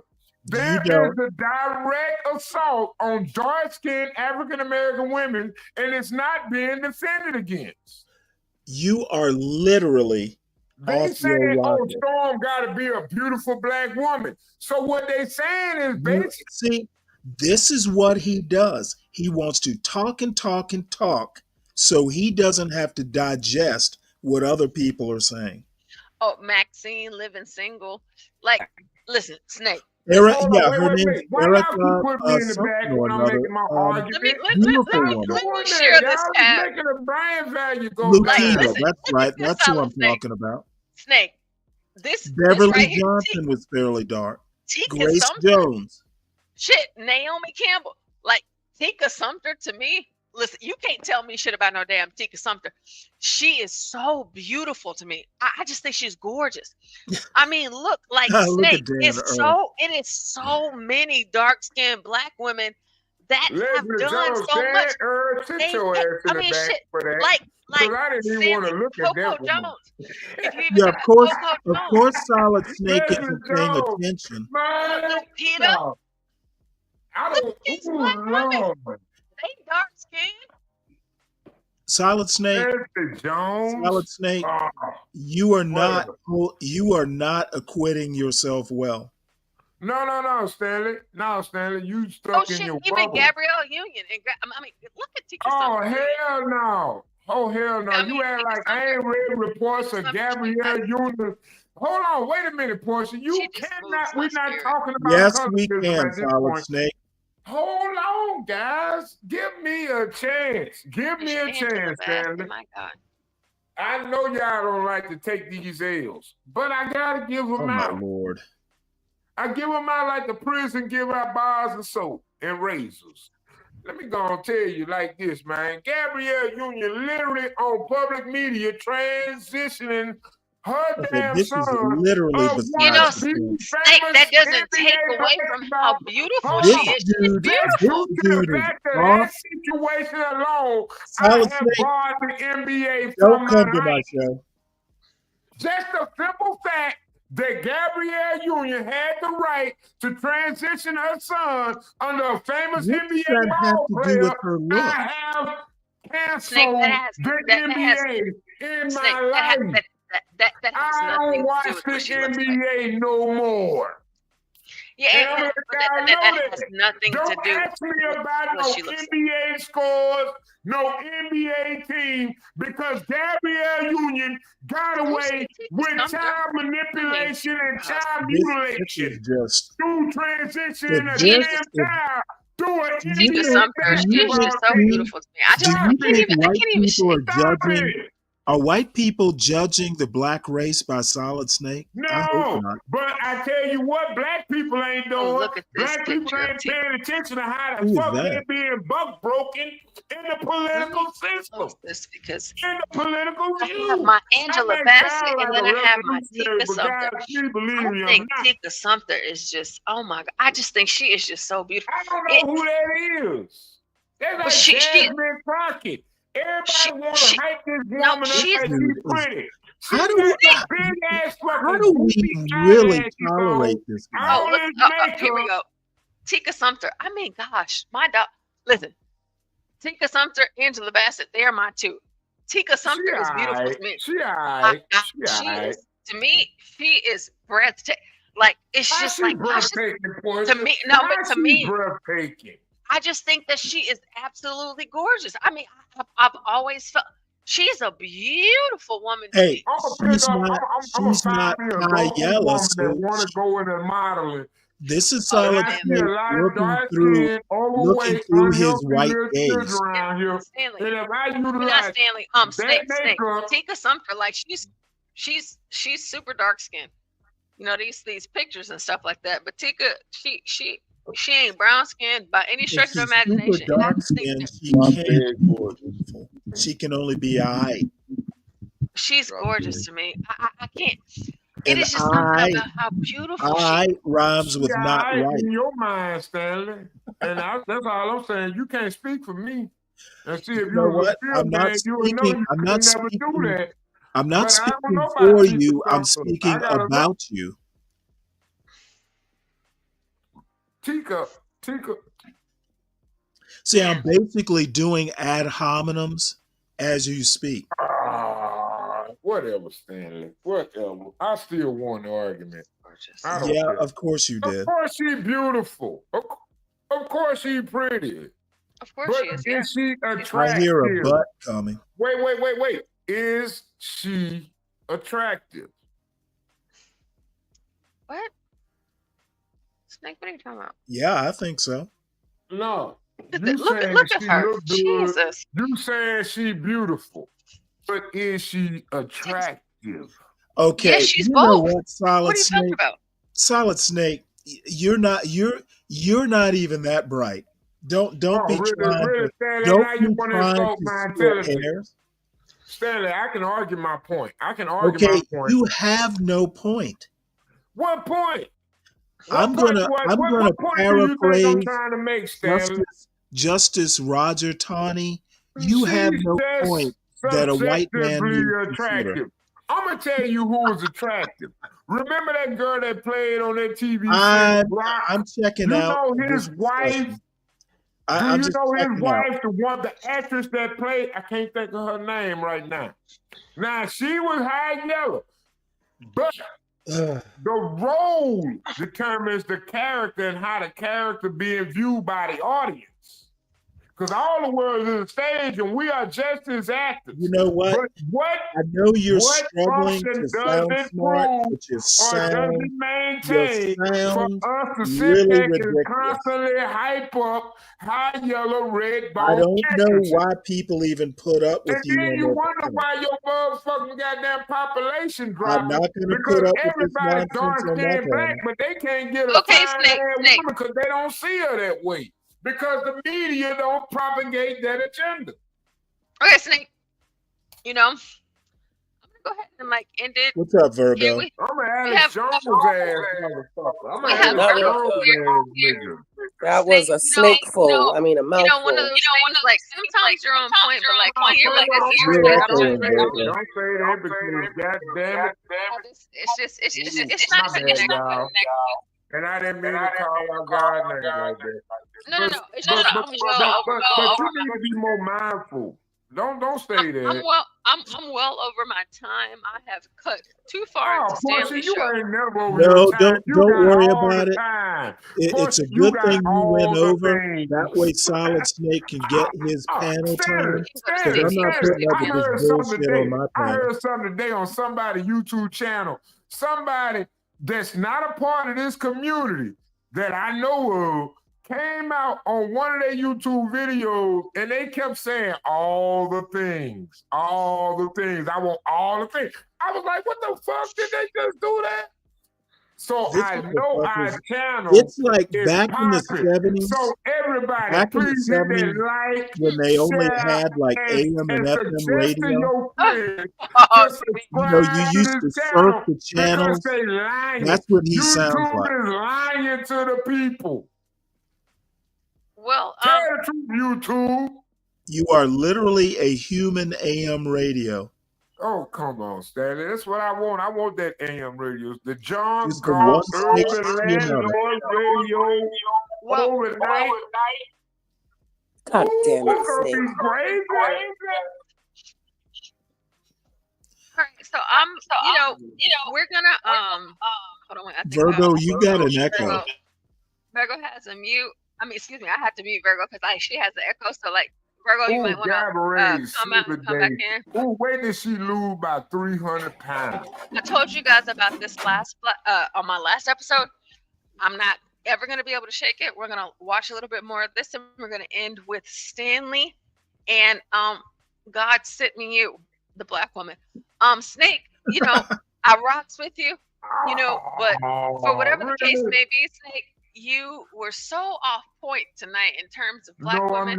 No, I'm not. What I need you to do is just look it up. But what we're gonna do right now is we're gonna look at these babies, because you know what these babies do?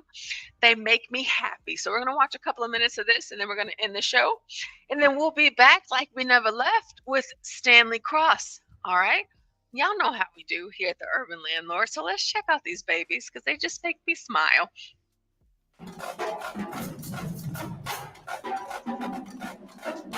Shout out to all of you that showed up for the show tonight. I appreciate you so much. I apologize for that link. I thought it was in there, but it deleted it. Look at these babies.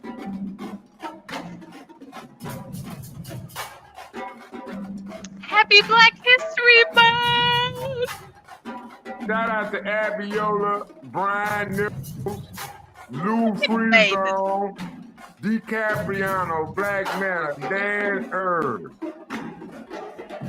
Shout out to y'all, man. Kim Warfield for showing up tonight. Virgo on the panel tonight. Yeah, shout out to her. Snake. Palomino Ricky. Shout out to you. Shout out to everybody that showed love. Claris in the house. And shout out to Portia for producing awesome show.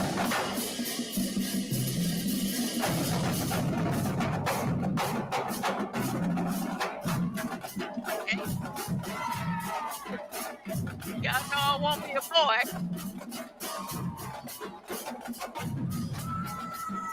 Look at these babies showing out. I told y'all every time I do a show, I'm showing these babies. I'm so Portia's trying proud. to make me cry right now talking about this band stuff. Shout out to you guys. Happy Black History Month. I used to play the trombone and the trumpet. It's too often. We don't always talk about our babies doing this versus shooting up and doing this and that. It's not our representation. It's not our story.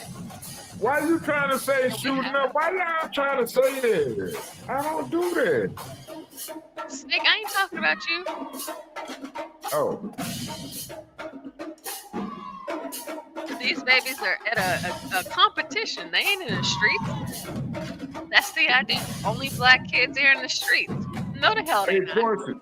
Hey, Portia. Hey, I told y'all about the time I met Erica down there at Southern University at the choir competition we was having back when I was in high school back in '93. I had met Erica Badu. Man, let me tell you something. You talk about band day. Man, I'm gonna tell you how black people love music, and I'm telling you, I was down there, that choir thing. It was people down there. I'm talking about people. I'm talking about these little motherfuckers knew how to blow. I was down there as Yes, a Snake. Snake. baritone. Snake? Did you miss my last episode where I talked about I was a marching band and concert all the way even in college too. Yeah, but I was in high school with it. I was in high school with it. Yeah, I did I middle had school, my high school, teacher, and Miss college. Bosley. I understand, but you my know what? school. You know, it's okay for us to reminisce. I get it. I did it the other day. I get it. But these babies here, they just make me happy. I just love to see it. And of course, like I said, it's the whole idea of these black kids out in the streets. No. That, to me, in my opinion, is not the majority of us. And that's what I love about this video. It just sends me over the moon because they're elementary kids. And if you guys have ever listened to me before, I can't do elementary, and I damn sure can't do 6th grade. But you know what? These babies, they are killing it, and it just brings me so much peace and joy. I'm so proud of them. So let's listen to a few more minutes, and we'll go ahead and get up out of here so that Stanley can get Why we gotta started. get up out of here? We talking about some good shit. This Black History now. I mean, well, shit, you keep on interrupting, damn Snake. But you know what? I mean, Stanley's up next. We're not getting out of here. We're getting out of here until Stanley comes back up. So let's watch some more. Look, we're gonna watch some more, and then we're gonna get up out of here.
Shout out to the babies. I see y'all. I just can't get enough of it. I hear doing y'all thing like this.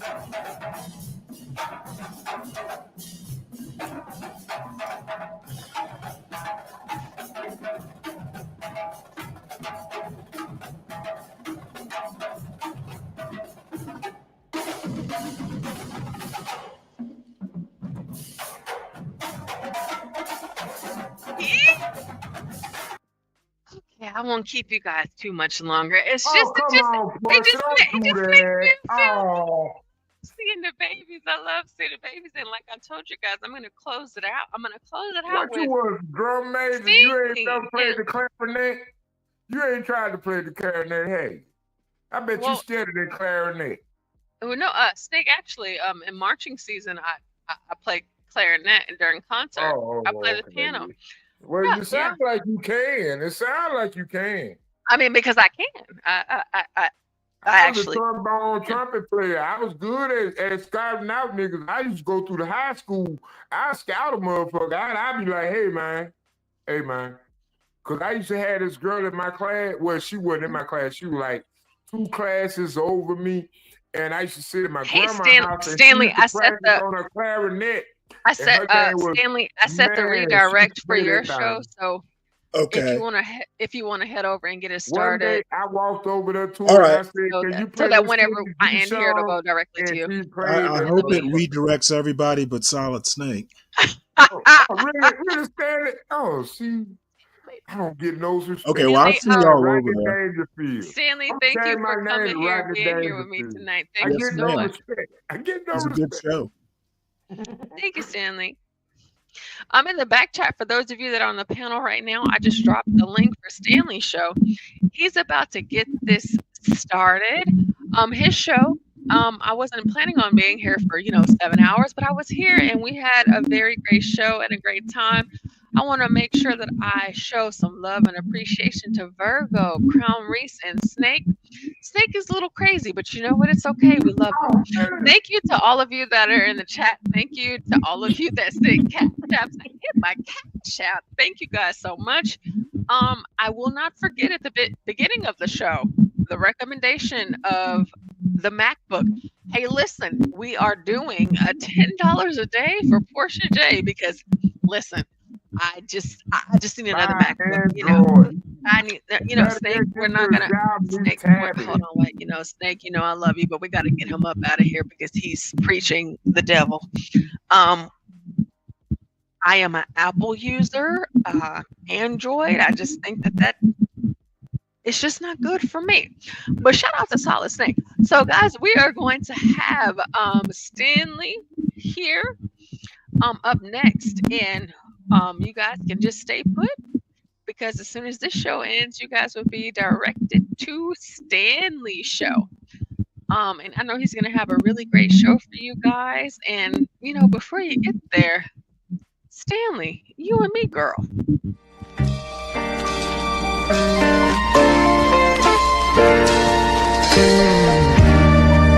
When I was a little boy, growing up, I remember the old saying.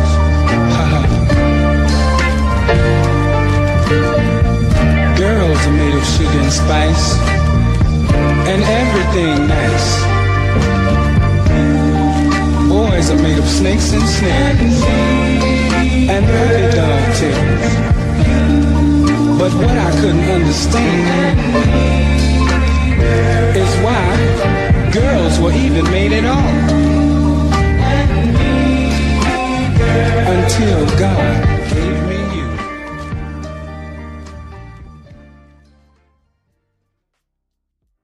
Again, shout out to all of you.